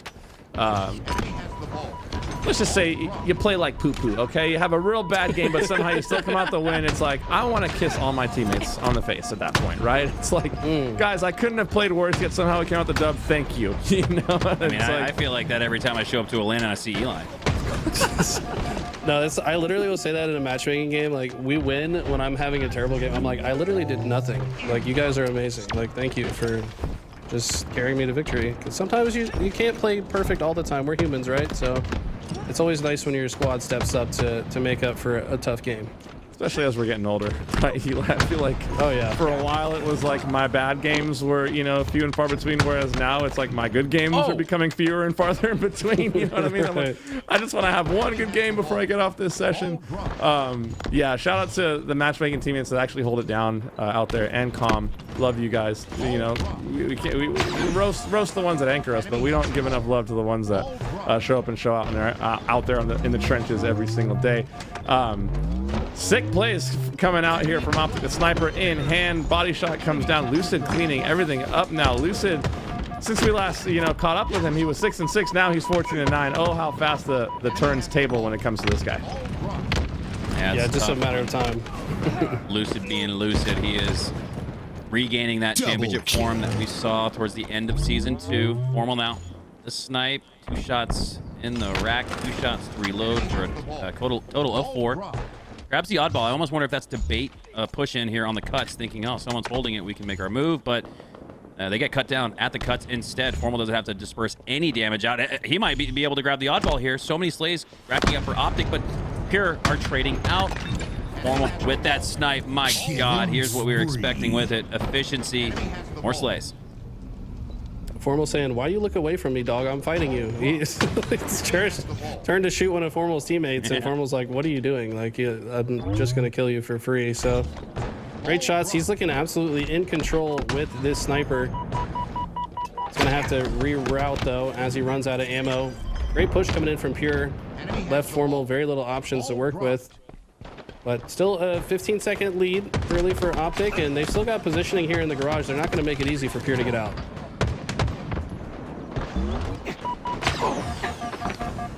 Dead Zone, trying to stay alive. 1 HP. He is absolute. A simple body shot to take him down. Despite missing that repulsor jump, he does stay alive. Nice frag toss there from Druck 2 times. Take down Dead Zone cleanly, maintain his life. Zane did do a good amount of damage though, so Druck's gonna have to do the same job we saw from Dead Zone. Re-shielding, repositioning. Really wonder where Druck's gone at this point, because he might be causing chaos for OpTic. And yes, he does take down Formal. Trade out occurs in the rat tunnel. 3 go down for OpTic. Druck is causing chaos. He gets another one, grabs the oddball, and after the team wipe for Pure, they should be able to tie it all. Look at Formal here, pushing out the line of scrimmage as the last Spartan standing and getting close spawns for OpTic Gaming. This is the heads-up play you expect from a world champ. And Eli, one of the things that I've just been noticing, and I'm interested to get your take on it, from this OpTic Gaming roster, a way that something they've added to their game is just the sheer speed that they get back to situations in. You know, before it seemed like they really wanted everything to be a 4-stack, SWAT team. This is the police type of deal. Whereas now we're seeing guys get back in the mix. I mean, Pure was in that battle. It felt like forever. It felt like they fought 8 guys. They weren't able to get quite as much ball time because just when you thought that the push was halted, the spawners were already back in the mix, right? Hitting the drop slides and getting in there. I feel like OpTic overall has just upped their pace, and it's so suffocating to play against. I think they're just recognizing that that's the game plan of teams like SSG, right? If there's any active damage on the map, the spawners are coming off with just an insane level of urgency to make sure that damage is followed up on. OpTic maybe recognizing, hey, every play doesn't have to be perfect for us to maintain control of the situation. We can continue to aggress and then stabilize when the time is right. And you're exactly right. They've made adding that gear to their playstyle has made them even more dangerous. 17-37 here. Druck really, in my eyes, springboarded this 20-second lead for Pure after staying alive in the rat tunnels, taking down Dead Zone, Formal, and then Lucid grabbed onto the oddball and scored more time, and now it's Pure with it once again. But with this push from OpTic Gaming, they're able to force a reset and a team wipe. Pure go 4 down, probably spawning B here. Yes, that's where last shot spawns, but with positioning for Lucid, he's going to force a split. I think Lucid was actually going for the cheeky QT play there. He waited for him to spawn and then immediately QT to B, but fight didn't go the way he wanted to, so he QTs back to his team and, you know, stays in control. On that last team fight, I mean, OpTic was in a best case scenario. They were able to wipe Pure 4 dead without losing a single person, and because of that, they've put, you know, 20 seconds on the board, narrowing the gap to just a 10-point lead, I apologize, for Pure there. Pure, though, on the early rotation, early ball spawn, and they're looking to answer back with a setup of their own. That was a crazy plasma pistol shot. I cannot believe that connected. I feel like I shoot that, it misses 9 out of 10 times. Luce is just different, though, I guess. He's going to rotate through and find 3 one-shot players. Can he finish them all? He can. Triple And the kill. perfect cleanup crew arrival. That's going to lead to a lot of ball time. They've also got camo and a comfortable A setup. If Pure spawning at B, though, they're going to have to figure a way out. But no, Formal with that first pick is massive. It's going to delay the push even further. Perfect prioritization of opponents. Did you see that there? Druck was actually presenting the most damage and danger to Lucid, but he took his aim towards the player in the back. I believe that was Pollock at the time. Allowed Druck to slide behind the pillar where he couldn't do damage to Lucid, and then reset his focus on him for the triple kill. And off of that, OpTic regained control of the oddball and this lead. And I do have to update the folks at home in the chat. We saw in the picture-in-picture, Complexity and Sentinels currently knotted up 3 flag caps apiece on Aquarius flag. Complexity obviously trying to force a game 5 there. Sentinels trying to close things out and head to the next round. So heated match going on over there as well. But on this side, OpTic has completely turned things around, Eli. They went from being down, you know, 10, 20, 30 seconds in this round to now being up by 33 seconds to be exact. Pure finally able to break that setup, but man, OpTic has turned on the heat here. OpTic were extremely proactive in that situation. So the prior play, when you have the ball hold in A, you do not want enemies to spawn at green unless you're in perfect positions to stop them from getting out. But Lucid proactively pushes out to green so that they can rotate the ball in that direction, ensure that Pure can't spawn there anymore. And then you're going to be able to take the ball to a position where you can just play it off the map in case things go south. But all the while, they were able to get a ton of ball time. And look at Dead Zone just being so annoying with the oddball. Finally gets taken down, but not before OpTic take a 36-second lead. Final seconds here. 37 seconds left and about a 30-second lead for OpTic Gaming. So this gets to where you might see some balls dropped.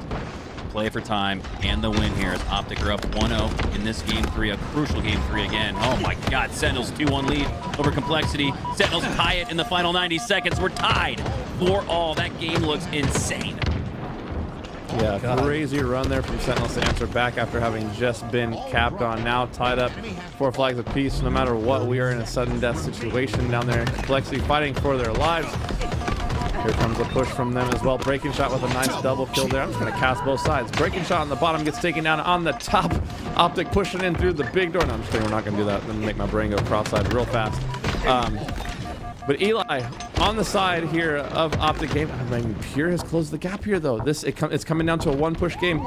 Eli, at this point, you just got to send it. Absolutely. I mean, they don't have much time to work with. Looks like Cherished just wants to go in and output damage. He knows the cavalry is on the way behind him.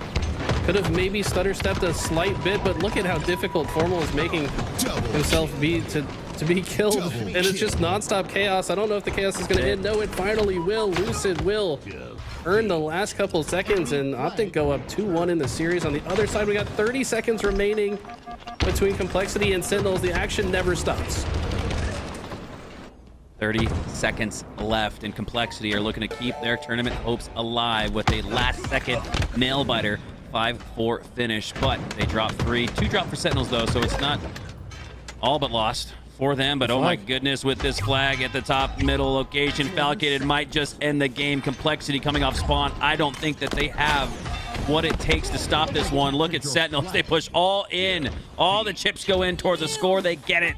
And they'll send Complexity packing. Sentinels having themselves about as good of a day as you could want or imagine heading into the Halo World Championship. Complexity had themselves a great day too, but it gets spoiled by the likes of Sentinels, who now aren't having those end game fumbles like we've seen in the past. They're actually icing up after ice up after ice up after ice up. Sentinels will win in that series, and OpTic will take a 2-1 lead in this one. Yeah, and for everyone in Sen City, this is exactly the version of Sentinels you want to see, right? And for us at home, this leads to some interesting conversations. I really hope that we'll also get this hot version of Sentinels at Worlds next weekend, because that could absolutely make things interesting, right? The top four all of a sudden gotta ask some questions. There's some matchups there. They can really throw a rock into that mix, and so great to see Sentinels, coming out and playing on fire here on Championship Sunday. No better time to do it. They've answered the call. But also shout out to Complexity with a great showing this weekend. Taking down OpTic in the winners bracket, pushing it to a top 6, I believe, finish is what they will close the weekend out in. I know they were obviously hoping for more, but nonetheless establishing themselves in that top 6 and making sure no one sleeps on them. But this series in front of us, it's not over yet, Eli. It's 2-1 OpTic. Pure heading into an Aquarius CTF, and if you're Pure, what's the game plan here looking like? What's the mental reset looking like here? You're trying to force a game 5 against OpTic.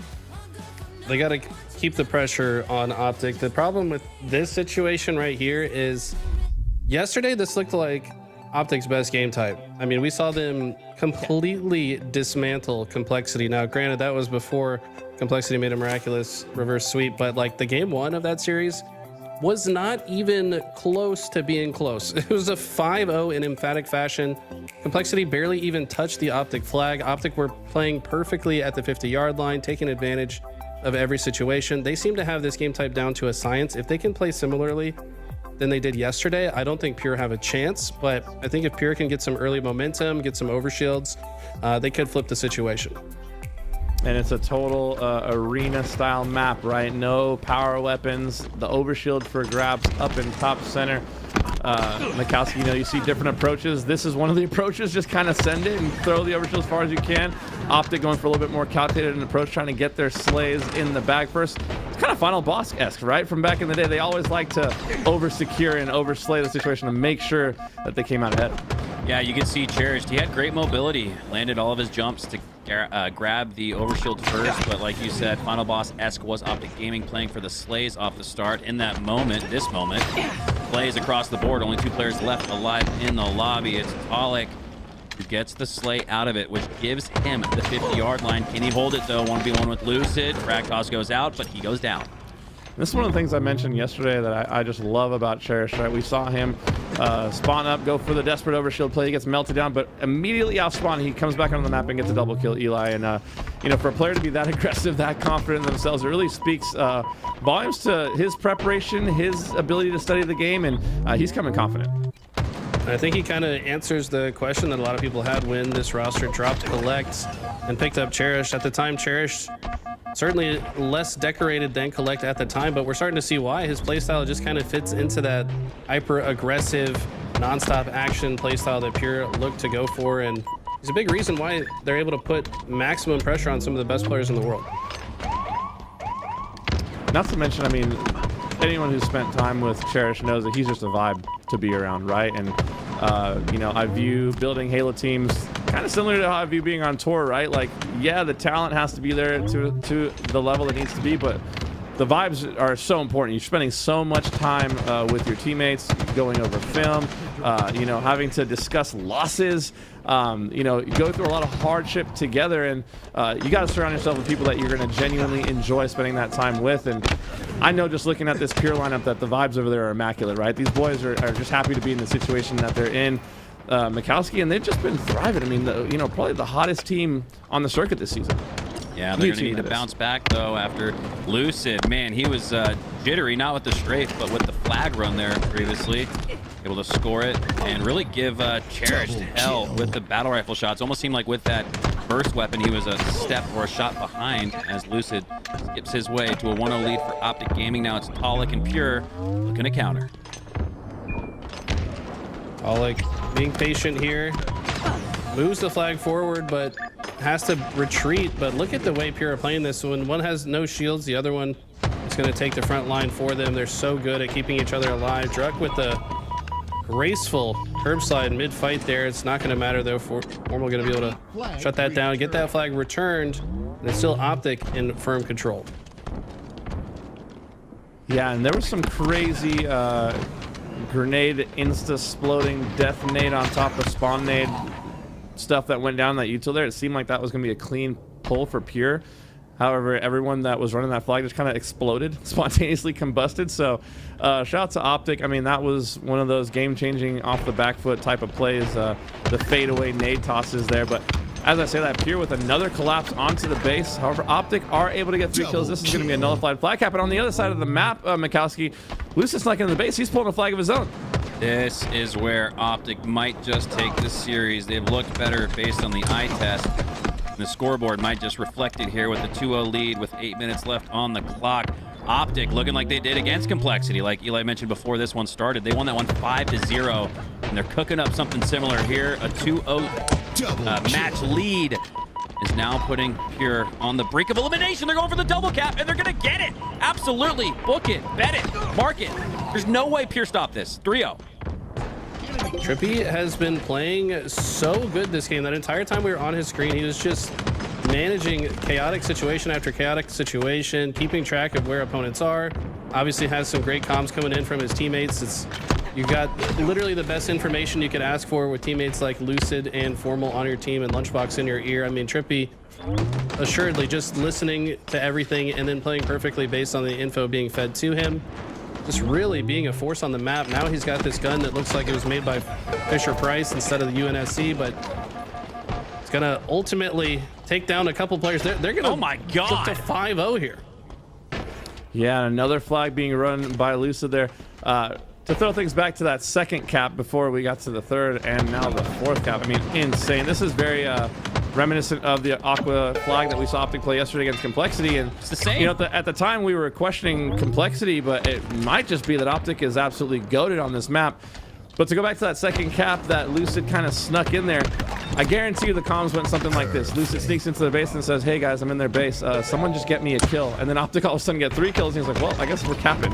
You know what I mean? Being behind enemy lines in those situations, all you need is for your teammates to get that first pick to create an opening. And OpTic capitalizing not just with that cap, but 2 more caps after that. And now they're sitting at 4-0 here, looking to, you know, end this Aqua CTF in masterful fashion, Eli. I'm just going to say it's over. I don't think Pure can come back from this. OpTic Gaming are using offense as a form of defense to pull more flags, kill more members of Pure. Every time I look up at the top right, there's at least 2 dead, and make it 3, make it 5-0 for OpTic Gaming once again. Insane stuff. They just have perfect map positioning. If you want to know how to play this game type, study this film, because my God, that was insane levels of dominance. The same level of dominance we saw when they played Complexity yesterday. They've got something locked in on Aquarius CTF. Yeah, OpTic has figured out the formula there. A 3-1 series victory over Pure with that's a crazy capstone to a series, right? A 5-0 closeout game there on Aqua CTF. And, you know, that really speaks to the work ethic of OpTic. I mean, we all, you know, have seen the streams and know the shots these guys hit and how insane they are, but you know, we don't always get to see behind the curtain the amount of work they have to put in off screen, in theater, going over film with Lucid. I mean, Aqua was not one of their best maps, I mean, even a year ago, right? Yet now they look like a completely, they've reinvented themselves on that map. And yeah, I don't think I've seen a better team on Aqua this weekend than this OpTic Gaming roster. And they punched their ticket into the next round where they're going to be taking on a hot Sentinel squad here. I can't wait for that matchup. But taking a look at the stats here, we have Formal, just a turret on the map, 4K damage, the only person in the lobby to hit 4K. Mikowski Cheris there getting a little shut down. I mean, 2,600 damage. It seems like OpTic really played his aggression against him in that game, number 4 there. This performance from OpTic Gaming reminded me of Carbon in Halo 2, where on midship, I feel like more often than we see on Aquarius, you see double caps happen a lot, where you just time perfectly the slays with the score. And we saw that here from OpTic Gaming, able to score on a double cap, and they practically turned it into a triple cap. Here's a glimpse at it right now, and you blink and the score's 4-0. That's exactly what it looked like, even in real time. Yeah, right there we saw Cherish getting maybe one of the only flag pulls that Pure got the entire game, and it ends up just being him isolated by himself while his team don't have as much help in the fight. Like, you could argue it would have been better for him to like guarantee his team wins the fight and then run the flag. I don't know. It's hard though when a team like OpTic has so much map control, they just don't allow you to move on the map. It seemed like there was at least one member of OpTic top center or P2 at all times. Anytime they got control of the top of the map, they immediately converted it into base control. So huge stuff from OpTic. Insane plays from OpTic. Up next, they're going to be taking on Sentinels. You have your series layout there in front of you. But before we do that, we're going to throw it to a quick commercial break. Don't go anywhere. Don't change the dial for all you old dads out there that remember TVs with dials and antennas. Anyways, don't go anywhere. We're going to have more action coming up for you right here at the Halo World Championship warm-up presented by Complexity. We'll see you guys soon.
Triple kill.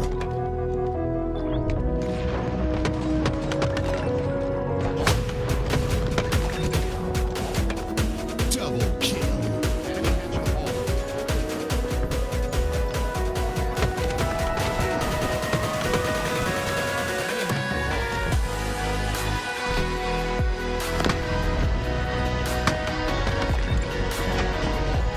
Killing spree.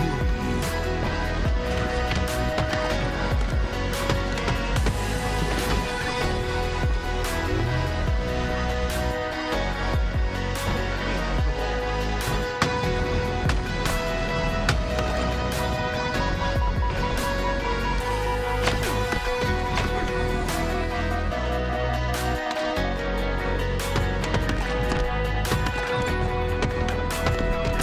kill. Triple kill. Killing spree.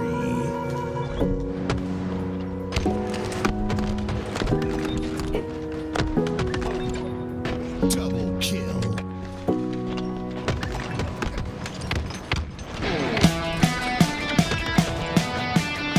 Double kill.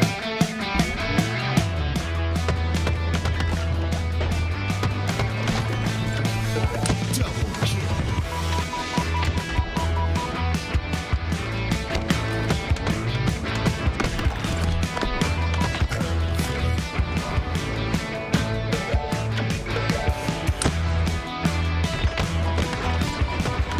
Double kill.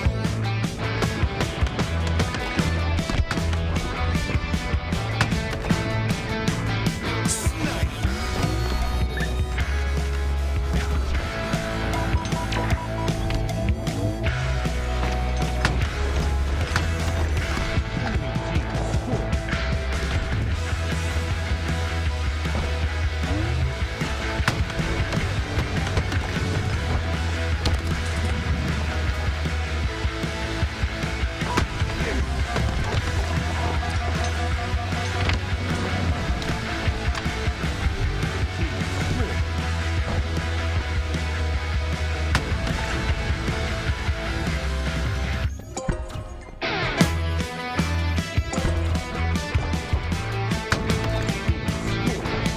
Killing spree.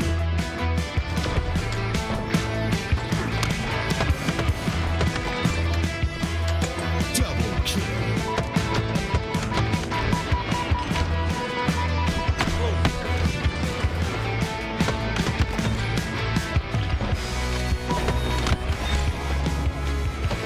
Overkill.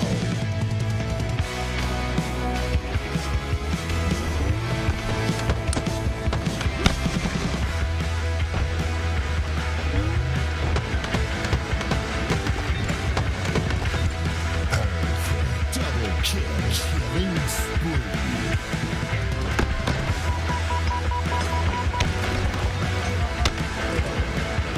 Reversal.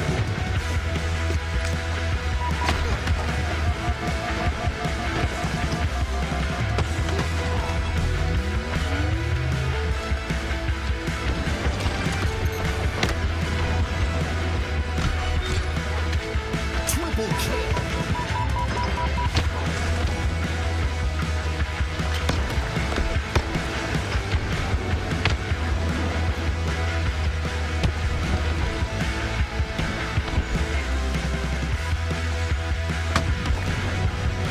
Snipe.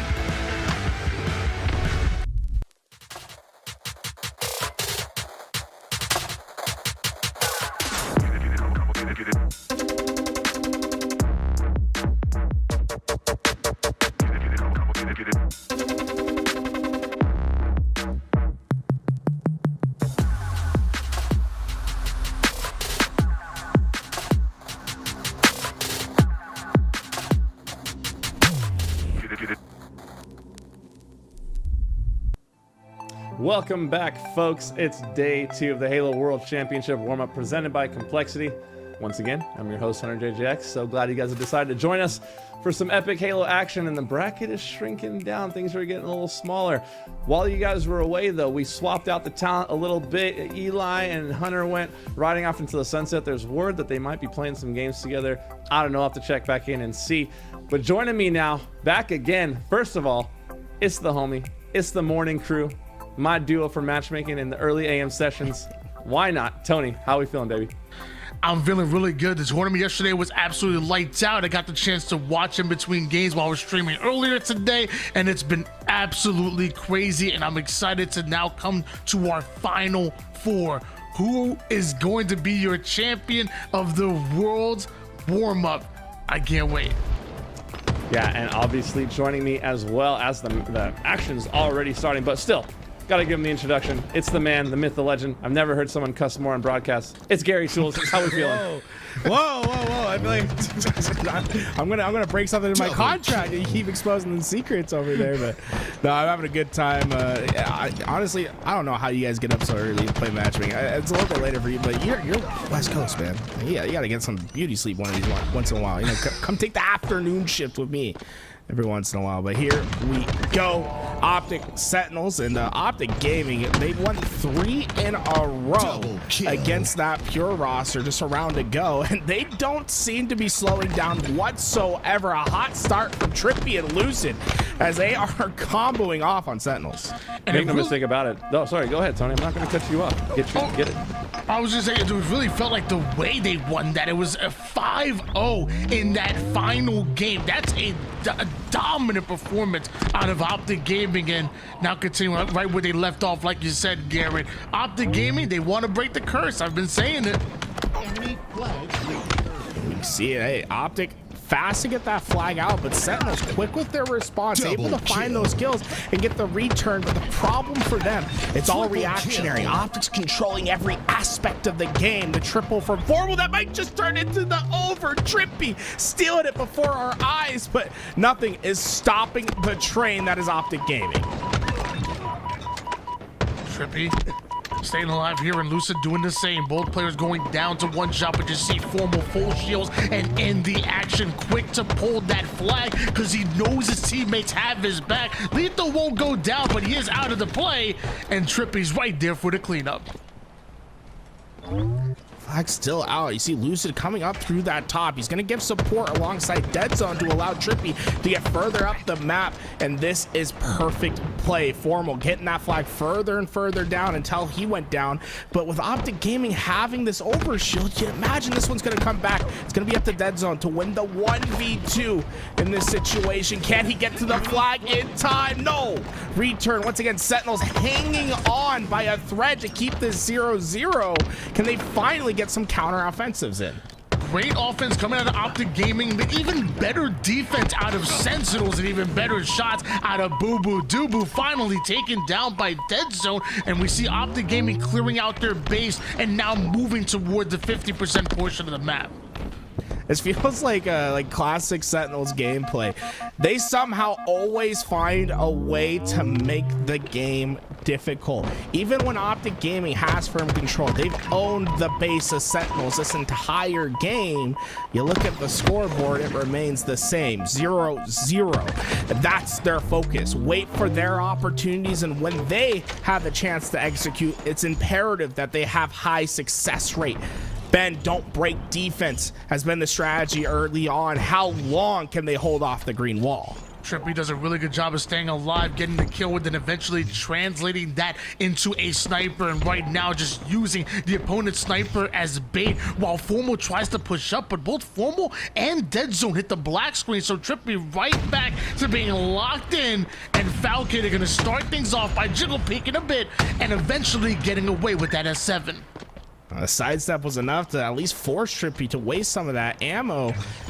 The problem is, though, Lucid's gotten control of the sniper, and he is in the base of Sentinels. Sentinels have not been able to put any sort of offensive action on board because of how strong OpTic Gaming are on these pushes. They constantly get the sniper rifles. They're constantly getting the overshields. They have control of everything, and it's causing Sentinels to have to stand in the back of their base, form defensive lines. There has been no action from them. OpTic Gaming continuing to send their forces.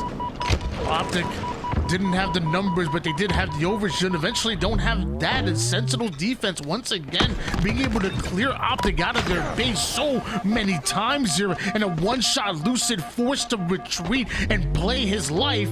But that Sentinel's going 3 down. This is the opportunity that OpTic have been waiting for, the opportunity that they've created. Notice the comms from OpTic Gaming. Both those players turned around immediately to find Fallocated. He was the only player that was on the flank. His position was well known and communicated, and that leads to this first grab and successful flag capture. The only way this thing's not going home, Tony, is if this somehow finds its way off the map. You'd have to make a huge blunder. Sentinels just spawned as that flag goes in. OpTic Gaming, they might not just be satisfied with one. A second could be quickly coming. Hey, don't be putting that type of stuff into the atmosphere. You never know, okay? Don't be putting that out there. But OpTic going 3 down, Trippy by himself. Excellent shots by him trying to navigate that 1v2. But although both players leave one shot, they do end up surviving. And now Sentinels looking to pull off a counter cap opportunity. You already have the snipe side control. Lucid wasn't able to stay alive here, but Formal takes height. And what goes up must come down. That's a perfect way to describe this game thus far, as those two players surviving. Sentinels, it feels as if they're treading water, but the shoreline might have just come into reach. Boo Boo Doo is flanking. It's at the right time. He's behind multiple players, but notice what's coming up. Overshield and snipers. He's going to have the first chance of this. Formal catches him out, and Boo Boo Doo will have no ability to create chaos for OpTic. Formal cleans it up right away, and it looks more of the same for the green wall. Formal with the sniper, not wasting any time whatsoever, moving it towards that 50% portion of the map, and you're seeing Sentinels kind of jumbled up over towards that back base. That's because OpTic have them surrounded, and the collapse is coming so quick. Although you're able to take down one sniper, it's Lucid coming with another body shot onto Boo Boo Doo. Sentinels trapped in their base, already down 0-1 in this game. This could be 0-2 real soon here. A forced concession from Sentinels. They know that they cannot even try to contest. Priority is to find Lucid, but he's found himself in an empty zone. No presence makes the play. I don't know how Precision's alive. I thought that was good from you, Lucid. Precision stays alive. Trippy's last in the base. He has to take care of 2. This flag's certainly not going to go much further as Sentinels tries to regain their base. It was a momentary 1v1, but there is one player that was stuck in enemy territory. Now, both teams gonna reset a bit. Lethal off screen was able to take down Trippy, and Boo Boo Doo throwing every nade, everything at the kitchen sink and everything, but Denso has somehow survived and curve slides his way into the elbow of Boo Boo the Doo. That's half the members of OpTic on the black screen, the other half looking to stay alive. Boo Boo Doo patrolling through the top for the first time. OpTic Gaming are the team that is on the defense, trying to get out of their base, and they just don't look familiar with what the protocol is when you get to this spot. Lucid tried to get himself into a cheeky angle, but that's not going to be enough to stop Sentinels for now. For the first time, Sentinels are the one controlling the game.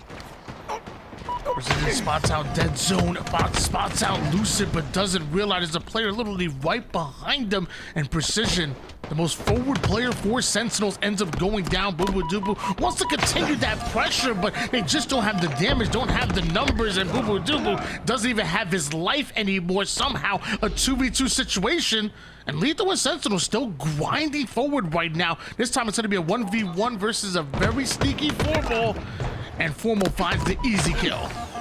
Incredible patience from Formal there. It's so easy to try to take that challenge right away. Instead, he remains patient, waits for that player to commit to one side, and once they do, he knows how to clean it up. OpTic Gaming, they've been on their back foot playing defense, but they started to stabilize here and there. If they're able to find a couple more kills and get more space on the map, that's when they'll feel a little bit more successful in their defensive efforts. A very scrappy and early pull now coming from Precision there. Didn't exactly have the slays they wanted, but tried to use that flag as bait. Tried to get it while pulling, but not going to work. 4 go down for Sentinels, and Dead Zone finding the sniper of them. So things about to get in trouble. And yeah. Okay. Hey. Okay. Someone's in the lab, Tony. Write it down. Get the angle. Let's pull out the ruler. I think that was 2 centimeters high. Throw the nade. It gets the sniper into their hands. But the most important part, it throws that sniper onto the bridge where it's a bit safer as he exits, right? So not only does he get the sniper, but he's able to pull it back towards his side.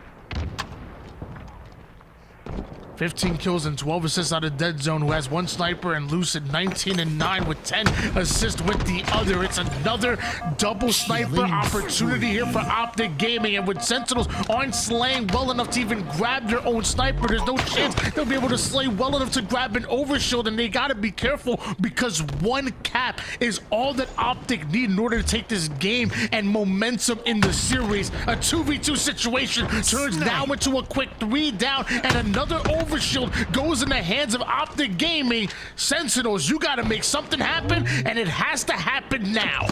Lucid thrives when the game simplifies, so there's no other option for Sentinels. They have to fly forward, and Lucid knows exactly where to place his reticle to find snipe shot after snipe shot. Desperation leads to killing sprees as OpTic Gaming puts their last flag on board. Nothing they can do. A dominant game, start to finish, from OpTic Gaming. OpTic Gaming picking up right where they left off from the last series, and you know, maybe I'm a little premature on this, maybe I'm jumping the gun a bit, but they might be the best CTF team in the game right now from what I've seen this weekend. I mean, they have absolutely dominated their capture the flags. Another shutout game by them in CTF. It was 5 on Aquarius, 3-0 here in Forbidden. They've capped 8 flags in a row without being capped on. They've forgotten what it feels like to be capped on, right? But when we were looking at the stats, the slays were just so lopsided in the favor of OpTic, right? They kept getting control of both snipers, and when they did, I mean, I gotta shut myself up really quick though, because Lucid 7,200 damage. Are you kidding me? Wow. As we take a look at the highlights, it was like a highlight reel montage game with how many snipes we were seeing members of OpTic hit, and we talked about it yesterday on Forbidden. It is so oppressive if you allow the other team the opportunity to acquire both sniper rifles, you know, and they could just sit back and pick you off spawn, and it's hard to close that gap. Formal with the perfect shots there for the triple. Trippy taking that over. I mean, we gotta have a conversation after the series over in that situation. You know what I mean? Like, that was an overkill. You gotta let me have that one. But Tony, it's game 1 of this series, and you know, you would never guess that both these teams are in losers with how hot they've both been on the day. What has been a key to OpTic's success thus far, and the fact that they've been able to build so much momentum today?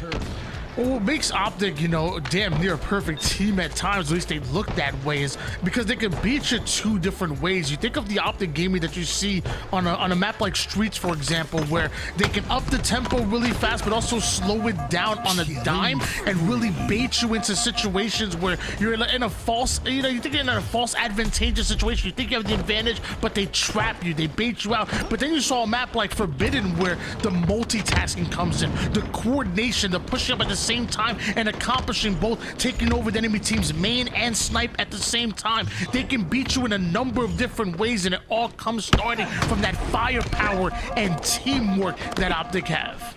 Well, it took game 1 pretty handily, and so far up 3-0 here in game number 2. Let's lock back into the action. Gary Tools, take us away. Sentinels, they played Bend Don't Break last game. The problem was the OpTic Gaming, the green wall. They just played perfect. Sentinels, they'll have to try to find a new strategy, force some fractures in the foundation of OpTic Gaming. And the question is, how do they do that? Who's going to step up to the plate to be that player? And another patient play from Dead Zone. He waited for everyone to come towards him. Sentinels, so multiple numbers get the job done. One player that's going to step up consistently is going to be Precision. Takes down 1, stays alive, and has his teammate there for the bait and switch. But Lucid and Trippy having 1 as well. That's a huge 1-2 combo out of them. The green side is cleared, and Lucid even trading out his life with Valkyrie there. A 3-kill advantage for OpTic Gaming in the early game as Sentinels go 3 down once again. The problem is for Sentinels, you cannot fall into the same situation that you had in the last game, where OpTic Gaming is 3-4 up, dictating spawns, finding the traps, keeping you on your back foot, forcing you to play reactionary Halo. Sentinels need to be the one finding the space on the map, pushing OpTic Gaming back, being on the offense a little bit more than they were on the defense in the previous game. OpTic just slowly building up this lead for now. The big part of this equation is finding trades. There just hasn't been much for Sentinels to trade out at the moment. Well, Sentinels have been able to bring it back within 4 kills, and Lethal and Precision watching each other's back at the moment here, while off-screen Boo Boo Dubu is able to deal with Lucid. That's a hole that Sentinels want to play through the OpTic defense. Trippy down to one shot, he's taking care of a Formal, can join them as well, and just like that, Sentinels will bring them within 1 kill. Precision, fantastic work to play in the 1v2. There was no help for him, but he was able to stay alive and get both those kills.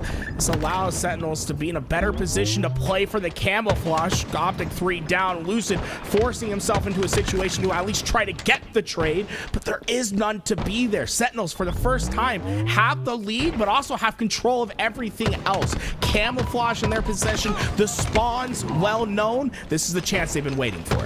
And this is what we talk about with Live Fire being a momentum-driven game. This was a 15-10 advantage for OpTic Gaming, but Sentinels went back-to-back round of slays going in their favor.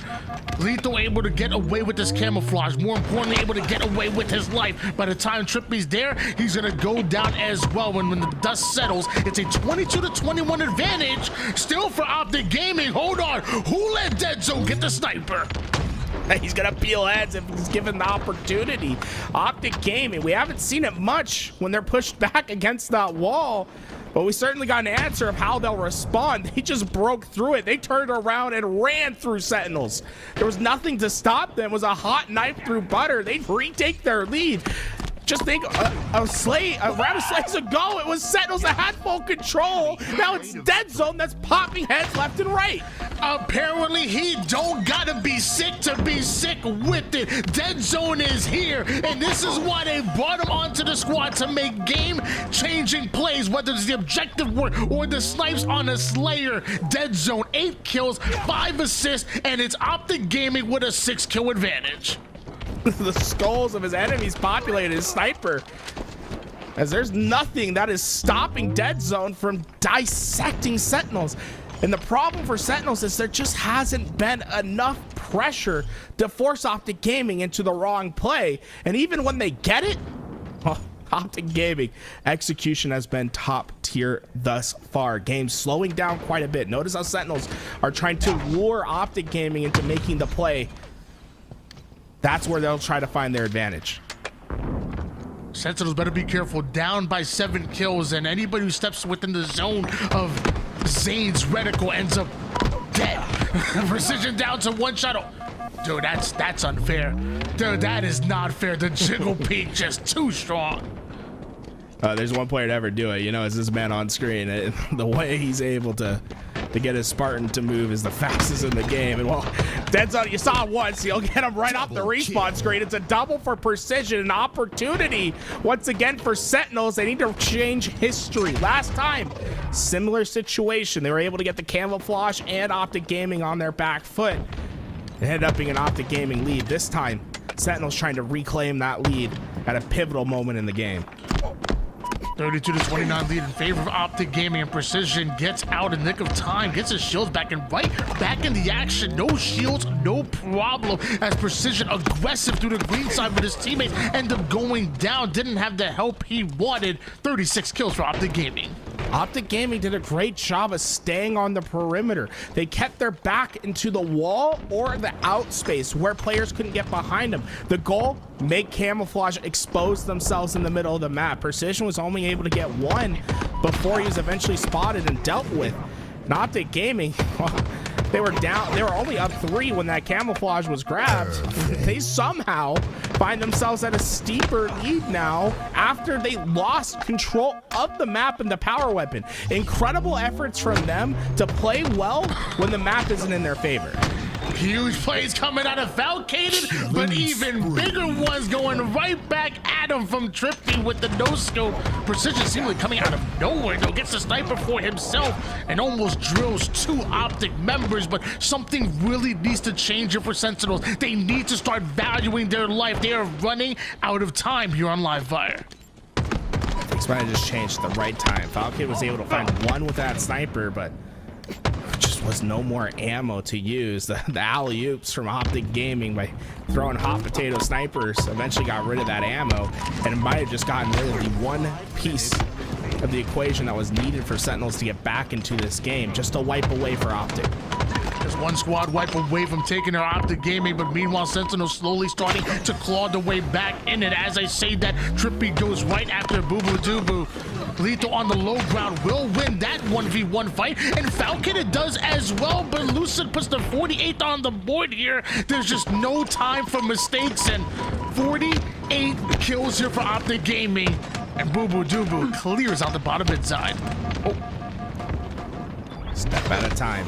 Sentinels continue to find kills that are untraded. Trippy, I didn't even see the nade come out of his hands, but it's a pivotal one. It puts them on game point. Sentinels have to play perfect, and OpTic Gaming, all they need to do is force a singular trade. Trippy's up in the front lines, and it's going to be Lucid that knows, hey, I can just play a corner with this new combo. Get too close, you're dead.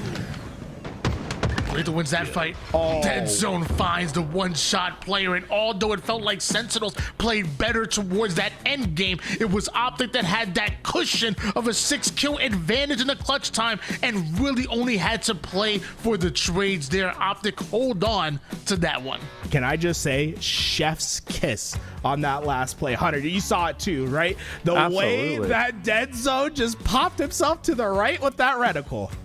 Yeah, just the details, man, incredible. The turning point for me in that game was around that midway point when Lethal got that camo. I don't know if you guys remember this. Lethal gets camo. Sentinels is up by 2 at that point. He ends up running out of camo or getting traded out, and they're losing by 2 or 3. Like, OpTic was able to find all the kills on the map that were not the camo player and somehow take a disadvantageous situation and, you know, make the most out of it. That was really the tail of the tape for me, and OpTic kind of never really looked back. They were, you know, holding control, holding the lead the rest of the game. Some great plays out of them. On the other side, on the Sentinel side, you know, Eli mentioned it earlier. I'm feeling a little bit like, you know, maybe they needed to take a little extended one of those bathroom breaks, right? Because here was the play actually that we were talking about. Lethal gets camo, and they end up down when he's done with camo. When he grabbed that camo, they were up 21 to 19 or 18, and by the time it ran out, and I mean, Dead Zone, we can't say enough about the shots he was hitting with snipe. We saw the insane 180 no-scopey hit bottom mid as well. But yeah, just a great, like, OpTic able to find an advantage in a situation where you feel like they have none has really been a calling card for them. And for Sentinels, like I was saying earlier, you know, Tony, I'm thinking any one of those extended bathroom breaks, right? Like, you got to hit the full reset. I'm seeing Falcated struggle in ways that, you know, is uncharacteristic of him as well. They just don't seem to have the same swag that they had in the last series they played. Yeah, I feel like if you're hot, if you're the team fresh off of a win, you want the next game to start right away. Obviously, momentum is a real thing, and it is on your side. Where if you're coming off of a loss, it's very, yes, you want to get back in and change the result right away, but you do need a breather. You do need to take a step back and just take a deep breath and really reset, regain. And Sentinel's not doing that may just cost them. I guess everybody's different when it comes to personalities and whatnot, but I think it's really important to get that reset and regain. I mean, it reminds me of our matchmaking sessions, Tony, right? We take one of those hot L's and it's like, hey, yo, like, I'm gonna get some water. Like, don't search. Give me a second. Let's hit the reset. Let's make sure we get it done next time. Absolutely crucial, but for these guys, they just want to keep the action going. Tools, we're now on interference strongholds, and OpTic already off to a triple kill to start this game. I mean, triple cap to start the game. They might need to be hitting that reset button already. You know what I'm saying? Sentinels, you might be like, hey, I don't think this game's started. Let's try to get this thing back on track. My controller ain't working right. I'm just saying. Yeah. Hey. we might need to call a ref over, but 40 points for OpTic Gaming right away, and Sentinels, they'll have to try to find their answer. OpTic Gaming, it felt like the last game was a lot of setting the traps, preparing the back row, and whenever Sentinels was ready to force an attack, it was a mirror that stood in their way. They were able to constantly bounce back anything that Sentinels put towards them. Seems like this might be more of the same. Even when Sentinels is applying pressure, it's OpTic Gaming that seem to be the ones that are truly attacking. 49-12 lead, and Dead Zone jumping off the map to make sure he guarantees that kill, but it still ends up leading to a 3 down for Sentinel. So even though Dead Zone's off the map, it's OpTic Gaming that have the advantage. Luckily, Sentinel's able to take away Charlie, getting some favorable spawns as well. Are they able to grab a hold of Bravo and Overshield is the real question. Double kill from Boo Boo, and this is at the perfect time with Overshield coming up. Sentinels desperately needs this tool, but Trippy at the right place, right time, not even going for that Overshield, understanding it's more about getting the space, letting his teammates get up to help him, and then grab that Overshield. Hey, let me get the thrust in the back pocket as well. This is everything you could possibly want on the map. Overshield getting max value out of Trippy there, able to take down 2 out of 4 members from Sentinels, and a little bit of skill jump action for you, but it's lethal when Sentinels coming out of the car side. Falcon literally spawning Carbine right as Trippy is taking away Charlie, and there's still nothing Sentinels can do about it. They're taking it slow and steady, but right now it seems like OpTic are the ones who are winning the race. Nade isn't good enough. Not quite. B will transfer hands. Sentinels for the time being put OpTic Gaming to the respawn screen and score at the same time. A deadly combination that Sentinels needs to parlay into a trip cap opportunity, but OpTic Gaming remaining strong on that Whitehall side. Even though precision leaks towards that tower, as long as OpTic Gaming has their pivot foot towards that towards Whitehall, they'll have their option at attacks. It's just a matter of time when they can push forward. Boo Boo forward over toward the yellow corner side. Looks like he's gonna fall off the map as well. So a bit of trades happen down there as Dead Zone takes down Lethal, and Falcon opens things up with the double kill, leading OpTic to 3 down, and quickly they attack Alpha when already having Charlie. It's a dangerous maneuver that Sentinels made. They got through the backside, but it flips the spawns. OpTic Gaming, they only have 1 hill, but they're spawning towards C. It's gonna force Sentinels to have to play defense quickly towards this C side. It's gonna be Fallicated that takes that responsibility. Notice the kill feed. It's important for him to stay alive at the moment. Dead Zone last alive. The spawns are known. Sentinels was able to overcome, and it might just become more. This is the trip cap opportunity they've been waiting for. They get the slays in a timely manner. Precision applies pressure toward the spawning players, means that Falcon is able to get a hold of that Overshield in a momentary trip cap out of Sentinel. Still not able to do much with it because they end up going down. Now Alpha is about to change hands. Excuse me, Bravo's about to change hands here. OpTic already have Charlie, and Sentinels have lost the double cap that quickly. It's a similar situation that Hunter brought up in the post game. Everything's going into Sentinel's hands. They get the Overshield, but OpTic Gaming's the team that comes out on top. Sentinels needs to be a bit more cautious about the spawns that they're blocking. It's important to maintain your primary, have an anchor in the back. Because there was no one blocking out those back spawns, OpTic Gaming, although they're going to the respawn screen and A was being pressured, the C spawns flip out in their favor. So it doesn't matter if you have the extra shields. It doesn't matter if you're getting those kills if you don't have the space to facilitate a scoring opportunity. OpTic Gaming make the most of it and really brush off a strong attack effort from Sentinels. Double cap still being held here by OpTic, and but it was Precision that takes down Forbo, and Trippy wins a pivotal fight against Boo Boo Doo. Precision quick on the cleanup, but OpTic retreating toward the yellow corner, still holding on this time to Alpha and Charlie. OpTic Gaming. No one does this better than Precision. The Jiggle Peak puts Lucid down to 1 shot, and it's forcing OpTic Gaming to deal with the pressure that he's applying. Able to find a few more kills before he goes down, but the problem really arises at C. Trippy had no problem taking care of the anchor player. That will continue the scoring opportunities for OpTic, and although Sentinels was applying pressure, getting kills, it's OpTic Gaming that has the last laugh. Clean Halo for them thus far has made the game simple. already up 2-0 here in the series. OpTic about to pass that 200-point mark. They're the ones emptying the tank in order to pull off this sweep. Meanwhile, Sentinels have to dig deep here. Alpha already belongs to them. Sentinels come right off a spawn to attack Charlie's side, but look how OpTic immediately rotate. This time they're gonna hold Alpha and Bravo. Where do Sentinels attack from? That's the question that's going through OpTic, and it's up to the perimeter players to give that information away. Lucid, he notices the push is coming from tower. He got 2 of his own. Dead Zone teams up for the 3rd. Lethal last alive, and their game slipping away from them. Only 30 more seconds of control, and OpTic Gaming will win this game. It's desperation mode for Sentinels. Nathan was able to break out of his spawn, but runs right into 2 members of OpTic Gaming. They're just baiting that drill black corner. One-shot Boo Boo Doo won't survive toward the sewers. And with that, Sentinels don't have the numbers. Falcon having to desperate over towards Bravo, which is right where Lucid and OpTic won. 242 points at the moment here, but Bravo is stopped short. Boo Boo Doo and Precision will rotate toward the Alpha side, but Lucid is frying everything in sight. That's a double kill, make it a triple, and Falcon cannot make it towards the nest side. It's Sentinels going home, and OpTic advancing to the top 3. Once again, it's that pivot foot at White Hall, Tony. You saw Lucid, right? He's at that white corner. What that pivot foot allows him to do is have options for all 3 hills. It didn't matter that Falcon was delaying at B and keeping people preoccupied, because as soon as he got that kill, he just turns to the left, looks at tower, sees the rest of the players and his teammates ready for the attack, showing that position more important than anything else on the map. And fantastic work from OpTic throughout all stages of this series. The dominant green wall that we've been expecting to see in this tournament has finally emerged, and well, grand finals looking more and more likely. Just one more enemy that stands in their way. I feel like we didn't even just play a series, guys. OpTic pretending like they're at Disneyland with the fast pass, just cruising, just trying to rush their way to the finals. Absolutely no respect for their opponent whatsoever, putting on a clinic in all 3 games.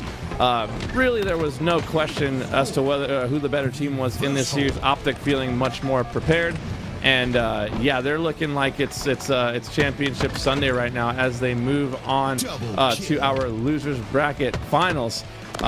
What a performance out of them! So many situations where we brought it up again. It's like Sentinels, okay, you've got the overshield. Now you have an opportunity to get a foothold in this game, but OpTic, they just made all the right reads, made the right rotations, and I mean, look at the shots from Trippy here. The amount of 4 shots I've seen him land in his career, absolutely disgusting. Tony, I mean, if you're Sentinels, what do you take away from this series?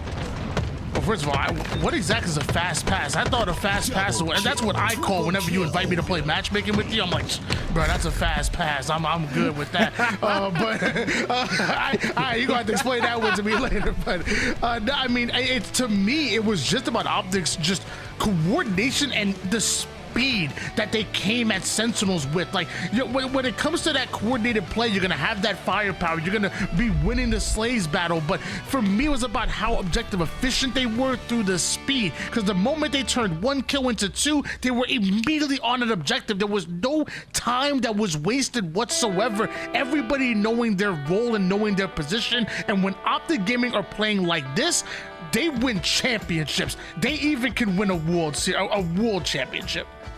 I can't let those strays go unanswered.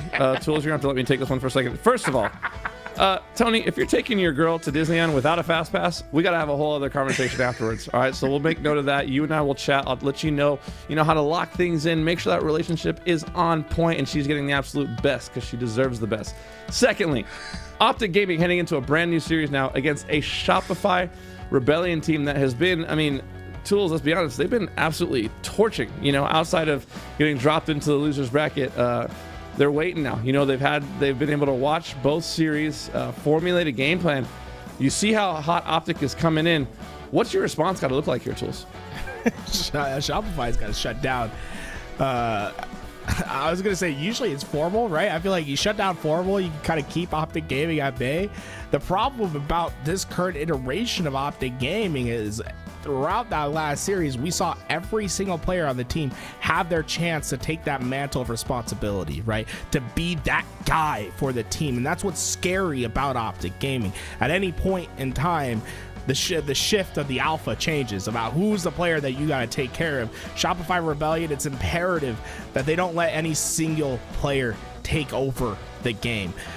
Keep the alpha in check, figure out who it is, and most importantly, play as a team. For Shopify Rebellion, it's always going to be about the teamwork. I don't want to see just one player popping off on this team. I got to see the 4 downs, the moving up as a unit, ensuring that you're not just beating OpTic Gaming on the slays, but you're beating them on every aspect of the game. Well, OpTic Gaming are hitting the reset brand new series after the last one they just played, and we're going to do the same here. Stay tuned. Our losers bracket finals will be coming up shortly here at the Halo World Championship warm-up day 2 presented by Complexity. It's OpTic versus Shopify coming up next.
Welcome back. It's day 2 of the Halo World Championship warm-up presented by Complexity. There's only 3 teams remaining. FaZe is waiting in the grand finals to see who will be their opponent. OpTic and Shopify both vying for that final position there in the grand finals. And here's our series laid out here for our losers bracket finals. Up first, Live Fire King of the Hill, followed by Aquarius Slayer, Argyle CTF in game number 3. And if we get there, Streets Oddball in game 4 and Solitude Slayer in game number 5.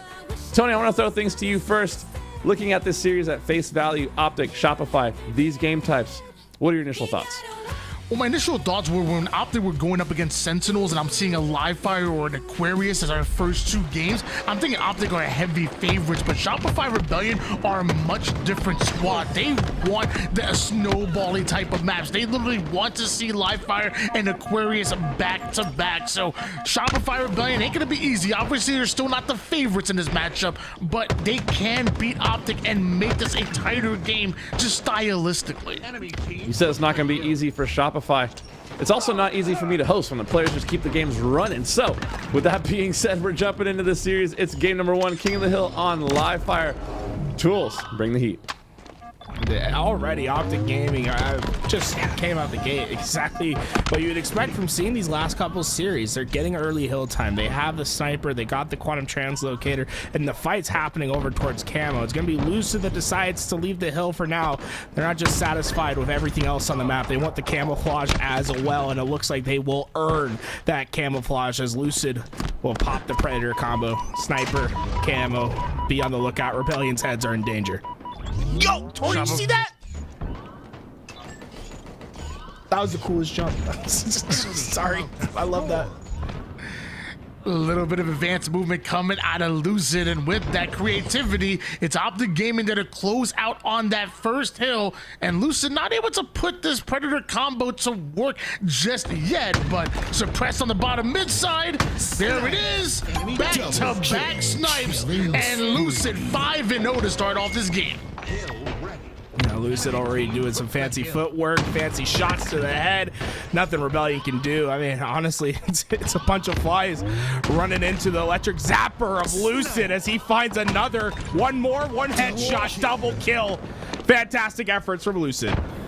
Whoa, Lucid already shooting some bodies right now, so taking faces and letting Shopify Rebellion know about it.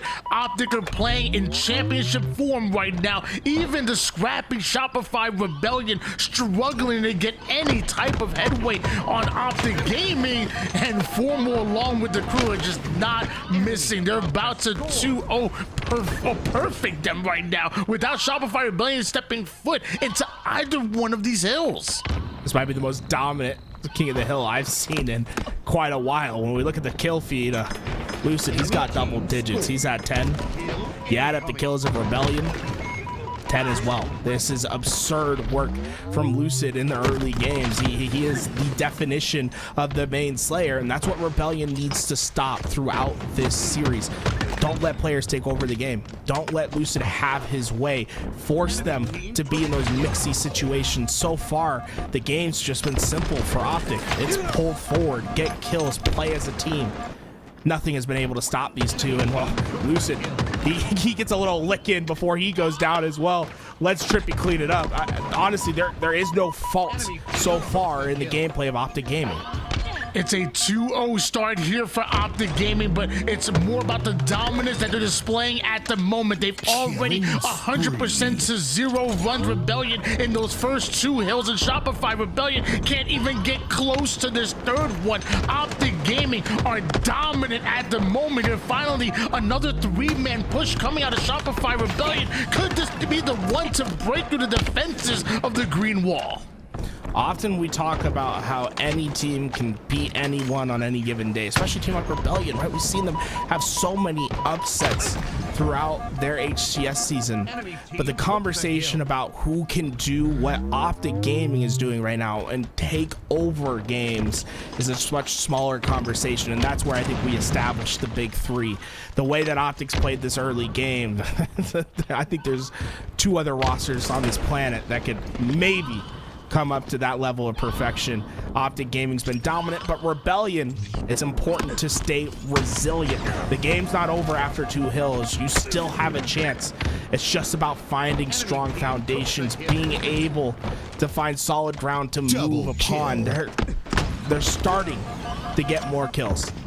Problem number 1, solve that.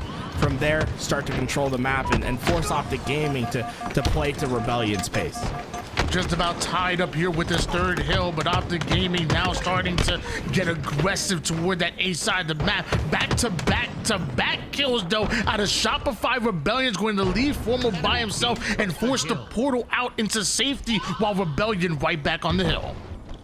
Espresso ought to be careful, though. That location right there. There we go. Formal comes back, and then somehow, some way, Formal's still alive. The quantum translocator works for him getting the kill. Suppress had everything ahead of him. Somehow, though, he goes down. So the rest of Rebellion, though, they'll play cleanup. Mental with the mop. The triple kills in. Camouflage in their possession. Suddenly, this hill not looking like a pipe dream. Rebellion in strong control. And even though OpTic Gaming had such a dominant start, Lucid have 14 kills early in this game, they find themselves only down 1 hill. This is certainly possible. Well, Dead Zone and Lucid already having presence towards this tower side, exactly where the hill is moving towards, and Dead Zone taking down Psycho and Lucid crossing the street without looking both ways. Shopify Rebellion not only finding that first hill, but now finding the slays to translate toward the tower side of the map. Soulsnipe's cautious of that back green spot. He doesn't see any of his teammates there. He knows that's where the pressure is going to arise from. Love the way that Soulsnipe pushes out of that hill as the pressure comes. He's forcing OpTic Gaming to push into that open ground to deal with him. As they do, well, it's easy shots for Soulsnipe, able to find more and more. And although OpTic Gaming's finding pressure on Rebellion, they're not getting anywhere close to that hill without damage coming down.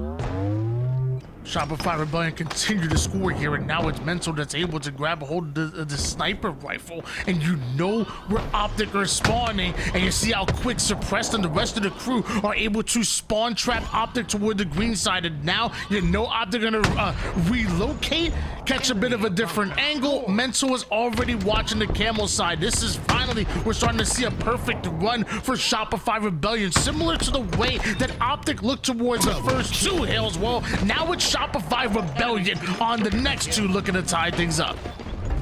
Just a couple more seconds. Formal will concede it as he'll take tower control. Might as well swipe it clean. Notice how Formal looked at the position that he was playing in order to find Cycle on that rotation. He saw him through the stairs, wasn't quite able to land those shots, but OpTic Gaming pulling out all the tricks in their bag. Rebellion, though, win the gunfights and the opening hill time. This has been a completely different team. The mental damage wasn't done when OpTic Gaming was dominant in the first 2 hills. Instead, resilient is Rebellion, and now looking to take a lead in this game. And it feels like this 4th and 5th hill are so important, because this tower side control that netted them that 4th hill now has them a huge lead towards this middle, this 5th hill. Shopify Rebellion know that these 2 hills are the most important ones, because the same positioning gives you an advantage, gives you that power position on the hill. And because of that, 50% of the work already done here for Shopify Rebellion, but Lucid with the camouflage can turn things around so quickly. Hey, Lucid might have been a little frustrated there. His teammate took the repulse. He's like, you're the one that's going to have to hit the skill jump. Ladies and gentlemen, Lucid makes it look easy, but that jump is anything but. You got to put a lot of hours of practice in order to consistently hit these jumps, but you'll see that from all these players and the top teams. Lucid and OpTic Gaming have started to finally make this game a bit more of an equal footing. It was Rebellion that had so much momentum behind them, but now OpTic, the team that's starting to get into hill. OpTic, the team that's starting to force the spawns, but right when things go right, Trippy finds himself by himself, and it's a white flag that he'll have to wave. 8 seconds onto the respawn for him, and OpTic Gaming trapped at the back of green. Shopify Rebellion should be able to close out this hill, and so Formal has something to say about that. Finds the back smack of Psycho, and also Soul Snipe down to 1 shot, forced back through the cuts here. A momentary 3v2 situation. OpTic obviously not out of it just yet. It's a bit of a fight, a brawl if you will, and one that OpTic are really starting to win it. Don't tell me they're about to steal it away. 3 down goes Shopify Rebellion. Mental, the final player alive, and he's driven down to the bottom side of the map. Rebellion's just there, but they have to find the kills. Suppress is able to open up with the first, but with Cycle being last alive, there is no pressure to put on the hill. OpTic Gaming survive Thievery in the night. Incoming. Despite the giant lead the Shopify Rebellion had going into this fifth hill, they lose it in a 3-2 lead for OpTic Gaming. And with 56 seconds on the clock, you notice OpTic are on the back green side, but they are not stepping foot in this hill. They have elected to play the shot clock here and just slay out Shopify Rebellion. 4 go down, and OpTic just need to slay out for 49 more seconds. Well, no, they're gonna hop back in. Never mind. I'm sorry. Excuse me. I'm sorry. Well, this is an interesting strategy from OpTic. They're gonna keep a player back there. That keeps one player out of the fight for the most part. But because they were able to get them 4 down, they knew the spawns exactly, and they're trying to use that to their advantage. So instead of having to slay out for 49 seconds, now the equation has become only 40. There's been no pressure put onto that hill. They get it most of the way, and instead of having to play that neutral time, now they have the option of getting 1 round of slays, jumping into hill, and quickly ending this game. Do you want to play the shot clock? Do you want to play the scoreboard? Both of them is what OpTic says as they look to close it out here. The final seconds going down. Shopify Rebellion can't find their way into the green side, and it's a 4-2 score line. OpTic taking game 1. OpTic Gaming picking up right where they left off with a strong 4-2 finish there in game 1 live Friday King of the Hill. It got a little dicey there towards the middle though, and I was wondering, you know, is Shopify starting to wake up a little bit? They have been waiting around for quite a while for these losers bracket finals. We did start to see some signs of life. However, OpTic, so icy on that top middle hill. That top middle hill was the game. Shopify had it about 90% capped. OpTic stuck to the game plan. They didn't overextend. They secured their slays. They pushed Shopify away from the hill. They're able to cap that. And then to go to that last hill that you guys were talking about, you know, the difference between playing time versus playing the hill. At the end of the day, when you have the other team 4 down and you have an opportunity to get in the hill, it worked out in that scenario because they were putting the pressure on Shopify. Shopify isn't able to collect themselves for a proper push, then they have to make a move because there's only 40 seconds until OpTic caps. And OpTic used that to their advantage. They just picked them off 1 at a time when they were trying to desperately make moves towards the hill. So a great showing. We got to talk about these times from Lucid because I was back here screaming my head off and you guys were acting all cool, calm, collected on the desk. I mean, well, are we watching the same game here, boys? Lucid was absolutely going out of his mind. Hey, it's what he got it. He got it. You know what I'm saying? What do the young whippersnappers like to call it these days? The flow state. I feel like I've heard Tim throw that phrase around quite a bit. I felt like, oh really? I'm so sorry. We'll have to put that correction on the record. But I feel like that's what we saw from early OpTic Gaming. It was flow state. There was nothing that could stop them. It was a hot knife through butter. You know, the cleanest kills you'll see in the game. Snipe. Yeah, insanely good kills, as well as, you know, just awareness of spawns. We saw Lucid, you know, there at the end just picking, you know, he was like a lion, just, you know, which zebra do I want to get? Oh, gazelle over here. I'm just going to pick these guys 1 at a time.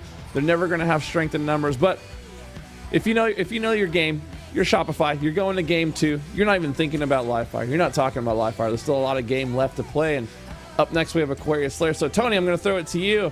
If you're Shopify Rebellion trying to get back into the series and tie things up 1-1, what's the key to victory here on Aquarius TS? Being able to capitalize on the slays. I mean, multiple times we saw Shopify Rebellion able to slay out and get the kills necessary. Obviously, throughout that first 2 hills, pretty dominant in favor of OpTic Gaming. You had to find a way to slow them down, but they did. They ended up going back to back. They ended up transferring that tower side control into a huge lead onto that top mid hill, but they weren't able to convert. And you're gonna have to do that here on Aquarius Slayer. Obviously, no objective, but when you slay, you gotta be quick to take space and influence those spawns and collapse on quickly and then cycle the enemy. Even against the likes of OpTic Gaming, Shopify Rebellion have the talent, and now it's more about being able to execute and be able to look as coordinator, as have that teamwork, just like OpTic Gaming have. And, you know, if I'm being completely honest, I personally believe that Shopify Rebellion is one of the best, if not the best Slayer teams in the league right now. So OpTic's got their work cut out for them. They can't just rest on their laurels. They got to keep pressing that gas down. But I'm going to shut up and get out of the way. It's game 2 of Losers Bracket Finals. OpTic Gaming taking on Shopify Rebellion. Tools. Rebellion trying to bounce back here. Trying to bounce back might be the effort, the emphasis on the try, because so far OpTic Gaming have just dominated the early game. They get 4 early slays, and they'll have top control while Overshield's coming up, but a bit cautious on the grab. No one goes for it right away, understanding that Rebellion had the cross. And that might just lead to Rebellion having an opportunity at the extra shields. It'll be Cycle that picks it up, and although Rebellion were all put onto that respawn screen, the Overshield still goes to their direction. Funny, I was talking about execution. Then Mental starts off the game hating himself, but now that they're able to regain, Mental 3-1 right now. An assist to go on the board, finds the 1-shot due to the active listening, and P-side control looking good. A 10-7 lead for Shopify Rebellion.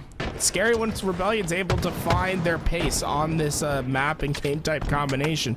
One of the best Slayer teams in the HCS, and one of the reasons for that is how coordinated they are in the chaos. When they're able to start pressuring teams that are stuck in a base, they really don't leave much left on the bone when they're done with it. Effective cleaners on the map. They do not let 1-shots get away. Quite the rotation come out of Shopify Rebellion from the P side through the fridge all the way through the yellow base, and Menzel is running laps right now around the map, and the scoreline is now starting to reflect that. 15-9 as Menzel has done a full rotation from the start. He literally has run all the way around Car, all the way around P and both of the bases, and now an Overshield is coming up. OpTic put their effort in moving away from those bases, getting some space. Will be enough to get this Overshield. It slowed Rebellion down quite a bit. The numbers favor OpTic in the middle of the map. It'll be Formal that gets the extra shields and a thrust in his back pocket. For the first time since the beginning of this game, Rebellion will have to slow their pace down and deal with the pressure of OpTic Gaming. This is where they're at their most vulnerable. Can OpTic Gaming take advantage? They had control, they had momentum, they had speed on their side, but somehow Shopify Rebellion weren't able to slay out and grab a hold of that Overshield momentum with the back smack onto Formal, and Luce is gonna go down as well. So Shopify Rebellion able to weather the storm in Dead Zone. He's doing 360s and still can't find the enemy. The difference between that being completely a complete wipe for OpTic Gaming and Rebellion finding stable ground is 1 shot. If Formal was able to get that double kill with a pew instead of having one hit the wall, he would have been prepared for that player trying to get that back smack. Instead, Rebellion just stay alive, and it's by a fraction of a second, right? That 1 shot that makes the difference. But you can see that it evens up the game. It's going to be OpTic Gaming back to the drawing board, and Rebellion, well, they stay resilient throughout this game. I apologize for us uneducated folk out here. You know, I didn't graduate college. What is a pew? A little brat, a shot. Okay. Is that a gang sound? I didn't even know you were involved in that type of activity. My bad. What are you trying to say, Tony? I'm trying to find out what you're trying to say, and I'm also trying to find out what Dead Zone trying to do, because that's a triple out of Dead Zone. Zane is going absolutely insane in the membrane, and it's a 28-26 lead. OpTic Gaming still have control. Zane's not done yet either. He has been controlling this game at 10 kills for his team. He'll be the first to reach those double digits, but notice how he plays the middle of the map. He's really waiting for his perimeter players to make the moves and get that damage down after they have. He does an effective job of laying down the hurt. Wasn't able to get that kill, but it keeps OpTic Gaming in control of the map. And for the first time since the beginning of this game, we're starting to see some separation on the leaderboard. And this is where it gets scary for Rebellion. You really don't have that long to be on your back foot. The answer needs to come soon, or else OpTic will put too much distance in this end game. Commander doing max damage onto multiple different players. Eventually, Trippy is able to get the kill, trades out his life in order to do so, and Lucid now coming in with those cleanups. And while this continues to happen, every trade goes in favor of OpTic Gaming, moving closer and closer to that 50 kill mark. Soul Snipe left a little bit of a martyrdom nade over there, playing back in the day, but so far, Rebellion just have not really been able to shrink this lead. 7 kills is a daunting task in a map like Aquarius. It's just so easy to trade out your kills. First job for Rebellion, find the first kill and do not let OpTic Gaming get the answer. Slowly but surely, you can find your way back into this game. still not out of reach. 7 turns to 5. One more wipe, and Rebellion's right back in it.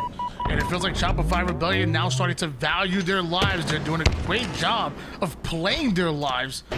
Down only by 5 kills, it really does feel doable as Rebellion control the P side and OpTic the car. Overshield coming up in about 10 seconds, and this next round of slays could decide the game. Rebellion got into the back base. Cycle went between 2 players and he somehow stayed alive. He's got the wizard hat on. It's Ola-esque. Cycle just made a massive play for Rebellion. I cannot understate what this does. It allows Rebellion to bat OpTic Gaming out of their home. Now they're stuck on the back foot in this base. Mental has the overshield knocking on the front door. Rebellion are starting their comeback. 3 kills separating these two. Suppressed finds the damage Lucid, but Lucid with the thrust will play his life right into the hands of Suppressed, who finally is able to finish him off, but it's still a 3 down for Shopify Rebellion. Mental needs to find the exit route. He cannot die for free here, but the nades and everything else being thrown left and right. Mental has his shields back, but OpTic still have a 3 kill advantage. Cycle does it again. It's a double kill from him. Whoa. It'll cost his life, but the lead just 2. Cycle's been so important for this Rebellion roster.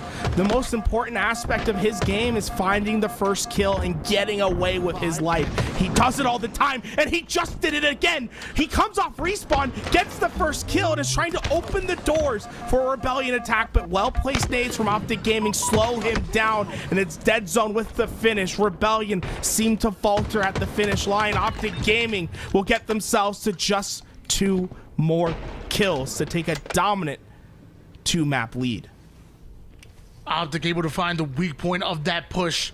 A quick 3 down turns into a 3 kill advantage, but OpTic now only need 2 in order to take a 2-0 series lead. Suppressed now feels stuck over on the fridge side, and the pings are coming in left and right. They're trying to take down the one-shot Suppressed, who's being a nuisance here, and Mental's trying to cover him, but Trippy's so quick on the attack, takes down Suppressed, and now it's a Trippy and dead zone collapse about to be set up. Dead zone on the utility side, Trippy on the fridge. Shopify Rebellion recognizes, so they pick one lane, and they're gonna send all 4 members down it. Through the P door they go, but they didn't account for Lucid on the switch, and it's a 50-45 score line. OpTic take the game.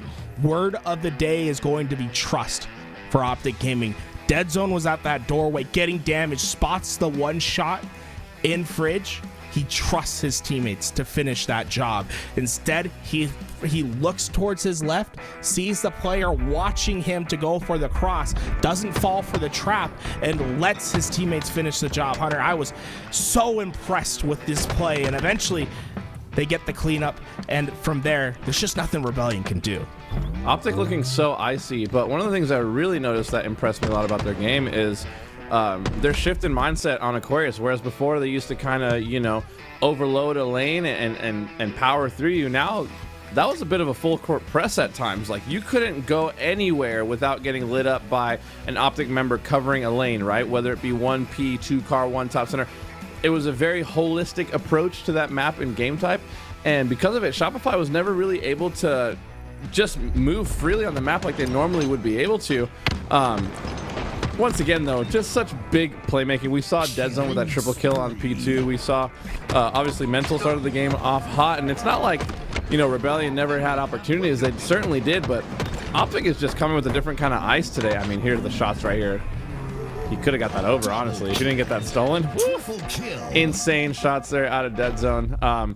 And yeah, OpTic now poised to punch their ticket to the grand finals, and for a team that's gotten second, you know, 5 events in a row or whatever it's been, it's on brand that they would find themselves in another grand finals, though they're coming a little bit different today. The energy is there, Tony. I'm feeling pretty good about this green wall.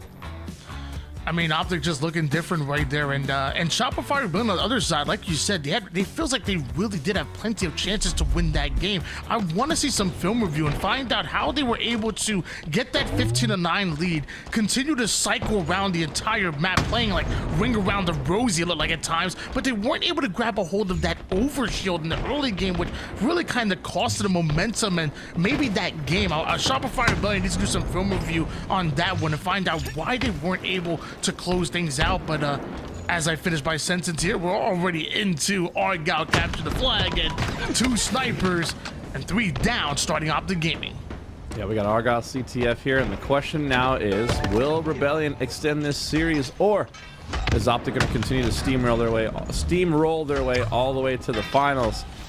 Tools, if you got anything left in the tank, ask Shopify Rebellion. Now's the time to go to work. Hey, they're doing it though, right? This flag far up on the map early for Rebellion. It's been a chain gang of plays to make it happen. Every player having their turn touching this flag. But notice Cycle, he's in that background once again. He knows that return's coming. He loves to get lost in the grass. But this time OpTic Gaming, they're prioritizing finding the young player from Shopify Rebellion. He forces everyone from OpTic Gaming to come back.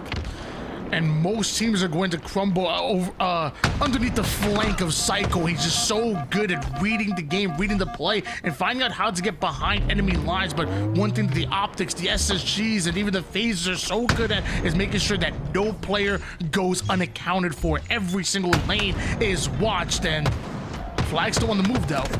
Mental advancing that flag a lot more forward than I thought, and that's because Cycle gets the stick onto Lucid here, and that's the lane that Shopify Rebellion are going to play that flag through. 3 down, go OpTic Gaming. The final player is dead zone, and it looks like Suppressed is on the chase, but OpTic get the kills. Suppressor's just a bit too inefficient on finding that damage on the dead zone to clean it up.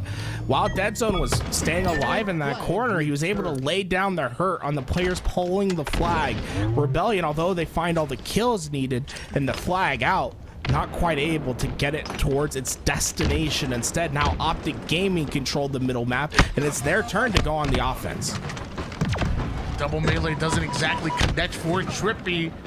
It looks like Lucid gonna fall as well, so now a 4v2 scenario. Notice that Shopify Rebellion are going to get aggressive immediately. Flag already being pulled and now influencing the spawns over toward the bottom snipe side. You'd think they might be able to overextend, but Trippy, with that snipe, he's bodying everybody, and that includes a remote detonation coming out of nowhere. Heady play from Trippy. He understands, hey, the only way I'm going to get this kill efficiently and not take any more damage and regenerate my shields is off that remote detonation. So not only does he get the kills, but he also gets his shields back in time. Not necessarily a massive play in the grand scheme of things, but it shows you how deep the thinking process is for these players in this stage of the tournament. When you're deep trying to make yourself make yourself able to appear in the grand finals, you pull everything out of the bag. Including a double kill out of Trippy, 7 and 6 with 3 assists to go along with it, and Psycho again trying to get behind enemy lines, but he is spotted, and what a GB nade coming out of Trippy right there. Psycho spotted, 2 end up going down, and now OpTic feel comfortable enough to play forward on the map. Formal's just enforcing his will. He gets behind 2. Double kill for him, and well, the damage isn't done. Rebellion, for the first time in this game, are feeling the pressure of OpTic Gaming. The full court press is in. Every lane is occupied from OpTic Gaming. There is no escape. Cross-map shots looking good, and although they're able to take down Trippy, the flag still moves forward. Dead zone and OpTic keeping their eyes on the prize. Solstice tries to move in position, but the lane is being perfectly blocked by Lucid. The kills go down, but they're not able to get the most important one. Dead zone caps that one in.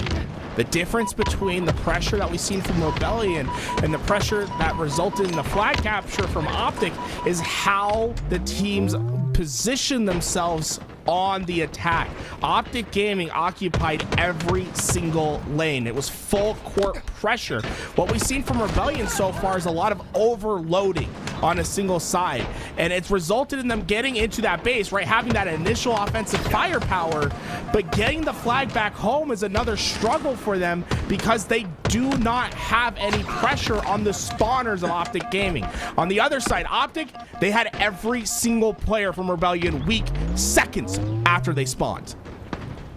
OpTic, one of the best at multitasking. That includes full map control, watching every single angle on the map. This Suppressed and Shopify Rebellion that get back-to-back kills that open up this pistol side lane. Trippy and Formal trying to find an angle off the spawn from the snipe side, but Suppress quick on the pole, and Mental not gonna have much of an impact with that snipe there, but Cycle comes in out of nowhere. Shopify Rebellion still get wiped. That was smart plays by OpTic, though. They realized Cycle was on a long-term flank. What they do instead, they just send a player to overextend. They pull out the flag of Rebellion while defending their flag from going to the half line. Not only did they stop the flag of Rebellion, they're able to capture their opponents. OpTic Gaming up 2-0. Smart recognition to realize that Rebellion had overextended themselves. They're quick to capitalize. Literally a perfect counter cap now coming out of OpTic Gaming. Once again, Shopify Rebellion on their offense, and they have this flag out toward the pistol side. And finally, they're getting the follow-up slays with it. 4 go down for OpTic, and Soul Snipe moves this flag towards the PCs. That's the play that Rebellion's been playing for the entire game. They were finally able to get the slays in the second stage of attack when that flag is out. 4 down, flag halfway. There's not an easier flag to bring back home. But how much resources do you have to give up in order to cap that flag? Is there another counter cap opportunity now for OpTic Gaming? Trippy cleared the basement side, but now it looks like the long haul is being pressured by Suppressed. Dead Zone and Lucid deal with them quickly, and numbers advantage towards OpTic once again, and how quick they are on the attack. The spawning players of Shopify Rebellion have reticles trained on them, but Mental willing to fight out of his spawn. Rebellion go 2 down as OpTic Gaming's putting this pressure in. Foremost pulling flag, but the important part is when he's pulling the flag. It's when they're 3 down. Rebellion have to desperate towards their flag on spawn. Foremost shut down a bit quicker than he would have liked. But this fight's still not over for OpTic Gaming. The pressure's still here. Double kill. Nice little double come out of Trippy, but they're still the ones that are 3 down. Suppressed and Cycle want to play forward, especially as they know that both OpTic and their snipers are up. Formal quick to grab their sniper, but the cross map shots keep him weak and stuck over toward the back snipe side. Can they limit the impact that Formal will have on this sniper? And I guess nobody can hold Formal back. Delays do not count for slays, though. As long as Formal's alive, he's a problem. Sniper in his hands will be often the catalyst to the attack. Now, notice how Formal plays with the sniper. He's not going to be eager to get into those front lines. He often plays into his back base until his teammates are well past that 50-yard line. He's very cautious about giving up this sniper. The player that could be the antidote to the problem that is Formal is Cycle. He loves to get behind enemy lines. He loves to find the empty lane to overextend. The problem is the sniper hasn't tethered to the front lines. Instead, it's going to be a sniper battle that can determine it all. Cycle hits the shot, but Rebellion sees the respawn screen. Dead Zone still able to attack. It was a momentary 3 down for OpTic Gaming, but Dead Zone so tough to take down even without reinforcements. He buys enough time for Lucid and the crew to come off his spawn, and now their base is cleared. Lucid onto the 50 with the sniper, 2 bullets to work with, but it's really only 1 that he needs to turn the tide, turn the momentum into OpTic's favor. Enemy flag returned. Lucid playing for vent control.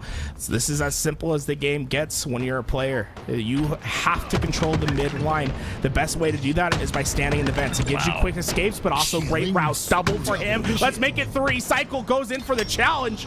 Lucid just misses the head, but he's gonna force Cycle down. OpTic Gaming ready to attack.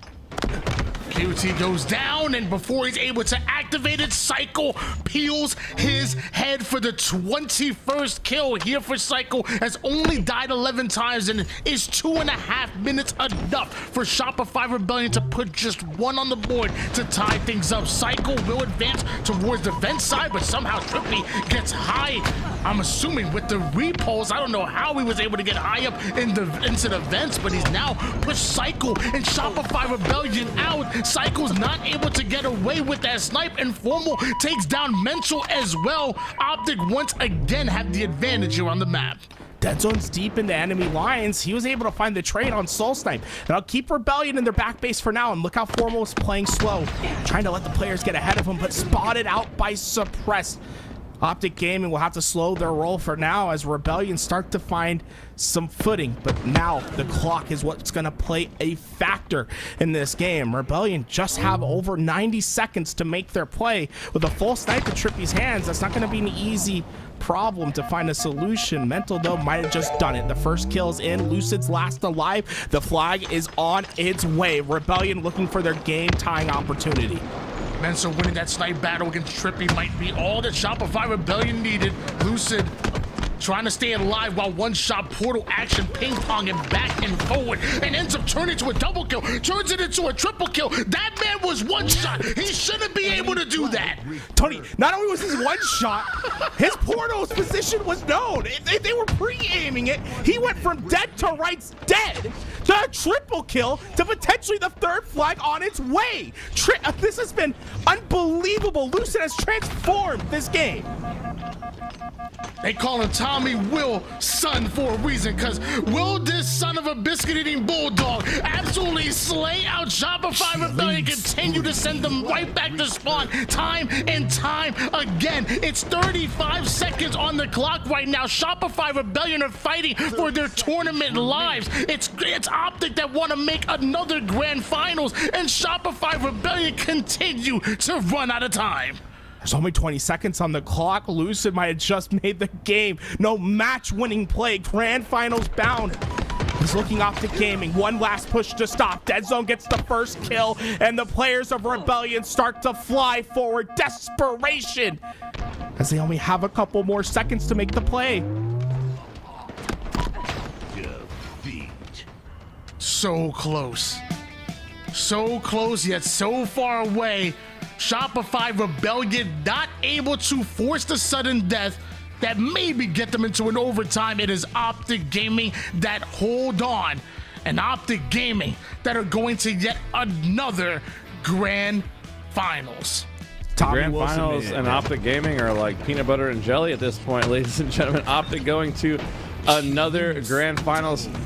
I gotta make it known, OpTic, you know, prior to Shopify capping that flag, OpTic had capped 10 flags in a row without being capped on, right? This play right here, though, we're gonna break this play down, but unbelievable, just attention to detail from Lucid coming back. If you roll that back real quick, Brandon, for 1 second, we're gonna go into a whole different segment. It's gonna be called The Devil's in the Details of 100JJX, but Lucid's understanding of timing here is impeccable. First of all, they missed the shots here, right? Lucid understands that this player Mental's attention span is only going to last for so long, so after he initially goes away, he stalls and delays coming back. He waits for the attention to be turned, gets perfect timing on 2 more players. Here he comes back, knows they're weak now, and because of his understanding of the timing and using his teammates as bait, Lucid ends up going from being the last player alive to killing 3 players from Rebellion. I mean, that really was the nail in the coffin. Shopify was building. You could feel the momentum building at that point, right? They had just gotten 3 down. They had a sniper rifle in their hands as well, but Lucid just with an unbelievable individual play there in that moment kind of seals the deal on the series, saves the game for the squad, and my goodness, OpTic Gaming heading to the grand finals. Tony, I mean, if you're OpTic Gaming, you're feeling some kind of way today. I mean, you're out for vengeance. I mean, it's not just today. It's literally, it's all the preparation that has gone in to make sure that you are a perfect machine. The amount of hours that you put in not only into scrims, but the film review and making sure that everybody knows their role, know their position into multiple different scenarios, whether it's a 4v2, a 4v3, or you're coming off a spawn in a 2v3, a 2v4, what everybody needs to do. And because of that, you have a coordinated OpTic game. You already had some of the best teamwork in the game, already had some of the best communication in the game.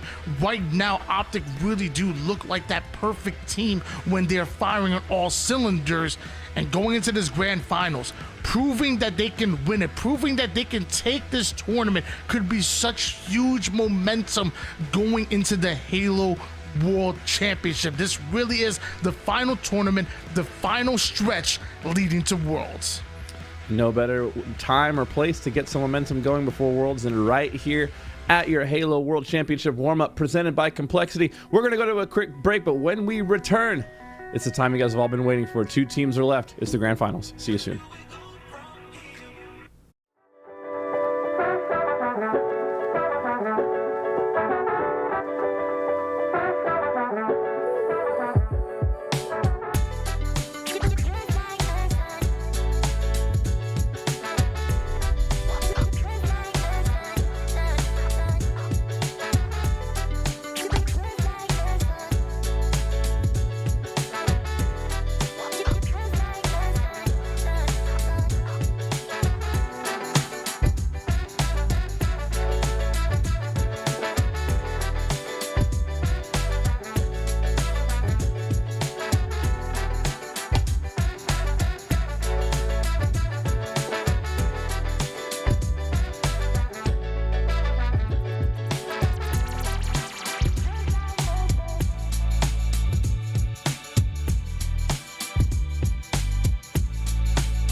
Killing spree. Your flag. Perfect. Double kill.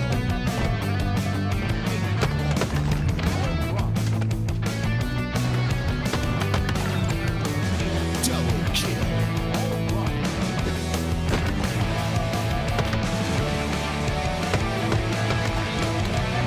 Double kill.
Triple kill.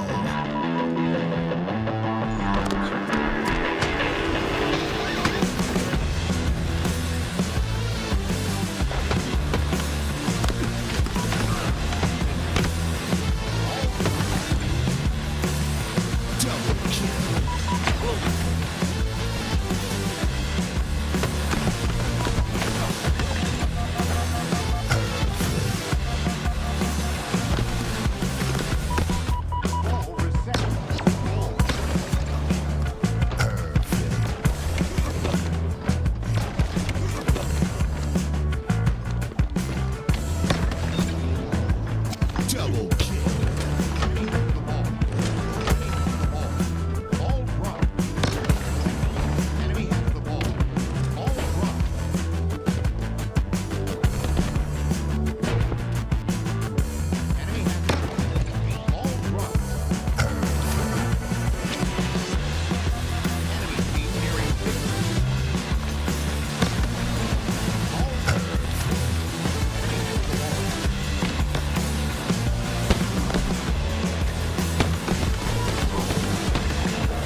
Reversal.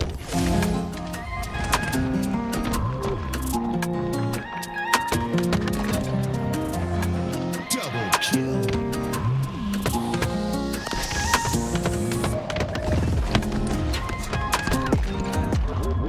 Double kill.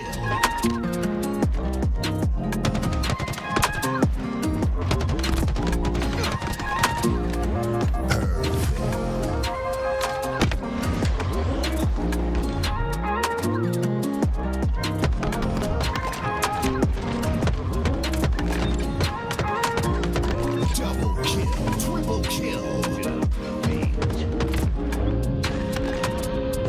Snipe. Double kill.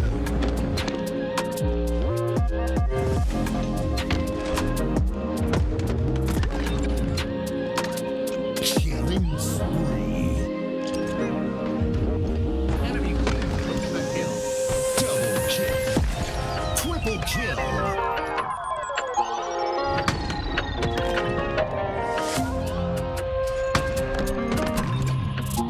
Double kill.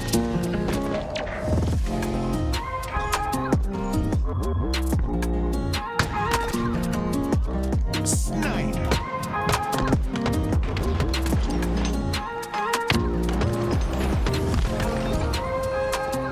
Killing spree.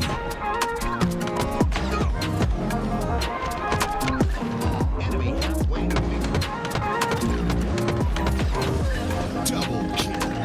Triple kill.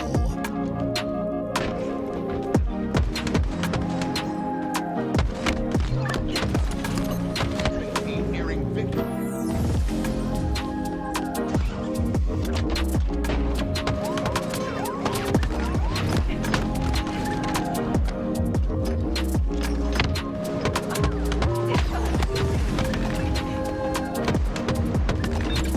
Double kill.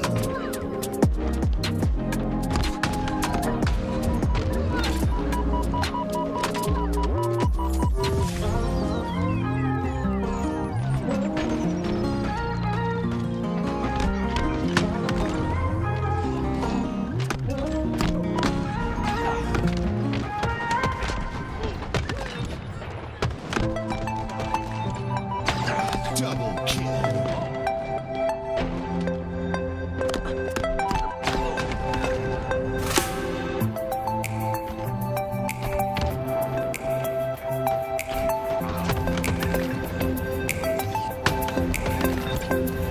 Killing double kill.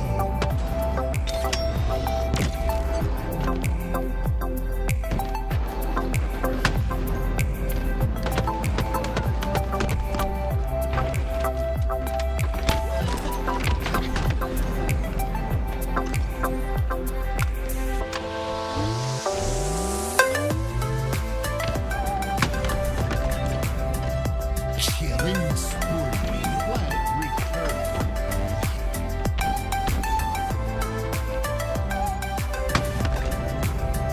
Snipe.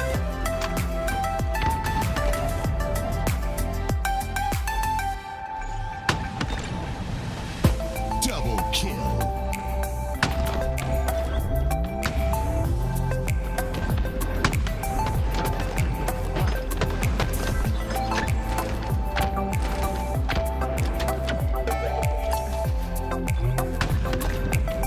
Snipe.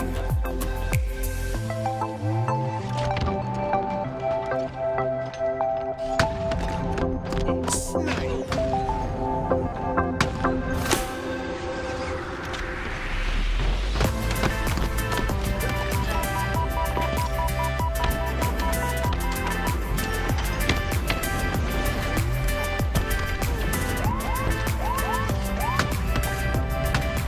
Double kill. Triple kill. Snipe.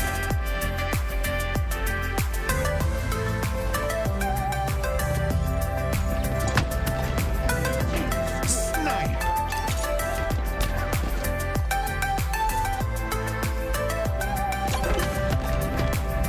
Snipe.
Welcome back. It's time. It's the grand finals of the Halo World Championship warm-up presented by Complexity. And you might as well call me the wardrobe from Beauty and the Beast, because this is a tale as old as time. Disney, please don't DMC me. Don't copyright strike me, please. But it's OpTic taking on FaZe El Clasico. First of all, I want to go to you, Garrett Tools. Looking into this matchup, it's green versus red. It's Green Vol versus FaZe. Insane matchup, and we've seen it go either way. How you feeling today? I feel like OpTic has looked the best that we've seen them all year. Wouldn't be surprised if we see them go far in this best of 7, make it 2, especially with the way that every player on this team has been stepping up to the plate. It feels like every series, one game, it's a different player that makes the impact. Obviously, it was Lucid that took that step up this time around and got them to this position. Really excited to see how he performs in this series. I give OpTic Gaming the favorites, even with the disadvantage that they have in this best of 7. Tony, I'm going to fast forward and go to Fantasyland a little bit here for this question for you, because last year, if you guys remember, Tony, we actually talked about this off broadcast. FaZe won the World Championship warm-up and then proceeded to win Worlds right after. So my question for you is, what would a win at Worlds this year do for both of these teams' legacy? I mean, it could be huge. It really is. Like, this is what you literally play the entire year for, you know. FaZe winning that London event was great, but it's nothing compared to Worlds. OpTic getting second place in every single event. You know, the curse is here, but if you break it at Worlds, none of that matters. You're still the greatest team of 2024. Every single event, every single scrim, every single hour that you have put into this game has been for this moment, or at least for Worlds, and this is your World Championship warm-up. It means everything, and not only for these two squads, but everybody else that has come before. This is what's going to like finally give you that relief when you go on a little bit of a vacation, give you that momentum when you go into next year. This literally is everything. We're going to head into a best of 7 next, which you saw the layout on your screen. But before we move forward, I would love to take a look back at our brackets to see the storyline, find out how both of these teams ended up where they are. We obviously know FaZe cruising through the winners bracket in dominant fashion. Outside of that Sentinel series, I mean, FaZe 3-0ing Pure, FaZe 3-0ing Shopify, and now FaZe sitting in the grand finals. Whereas for OpTic, the road was a little bit longer, right? They started in losers round 2 after being taken down by home sweet home Complexity Gaming there in winners quarterfinals. That was the highlight for me of the weekend. But OpTic started in losers round 2, where they quickly went to work sweeping Akave. They went against Into the Breach 3-1, 3-1, and then from there on out, the rest of that losers bracket, it was nothing but 3-0s. OpTic was feeling hot. And they're still feeling hot, because we're about to jump right into this series. It's going to be Aquarius CTF Game 1. OpTic has been looking unbeatable on this map. We have seen them cap 10 flags on Aquarius CTF to 0 in their last 2 times playing this on broadcast. So without further ado, let's jump into your grand finals. It's OpTic, it's FaZe. They're going to go to war. Tools, take us away. OpTic Gaming are 9-0 on their last 9 maps. Can they get to double digits in the first game of our grand finals? When we talk about red hot, the definition, a picture of formal. Here we go, OpTic Gaming FaZe Clan grand finals. It starts now. Your rematch of your London major. OpTic trying to break the curse. FaZe trying to prove that they once again are the best team in the league, and these two are going to duke it out here in your Halo World Championship warm-up provided by Complexity. By the way, got to give a huge shout out to Complexity for throwing this $5,000 on the line, and both of these teams playing like a dead zone early on with the kills. And OpTic already have FaZe 3 down, and they are already in the util of FaZe Clan. OpTic gave FaZe a lot of space early in this game, letting them think that that overshield was free, but it was a poison pill. Whenever FaZe picked it up, that's when OpTic sprung into action. They used that extra shields to get into the base, but FaZe has been strong on their defense ever since. They're not letting OpTic get that first kill, instead solidifying their line of defense and slowly pushing back up this map. OpTic Gaming's first push is dead. And FaZe now have the opportunity to convert that defense into offense, as you already have World 2 in the util of OpTic Gaming. The strong side is being controlled here by FaZe, but now it's up to the Slays to dictate whether that flag moves, and Dead Zone gets his shields back. Renegade just barely missing out on him, and Dead Zone going to make him pay. Now it's Snakebite of World 2, continuing that pressure. FaZe, the call was coming inside the base of OpTic Gaming. Lucid decides, hey, let me get out the front door. He goes to the middle map, and it creates the space necessary for OpTic Gaming to kill the players of FaZe that were staying on their side. Eventually, those kills come through. OpTic Gaming get the space necessary. Next overshield coming up in 5 seconds. FaZe set up early. Can OpTic Gaming prevent the extra shields? FaZe sending numbers to overwhelm that P side. Dead Zone didn't stand a chance through that double push, and they already had that car side control. That means that Snakebite is able to easily get that overshield and barely take any damage on his way towards the base of OpTic Gaming. The flag is moving here for FaZe, and OpTic trying to overextend, trying to get an angle on this flag, but it might just be too little too late. FaZe will take a 1-0 lead. The problems for OpTic Gaming start to compound on top each other. Notice when OpTic Gaming is reaching the respawn screen. 2 players keep going down as 2 players spawn. They haven't been able to have that true neutral game, 4-on-4 Halo, and it's simplifying the game for FaZe. They're overwhelming with their numbers. Renegade keeps players preoccupied in the back base. He says, hey, Snakebite, punch the second one in. Here we go. FaZe off to a red hot start. FaZe taking advantage of the staggered spawners, and Snakebite, although his team 3 down, they were the distraction, the decoy to allow Snakebite to punch in that second capture. Now OpTic have the opportunity to pull off a bit of a counter cap. You see the pull already down, and Renegade by himself, he doesn't stand a chance. They're wiped. OpTic moving the flag.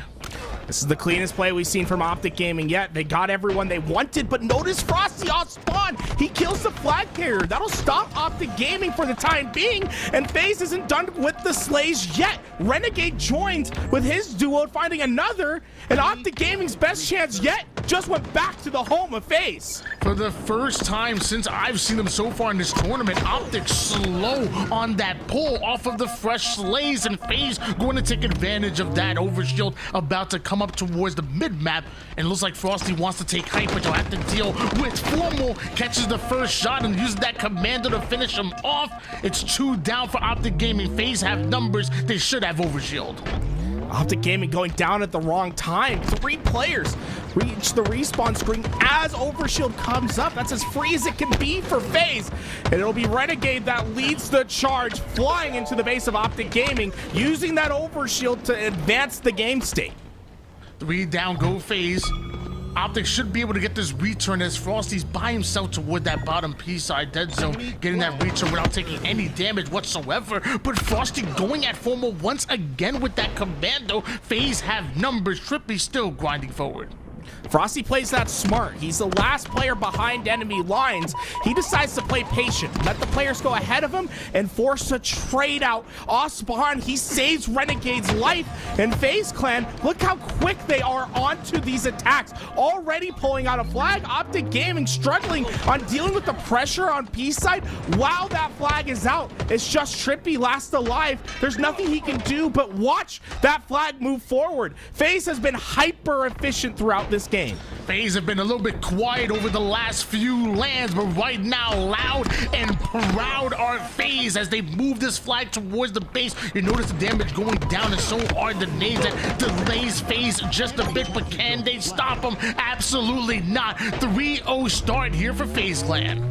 Renegade and Frosty have woken up in this match. 28 kills between the 2 of them, and well, I'm getting flashbacks to 2012. It looks like LeBron and D Wade dominating on the court right now. These 2 have each other's help at all points in time. Every time you think you have one of them, well, the duo comes out from behind the screen, gets the kill necessary, and FaZe, they got 1 slay, immediately pulled the flag. Hyper efficiency is the name of the game.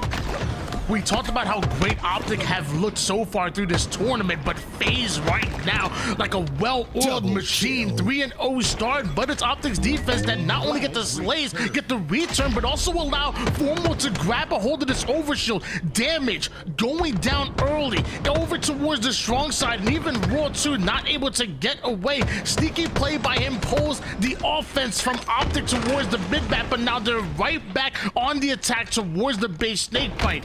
A little bit of a sneaky snake play toward the back base, and Formal, he's just gonna ignore him. He's gonna pull that flag and double back when they get the damage. Snakebite plays is so frustrating for the side of OpTic Gaming. Earns a trade out with his life, and OpTic Gaming lack the numbers to keep this flag pushing forward. Instead, they'll focus on the spawners and try to wait for the help to come off of the back of OpTic Gaming's base. It won't be in time. The flag's back home, and FaZe with another strong defensive effort. OpTic Gaming was going to have to continue to apply this pressure into FaZe's base, but they have yet to find a solution to how well FaZe has been able to turtle up. Once again, FaZe having the numbers and also having control of that center map. You have Frosty on the P side, Raw 2 ratting it out, waiting for Lucid to cross him so he can try to get the back smack. Takes a bit of damage there. Trippy will end up getting that nade kill, clearing out the car 2 side, leads to a 3 down for FaZe Clan. The final player is going to be Snakebite, and he's driven back, stuck in the util side as Deadzo starts his flag run. FaZe is starting to take advantage of the game state. OpTic Gaming starting to move a bit too quick on the map, flying ahead, understanding that they have to get 3 captures in just over 4 minutes. That's a tough task ahead of them. They're starting to play at a blistering pace, but FaZe start hiding in corners. They're letting players from OpTic Gaming pass into their base, understanding that if we get the first kill, OpTic Gaming won't have the numbers to get these flag captures. I feel like theoretically it's enough time for OpTic to be able to cap 3 flags and maybe force an overtime, but with the way that FaZe are playing both offensively and defensively, it's going to be quite the mountain to climb. Well, it may take an overshield from Formal or a stick from Raw 2 to shut that down. Second overshield in a row for OpTic Gaming, but not even a flag back home to answer for it. Renegade was quick to get into the back lines, and he'll take advantage with the first kill. FaZe suddenly not too concerned about getting another flag home, but rather disrupting the flow of OpTic Gaming. Renegade takes his time to pull that flag, understanding his damage was more important. OpTic Gaming thought they were on an attack, but it was Renegade that was behind them the entire time, and it might just be the 4th that comes home for FaZe. It really feels like a flag cap that OpTic cannot afford, but one that they also can't stop. 4-0 start here for FaZe, and just over 3 minutes on the clock when OpTic are starting this engagement. 3 down. FaZe are about to 5-0 OpTic, very similar to what they did in the lower bracket.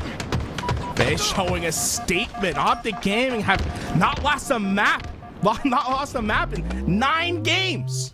An undefeated record that seems to be slipping away. There's only 2 minutes and 40 seconds for them to find 4 flags. Not unprecedented to do so in the HCS. First step is down. FaZe 2 down. OpTic Gaming is going to get this flag run. It was Anaheim in Season 1 when Space Station Gaming was down 4 flags with 2 minutes left in the game where they were able to find a win. Can they replicate that success that we haven't seen since Season 1?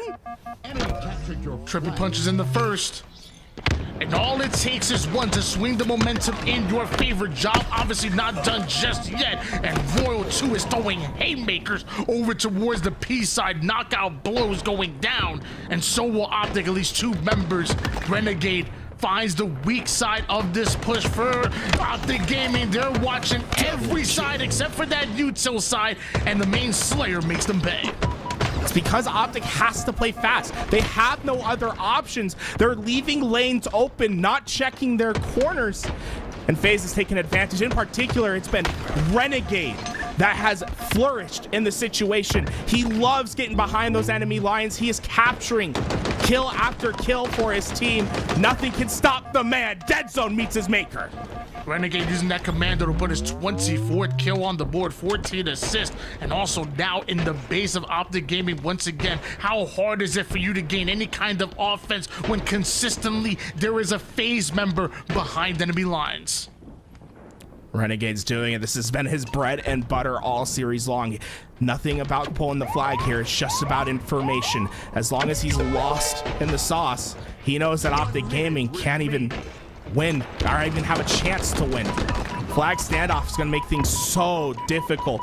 Not only do they have to get this flag home, they have to quickly deal with the return. This is looking like a situation that's turning from improbable to impossible as the seconds pass by. And FaZe recognize that situation. This is their offense creating defense here, but they are the ones that end up going 3 down. And although Renegade creating hell, creating havoc, he almost ends up getting the ninja, but still ends up going down. OpTic not quite on the return just yet, and that's because the spawning members of FaZe are so quick towards the util side. This flag is just bait, and OpTic don't have the time. 18 seconds to try to get this return, and Snakebite and FaZe are just keeping this flag alive. Oh, FaZe like a couple of teenagers keeping the ball away from the young child. Nothing they can do. This flag has stayed in the mid-map. OpTic Gaming see defeat early on, and that might be the best we've seen FaZe all year. They were dominant start to finish. Yeah, I think the end of that game, a little detail there tells the story. Dead Zone just kills himself. You know, the game's over. Took a quick bath with a toaster.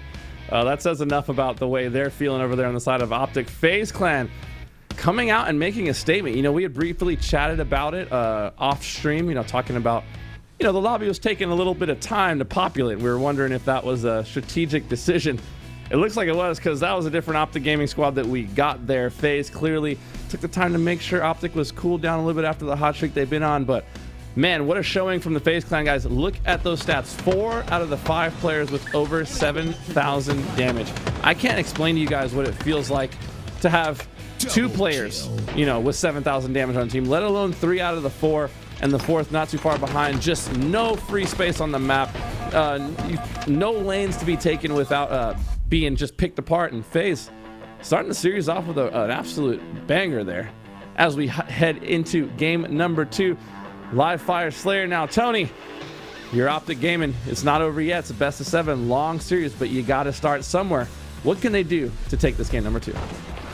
Well, I mean, it's as simple as trying to slow down FaZe Clan. Like there was many times where you had control, but the speed and the slays in which FaZe came at you, it was the coordination that we've seen OpTic use on so many teams, so many times, even in this tournament. You gotta slow them down. You gotta bait them into those traps and make FaZe pay for being overly fast. Time to find some solution in the chaos. That sniper is, well, been in many players' hands. It'll end with Snakebites, though, as he patrols this camo. And that spike nade from Frosty, man. It made Lucid one shot, gets them the kill, and it was blistering pace to start this. But notice how slow the game has become, as this camouflage is a crucial element to either team's success. Renegade with the double, Royal 2 puts the 3rd on, and that is a camouflage to Frosty, and Snakebite almost delivering that sniper to the camo, but OpTic Gaming is here and ready to fight.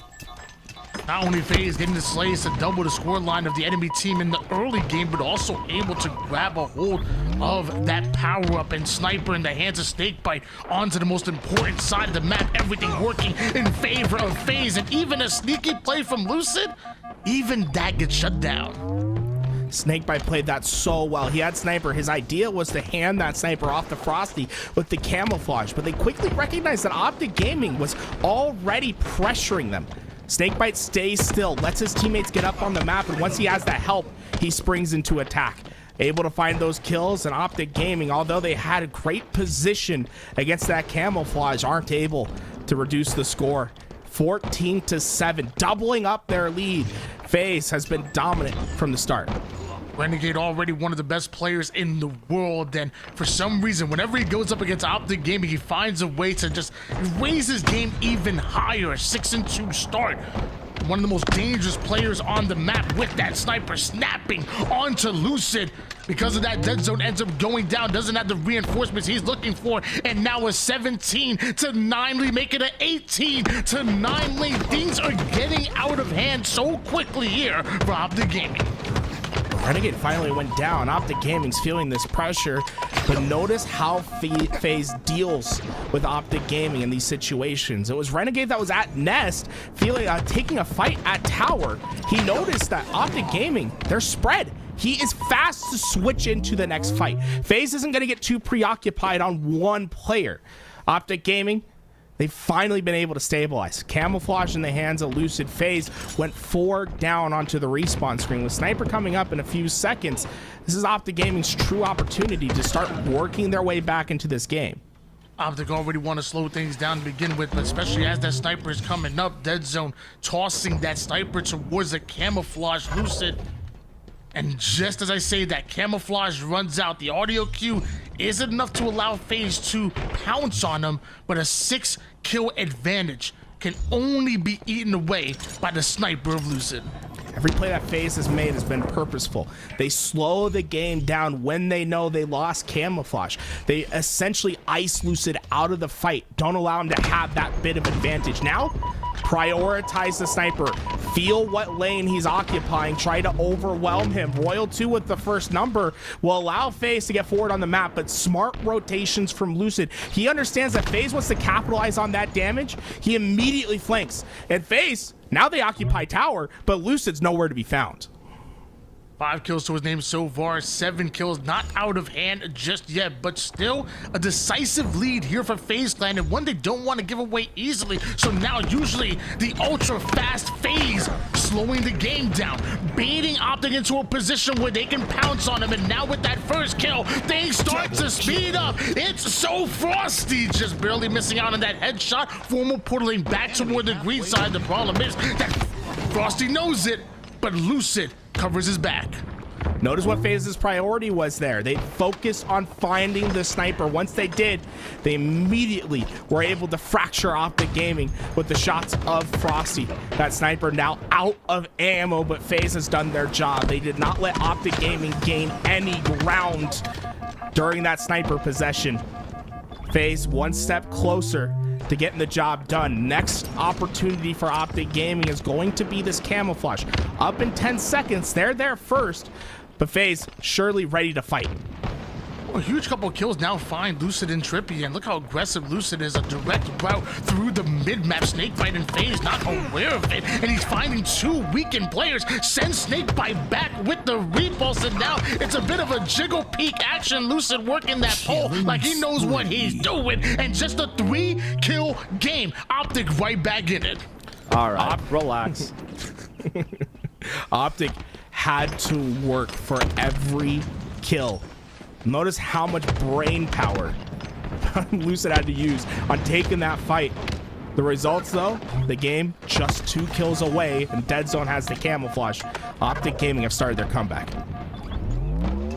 Tied up at 28 apiece here, multiple going down for FaZe. OpTic now have to identify where the spawners are coming from, and looks like Renegade and World 2 already able to break out of the dummy side. Doesn't stop Dead Zone from immediately pushing this tower side, the strong side of the map. A one-shot Frosty would not get away, although he was able to get a kill, and World 2, I don't know if he was just angry at that wall, or maybe some tech difficulties. Looks like some tech difficulties, and that's a devastating result for OpTic Gaming. And they had all the momentum. They had just gotten Sniper. They were starting to play their process, their game. And it's going to, unfortunately, that crash is going to take some of that wind out of their sails, as OpTic Gaming will focus on the reset.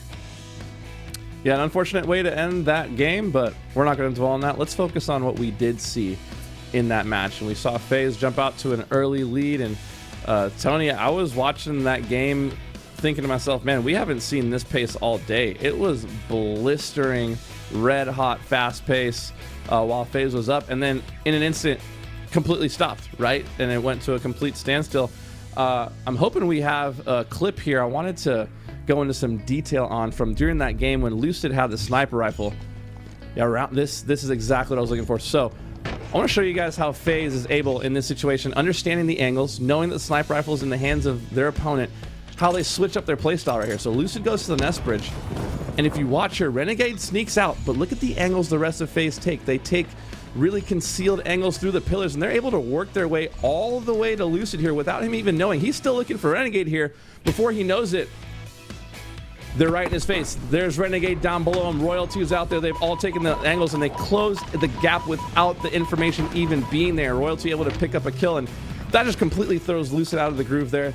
That's some great detail there from the FaZe Clan boys, knowing how to switch up their game when the other team had the sniper rifle. Just love to see that. But man, Tools, that game, was a tale of two halves, right? Like FaZe up early in the game, OpTic kind of clawing their way back in.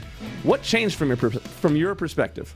Well, OpTic Gaming was finally able to get comfortable in that second half, and it came off individual performance, which I think is what OpTic is going to need more of in this series, is being able to win crucial gunfights that you shouldn't win, right? We saw Snakebite in the early game have those opportunities in FaZe. We're getting away with a couple kills here and there. But remember on Lucid's one shot, he's working so hard to find that finish on Snakebite. That's what starts it all. And although it takes a lot of effort to get to that point, once OpTic Gaming was comfortable, that's when things make the difference. I think this kill was crucial. Snakebite could have gotten this trade. If he gets that trade, it slows OpTic Gaming down. Instead, Lucid gets a hard-fought win, but now OpTic Gaming start to pressure fast the spawns of FaZe, and we start to see the comeback. Yeah, and at that point, Lucid was 10-5 in the game. So he was 5-5 to start the game, then all of a sudden goes off with a killing spree. Just insane plays from them. It looks like we're going to be jumping right back in. We'll be waiting for a word from League Ops about what the win condition will be for both teams. But honestly, I'm down for more live fire Slayer, Tony. That was a pretty epic matchup.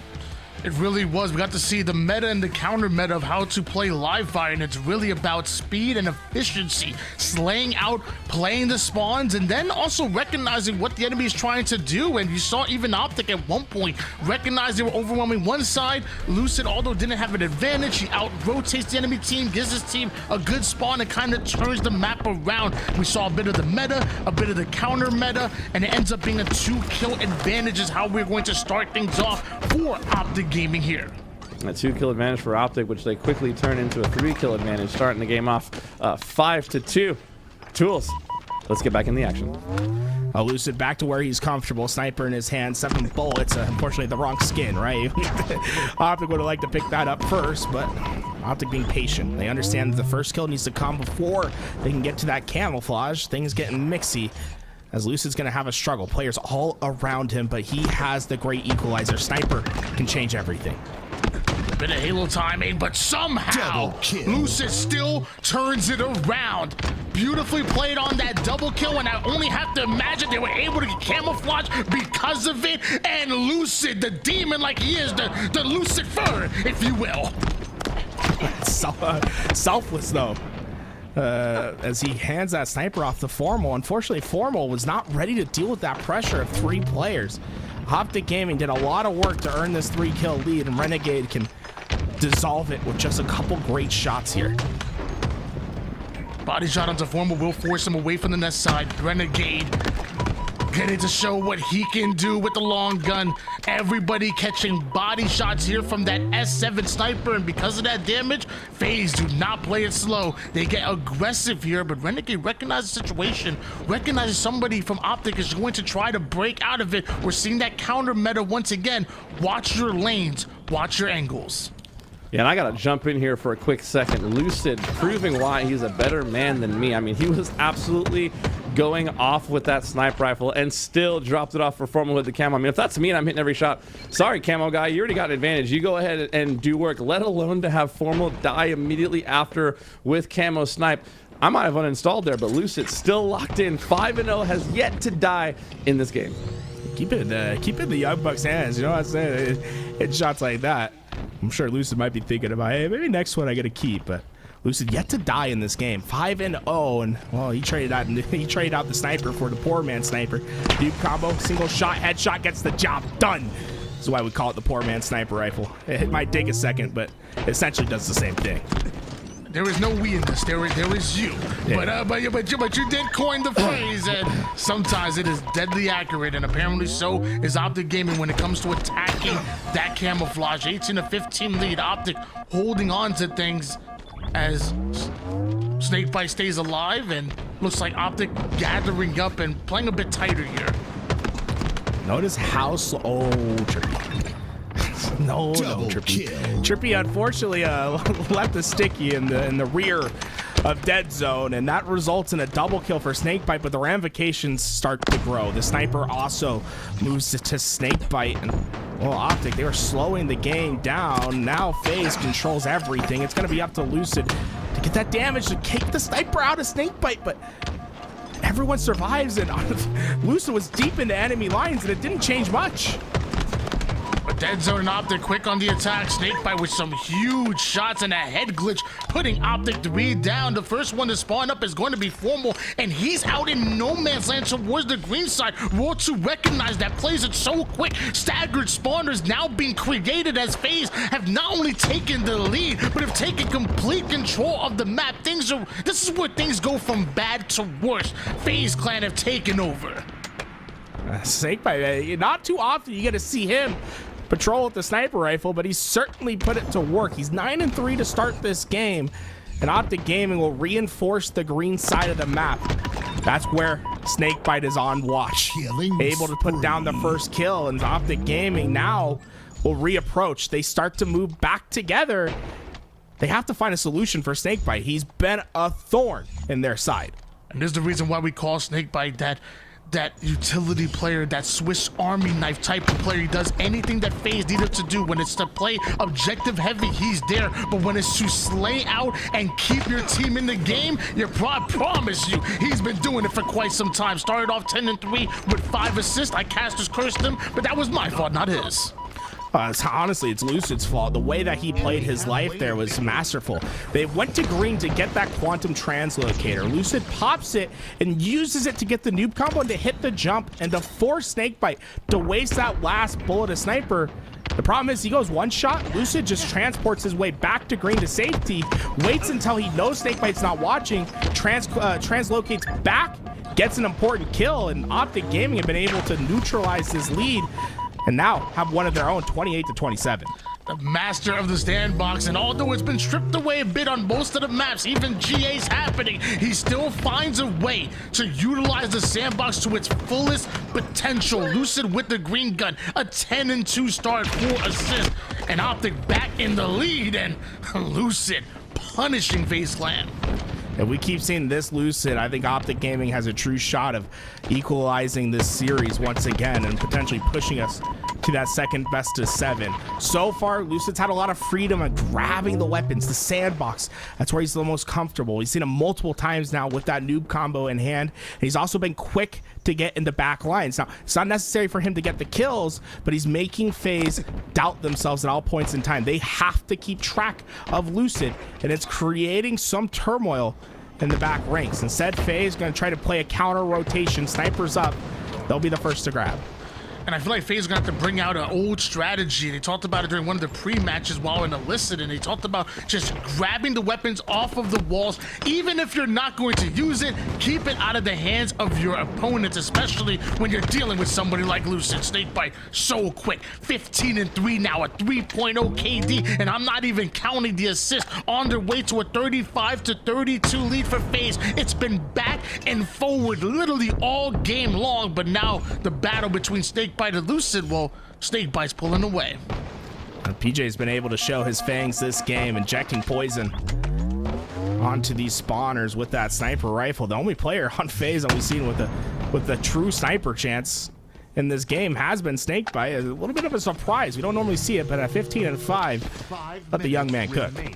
I mean, he does what the team needs him to do, and right now, they need him to slay. 37-33 lead. FaZe still have control, but that game slows down quite a bit. But as it slows, if OpTic aren't aware where Snakebite is slithering towards, he can catch them by surprise. But off screen, you see that Formal is able to take down Renegade. And right as that camouflage is coming up, a one-shot Lucid will survive and thrive as he takes down Frosty. Now FaZe setting their sights on this camo. They're nowhere near it, but they can bait it out. If you mess with the snake, you get the fangs. And he takes down the camouflage player and almost does the same to Lucid. We saw everything from PJ in that life, right? The patented wasting of ammo. He gets the headshots, he makes killer rotations, and he keeps FaZe in this game. So far, the 1 kill lead as Frosty gets this next camouflage. This has certainly been a land pacing Slayer. So slow and methodical. These players understanding that giving away just a little bit too much damage, giving away free kills is going to be the difference in victory and defeat. They both understand you give a team an inch, they will take a mile, especially at this level of competition. And how does nobody hear Frosty grab it, holding a green gun? There's 2 players there, and Frosty was still able to get away with that, still taking down Formal. A bit of a trade out in lives, but Trippy gets attacked as Renegade and Raw 2 know there's weakened players stuck over toward the seaside portals. Back with the instant transmission. FaZe 43 to 49. This is their game to win. Surprisingly, the biggest lead we've seen all game long as well comes in the end game. Frosty tried to chase the king across the board. Dead zone goes down. Trippy will join him as FaZe start to catch heat. 6 kills separating OpTic Gaming in a fragile moment. They can't afford to go down. There are no second chances. It's time to execute.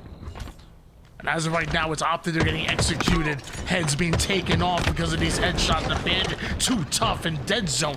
Huge snipe out of him, but dying for the 16th time here in the Slayer. I promise you, FaZe are not valuing his life. It's hard for him to do that and stay alive when FaZe are playing like this. They win championships.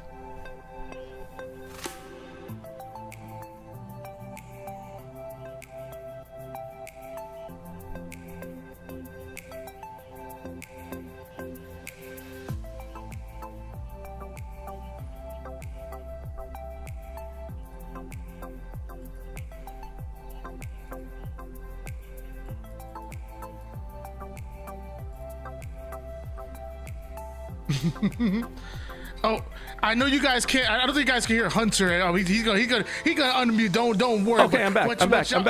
I'm back. Sorry. I was muted for a second. What I was saying, absolute insane performance from FaZe Clan. Snakebite though, the standout for me. If you guys don't already know, it's clear and obvious. He got the husband buff. Him and Lottie recently got married. Congratulations to them. Wishing them a lifetime of happiness and love and joy.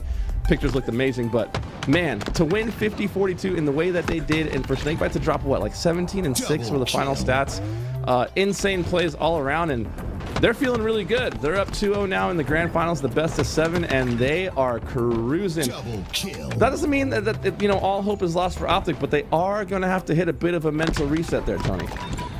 I mean, I can promise you guys at home. Let me tell you something, because you know Uncle Tony gonna do you right. And I promise you, let me give you some words of advice. You can practice all you want. The scrims are important, the film review is important, the countless hours that you put in most of the time will pay dividends, but there is nothing, and I mean nothing, that will do you well like a good woman in your life. I promise you, it'll have you moving different, it'll have you dressing different, it'll have you talking different. I promise you, a good woman will have you playing the best game in your life. So make sure you're prepared. And I'm just gonna leave it at that. Yeah, not only is moving different, shooting different too, right? You know what I'm saying? More ways than one. Anyways, so they're just looking, you know, they got that buff. And you know, heading into this game, Tools, one of the things I wanted to bring up was, you know, we talked yesterday a little bit about leaning in and what it takes to lean in, right? And there's something else about a FaZe Clan when there's a Worlds around the corner. Am I right? There's no one that prepares better.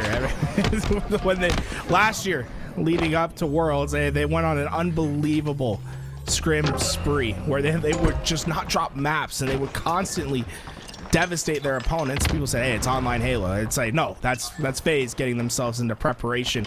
Things they happen slow, then suddenly all at once with FaZe. They will chip away, but once they get that little bit of space, they love to put a game away. OpTic in a fragile moment, down 2-0 in this series. Can they withstand the pressure of FaZe? 35-0 run here. OpTic starting off early here with the double cap. And when we talk about maps that can snowball out of control, we cannot not talk about interference. It is one of the most momentum-driven, if not the most momentum-driven map and game mode combination that we have here in Halo Infinite. It wouldn't be surprising if you see OpTic or FaZe take a 100-0 point spree at points in time. It's so easy to manipulate the spawns and simplify game states to where it's where you can put a team in a perpetual blender. Lucid, he knows how important this life is. He has to find a trade in order to prevent OpTic from having that blender moment. He was able to find one, but was that enough to slow FaZe? The overshield went their direction. The trip cap is in just for a moment. Important lives here for OpTic Gaming. 40-21 lead here. FaZe holding on to that double cap. Alpha and Bravo locked down, so that means that OpTic are spawning over towards that Charlie side, that Carbine side. Now it's up to FaZe to limit their movements. The shots looking good from Raw 2 from across the map, and now as he gets his shields back, the pings are going down. This is FaZe's opportunity to attack, but Frosty the first one at the black screen, but so will Dead Zone and Formal. A huge double kill out of Snakebite as he continues to put down damage onto Lucid. Understanding what a choke point is there, right? Great nade, double kill, easy lives. A quick point I wanted to make about FaZe Clan too, and one of the things I've always loved and appreciated about watching their screen is just how simple the Halo they play is, right? Like, yeah, they're insanely talented and they hit 6 shots and whatnot, but it goes back to, hey, we're gonna do damage, and then what, did a second player just jump off the map in the same spot? Anyway, it was a lot easier to do that in Halo 5 than it is they do their damage, they back down, right? When they have advantage, they press their advantage, but they keep it simple, right? They hit their shots and they're not trying to do too much, each player playing their role perfectly. It's just a simple way to play, and it's a simple way to win, and it's continued to pay dividends for the squad. And sometimes that really does pay dividends, is to not overcomplicating the game, make it as simple as possible. And 83-40 lead is what really becomes the outcome here. And 23 seconds for Overshield to come up. OpTic have to attack either Alpha or Charlie and navigate the Overshield at the same time, Garrett. Things just what's been simple for FaZe, right, just becomes ultra difficult for OpTic Gaming because of the situation. They'll start scoring right now, but with Overshield coming up, FaZe has other priorities. They want those extra shields to find their pressure. Frosty grabs it, but it was a trap. Formal was waiting at the top this entire time. The Overshield doesn't go for FaZe, and now OpTic have their opportunity. They've been waiting for a slip up. This is it. FaZe is trapped at the backup bunker. OpTic Gaming starting to fly forward on this map. 106-46 lead in favor of FaZe Clan, but it is Formal and OpTic that are attacking the Alpha side. Can FaZe drive them out? Frosty gets the kill onto Dead Zone, but Alpha does convert. As I say that, FaZe, they're just gonna rotate, play for Bravo and Charlie. FaZe were able to stop OpTic Gaming because of how well they lived in those situations. Frosty's trapped out over at Engine 1, had 2 players around him, was able to survive. It prevents OpTic from moving on to the next step of their plan and stopping the C spawners. Instead, OpTic has to go back into the neutral game, deal with the players of FaZe to get back into a scoring spot, and FaZe have the option to either out-rotate or pressure back on the spaces that OpTic Gaming go for. Instead, they send their numbers back towards C. It ends up in equal trades. OpTic Gaming will stabilize for the time being. It's their scoring opportunity. I was gonna say a one-shot Raw 2 will survive, but Trippy making a play in the clutch, taking down both members of FaZe Clan, who somehow still were able to grab a hold of Alpha, but you're seeing OpTic start to inch closer and closer towards that bunker side. Alpha should trade hands, but OpTic dedicates so many resources that FaZe, they just flip the map. The map and start scoring. This is fast for Trippy. He needs to find some sort of space for his teammates to push through. They're gonna opt for that yellow corner. Tower 2 position for Trippy to try to find this damage. But unfortunately for him, as he's on these front lines, he sees his teammates go down, and he understands now that there isn't any counterattack coming soon. Instead, they'll have to focus on this Overshield down numbers, but I believe Lucid gets away with it. Huge opportunity for OpTic Gaming. So with that Overshield, a missed melee, caused him to take a bit more extra damage, but great anticipation with that grenade. The now grenade over toward the long haul side converts that into Charlie just about. Alpha's also locked down. OpTic Gaming are scoring. Lucid's doing everything he can to keep OpTic in this game. 13-8 to start. back to scoring with Snakebite being last alive. Lucid's using these extra shields to pressure that first player up. Notice when he goes down, it's as the other spawners come. Now OpTic have a 3v4 numbers advantage into these fights. This makes it so much easier to keep the trip cap into effect. Notice the pressure they had towards B and C at the same time, but it's Royal 2 that got behind enemy lines. Double dilemma for OpTic off spawn. They have to focus on the B and A hill at the same time. Bravo's already snatched up. It looks like Alpha may just be as well. A remote detonation will cause the chaos to start.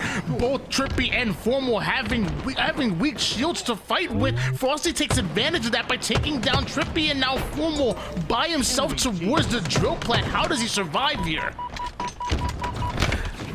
There is no surviving. They had his position though, and they knew that no one from OpTic Gaming was up fast enough on that respawn to help him. They send players through multiple lanes. They deal with the pressure and the threat. Instead, OpTic Gaming are trapped over at B, and this is a tough position to fight out of, especially when FaZe has all of the cutoffs covered. Royal 2's in the back of C, making sure no one comes through that open field. They're funneling all of OpTic Gaming into the engine area, which OpTic Gaming FaZe has just taken high ground and are ready for this push. And I can't help but think even the trip caps for OpTic Gaming aren't enough to get them back into this game. It is still FaZe that just about doubled the scoreline of OpTic, who have just gone 3 down once again. What can OpTic do against this FaZe clan roster if even the triple cap isn't working? This is going to come down to finding the first kill. Notice how Frosty kept that overshield. He grabbed it when OpTic Gaming went 4 down. Because of that, he's able to maximize the value from it. FaZe Clan doing something that you don't normally see in this game type, in which they're content with 2. They've kept OpTic Gaming in a home base and have tried to funnel their action towards one side. They're not going for that dagger trip cap. Instead, they're playing a battle of attrition, and well, OpTic Gaming's quickly running out of steam. Well, it is Trippy that is able to take down Frosty. Formal fighting from the low ground, and Snakebite take advantage of that. 16 kills for him, 6 assists to go along with it, but it is OpTic Gaming holding on to Bravo and Charlie. That means they're scoring. Snakebite's anchoring back at A though. He knows that this rotation's going to come. Trippy gets in first. Royal 2, the long-term duo, comes in for the help. He's out of bandit ammo. Oh no, there's nothing for him to grab anywhere soon. He's gonna have to back all the way out. There's no ammo until BR or a dead body. Snakebite had to go all the way from tower back to C just to get ammo. Snakebite looked at that heat wave and said, man, what a worse time for this to be G8, because that was the closest weapon that he could have grabbed a hold of. Luckily, finds the bandit over toward the Charlie side. They do sacrifice some base, but how well they're playing, they should be able to get it right back into the mix. 3 down, go OpTic Gaming, and look how quick FaZe are to take away Bravo with 240 points. OpTic need to clean it up. Snakebite would stay true to his name with the way he was slithering around there, staying alive for so long. Lost his ammo, and even dead, was able to keep finding true value. Royal 2 with a double kill that just ends this game. There's nothing OpTic Gaming can do. FaZe outlast OpTic Gaming. It was a brutal 2-cap that they held for so long off the anchoring plays of Snakebite. FaZe Clan with another win on the board. Now 1 game away from taking this grand finals. FaZe looking like this in Worlds form is a scary sight. And to be honest, they played that last game, in my opinion, like it looked like a horror movie. And what I mean by that was this. They would leave specific lanes open for OpTic to feel like, oh, look, there's a path here. When in reality, it all just led to traps, and the axe murderers were waiting there for them. It felt like OpTic kept having to go, E1 around the edges, but FaZe knew exactly where they were at all times, and they were just playing with their food. An excellent showing there from the FaZe Clan boys, looking real strong. And honestly, with the kind of momentum they have, the fact they're up in 3-0, like, I would say crazier things have happened, but they haven't. This is looking like all she wrote. FaZe Clan looking like they're clicking all cylinders. That's not to say I hope OpTic doesn't give us a series, though. They still have more left in the tank. I did actually tune into Formal stream for a little while during that last game, and I mean, he was still common. They were locked there trying to make the thing happen, and so, hopefully we can extend this series a little bit longer, but as it stands, FaZe Clan, Tony, they're just looking unstoppable. They really are. And you know what's funny? When I watch that match, I'm thinking to myself, like, this has to be a huge damage differential of a couple of, if not a few thousand. This has to be a slay advantage of a minimum 15, 20 kills with the way that FaZe looked as dominant as they were. But it wasn't. Only a 10 slay advantage in favor of FaZe. Only about, less than 1,000 damage being the difference. Like, not only are we seeing a FaZe that are out firing their opposition, which we know them to do, but we're starting to see an efficient, a fast FaZe, which that is really scary leading to Worlds. Well, here it is. This could potentially be the last game of our Halo World Championship warm-up presented by Complexity, unless OpTic can take this one home and extend our series. Tools, it's going to be King of the Hill on recharge. Take it away. Match point. Just one more for FaZe to get this job done. King of the Hill. Bread and butter for this team. They love to slay and keep the teams on the respawn. Don't expect to see them be quick to get into these hills, Tony. Wouldn't be surprised if we see minutes burned off the clock before FaZe captures a hill. Somewhere out there, I already know that Verb Maker has cracked open the champagne. This man is having a party, I'm sure. So are FaZe, at least with a 3-0 start. It is a best-of-7 series, so we'll take one more game, and we've seen some magic happen, but it's going to be quite tough. A full-on reverse sweep and a best-of-7. I can't even think of a time where I've seen that done. This is patented FaZe gameplay so far. Look at the bottom of your screen. There's already a minute of neutral time burned off the clock. It's not even a second of hill time for either side. This is where FaZe is their most comfortable. They're going to rely on the slaying power of their team. So far, OpTic Gaming, though, has created issues. They're not going down as easily as FaZe would like, and it's preventing them from getting any of that hill time. Priority for this FaZe clan roster is getting Renegade or Frosty into these high positions where they can shoot across the map. You'll see a lot of pressure towards this white tower in particular. They'll sacrifice position on hill to make sure that there's a player watching crosses. Renegade 5-1 to start off this game, and does peek at Dead Zone, who's trying to make his way from the seat to the tower side. And you see Renegade's trying to get involved in every single fight, maybe biting off a bit more than he can chew there as he runs into a bit of a team grenade. A little miscommunication, I'm sure. His teammates lost the battle over towards pipes. You see OpTic Gaming, they've had enough of Renegade. They sent 3 players towards C-Plat to take control. Renegade's already left. Instead, it's a battle for pipes that Snakebite is leading. Lucid desperately moves back into the middle of the map, but Snakebite, he's not done hunting. They'll finally step into the hill. It's been 2 minutes and 10 seconds of neutral time that's off the clock before FaZe gets their first seconds. I ain't gonna lie, this is the same way that I play King of the Hill when I'm playing matchmaking, okay? I'm playing Slayer. Y'all play the hill around me, but it's really tough to get full map control. Both FaZe and OpTic going at it right now, leaving it all on the line. It's the grand finals with $5,000 on the line here. If you give a team an inch, they will take a mile. It's been an advanced game of Slayer so far. It's been even numbers for either side. The reason why we see both teams at just about even on this hill, and we're about to eclipse the 3rd minute of neutral time off the clock. Would not be surprised if this game ends 1-2-0 at the pace that these teams are playing. The big thing is they're not trying to give up lives and to make the game simple for the other side where the easy spawn trap comes in.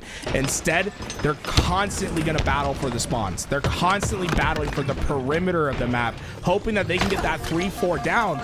And once they do, that's when we'll see them spring into action and step in that hill. Here we go. 3 down. Dead Zone's last alive. It's easy to collapse in on him. Renegade gets the kill. This is where FaZe will start to accumulate their time. It's giving me flashbacks from Season 1 where E United won a King of the Hill 1-0 on live fire.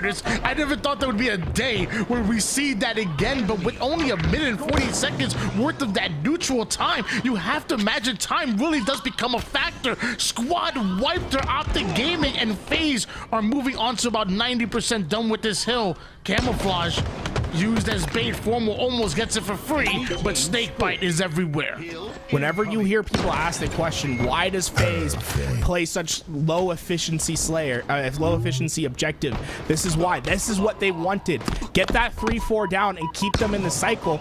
Once they have it, it's super simple. They'll capture the hill as quick as they can, but they're always going to play for that perfect situation.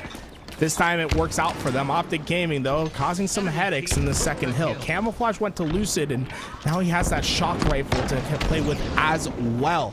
FaZe gonna have a tough time getting to this hill. Frosty Snakebite did spawn over toward that A side of the map, and we do see OpTic on that head glitch watching the tower side, and it's up to Dead Zone to clear long haul, but Dead Zone's not able to do so too quickly, going down here, and now a one-shot. Frosty simply will not escape. Can Lucid and Formal work together to stop FaZe from pushing out Charlie? Frosty's damage kept Lucid from getting back in time to help his teammate, but Lucid with that well-placed nade will still make things difficult for FaZe. Fortunately, the numbers, the reinforcements is here. FaZe has finally broken the spawn. And to them, I don't think they're going to step in this hill, Tony. They might just be trying to win on the 1-0 win condition. Well, the R3 down at the moment here. Snakebite has a lot of responsibility on his hands, and now catching shots from across the map from the spawning players towards that gold side. Frosty clears glass, has Lucid to deal with, no problem. 3 down, go OpTic Gaming, and FaZe right back in control. Well, they know where that 4th player is. There's no hiding for Dead Zone. He goes down as the spawners come up. They won't have the numbers to facilitate a true attack for another 10 seconds. But that's the win condition for FaZe. There's only 30 seconds of neutral time left. 30 seconds to step in that hill, and they still need to capture it once they get there. But the double push out of OpTic does clear out tower. They have the numbers advantage, but Formal waiting for those shields to come back up. Valuable seconds that really they can't afford. But now he's back into the action and ends up one shot so quick, has to hop in and use that shroud to try to stay alive. But FaZe are so quick on the attack. They take down Formal, do the same to Trippy. Renegade from across the map has the cross, and will Camouflage become a factor here? Camo could win them the game. It was Dead Zone that Camo. He pushed to help his teammate. He goes down. There's no more Camo to hide into the hill. FaZe will search for the kills, moving into the middle of the map. They've done it. A 1-0 victory on King of the Hill.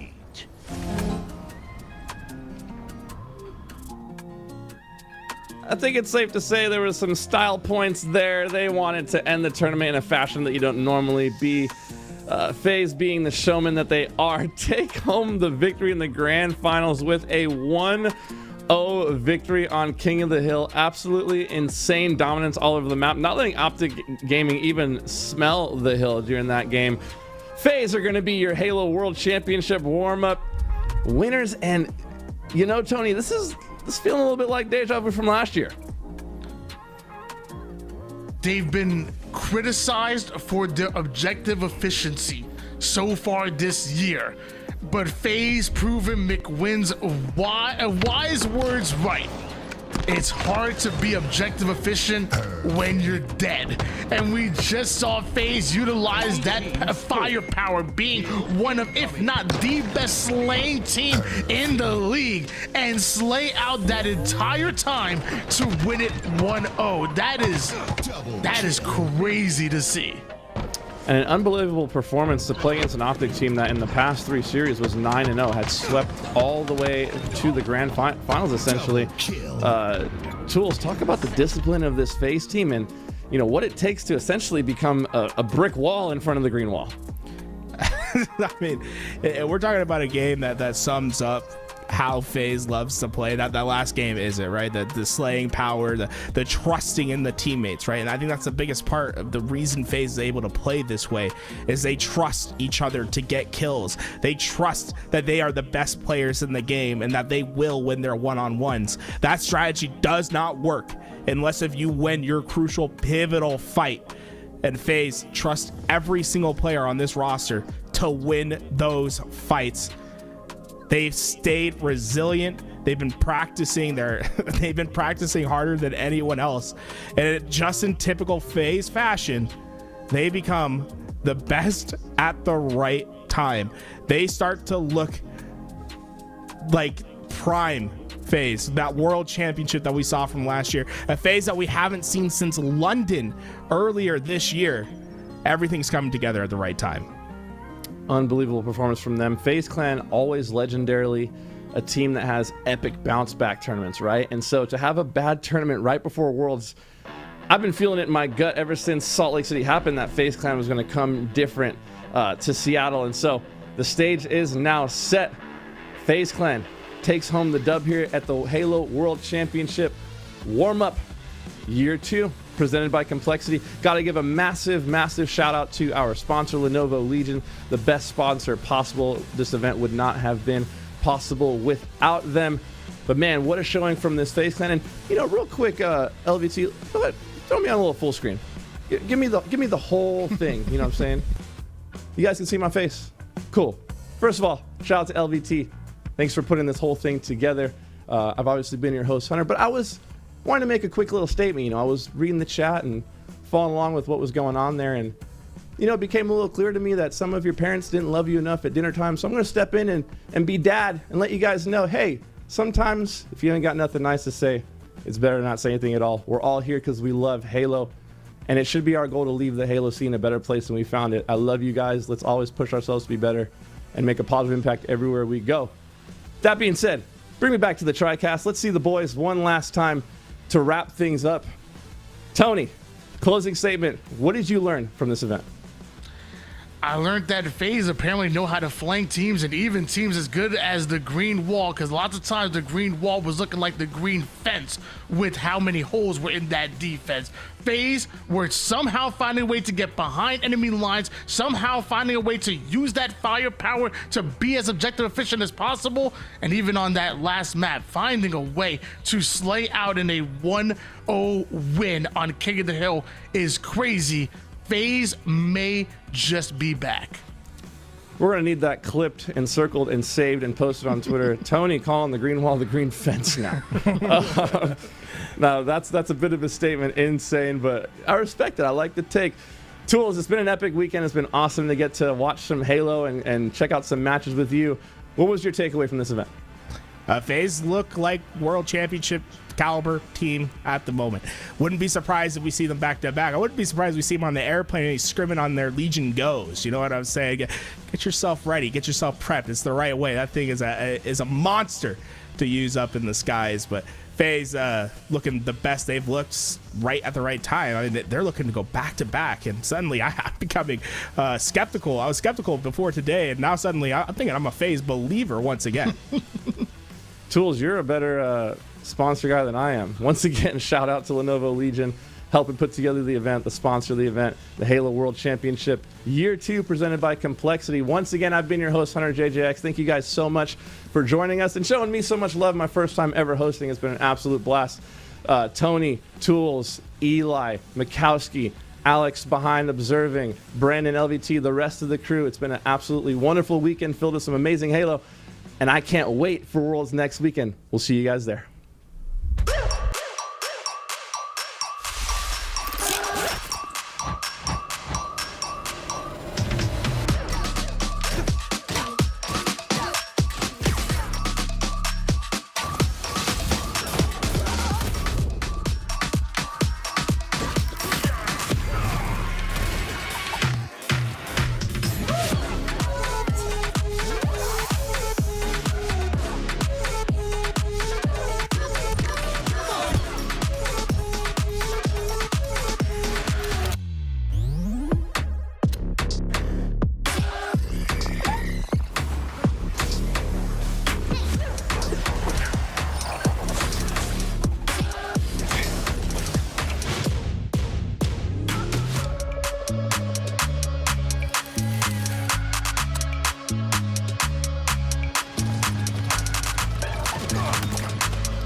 Double kill.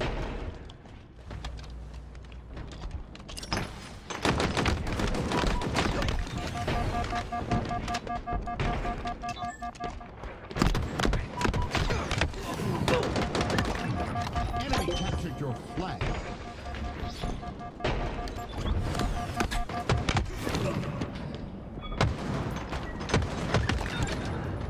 Double kill.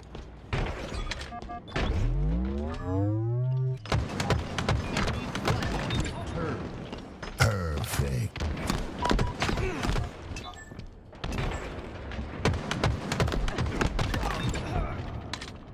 Perfect.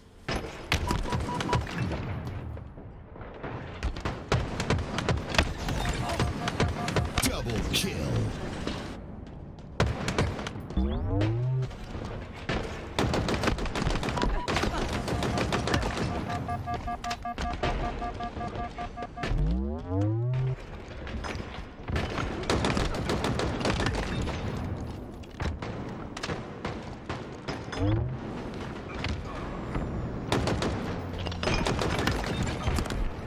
Killing spree.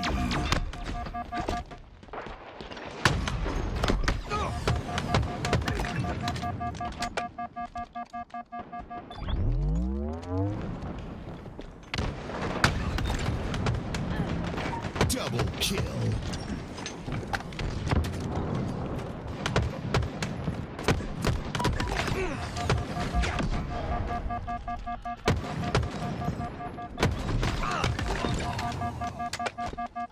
Killing spree.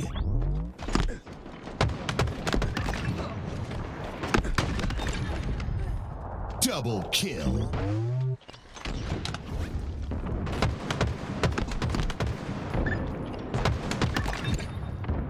Double kill.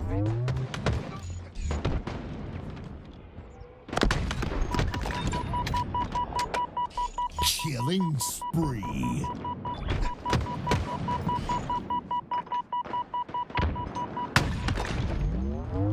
Snipe.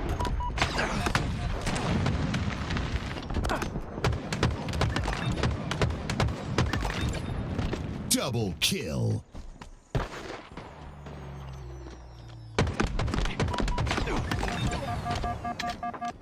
Perfect.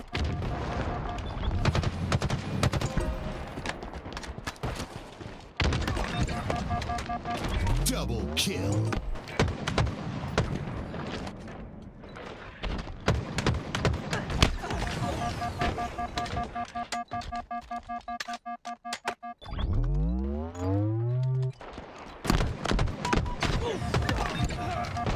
Perfect.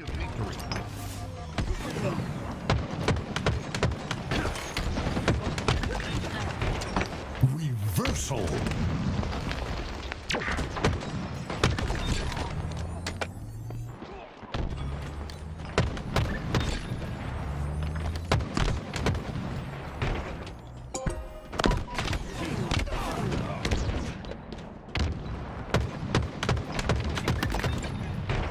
Double kill. Team score.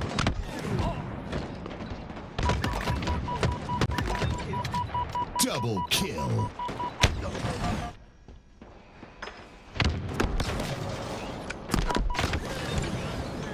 Perfect. Enemy team scored. Hill incoming. Perfect.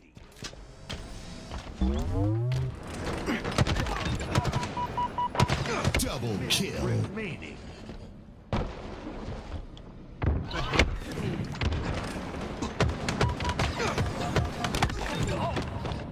Double kill. Enemy captured your flag. Double kill.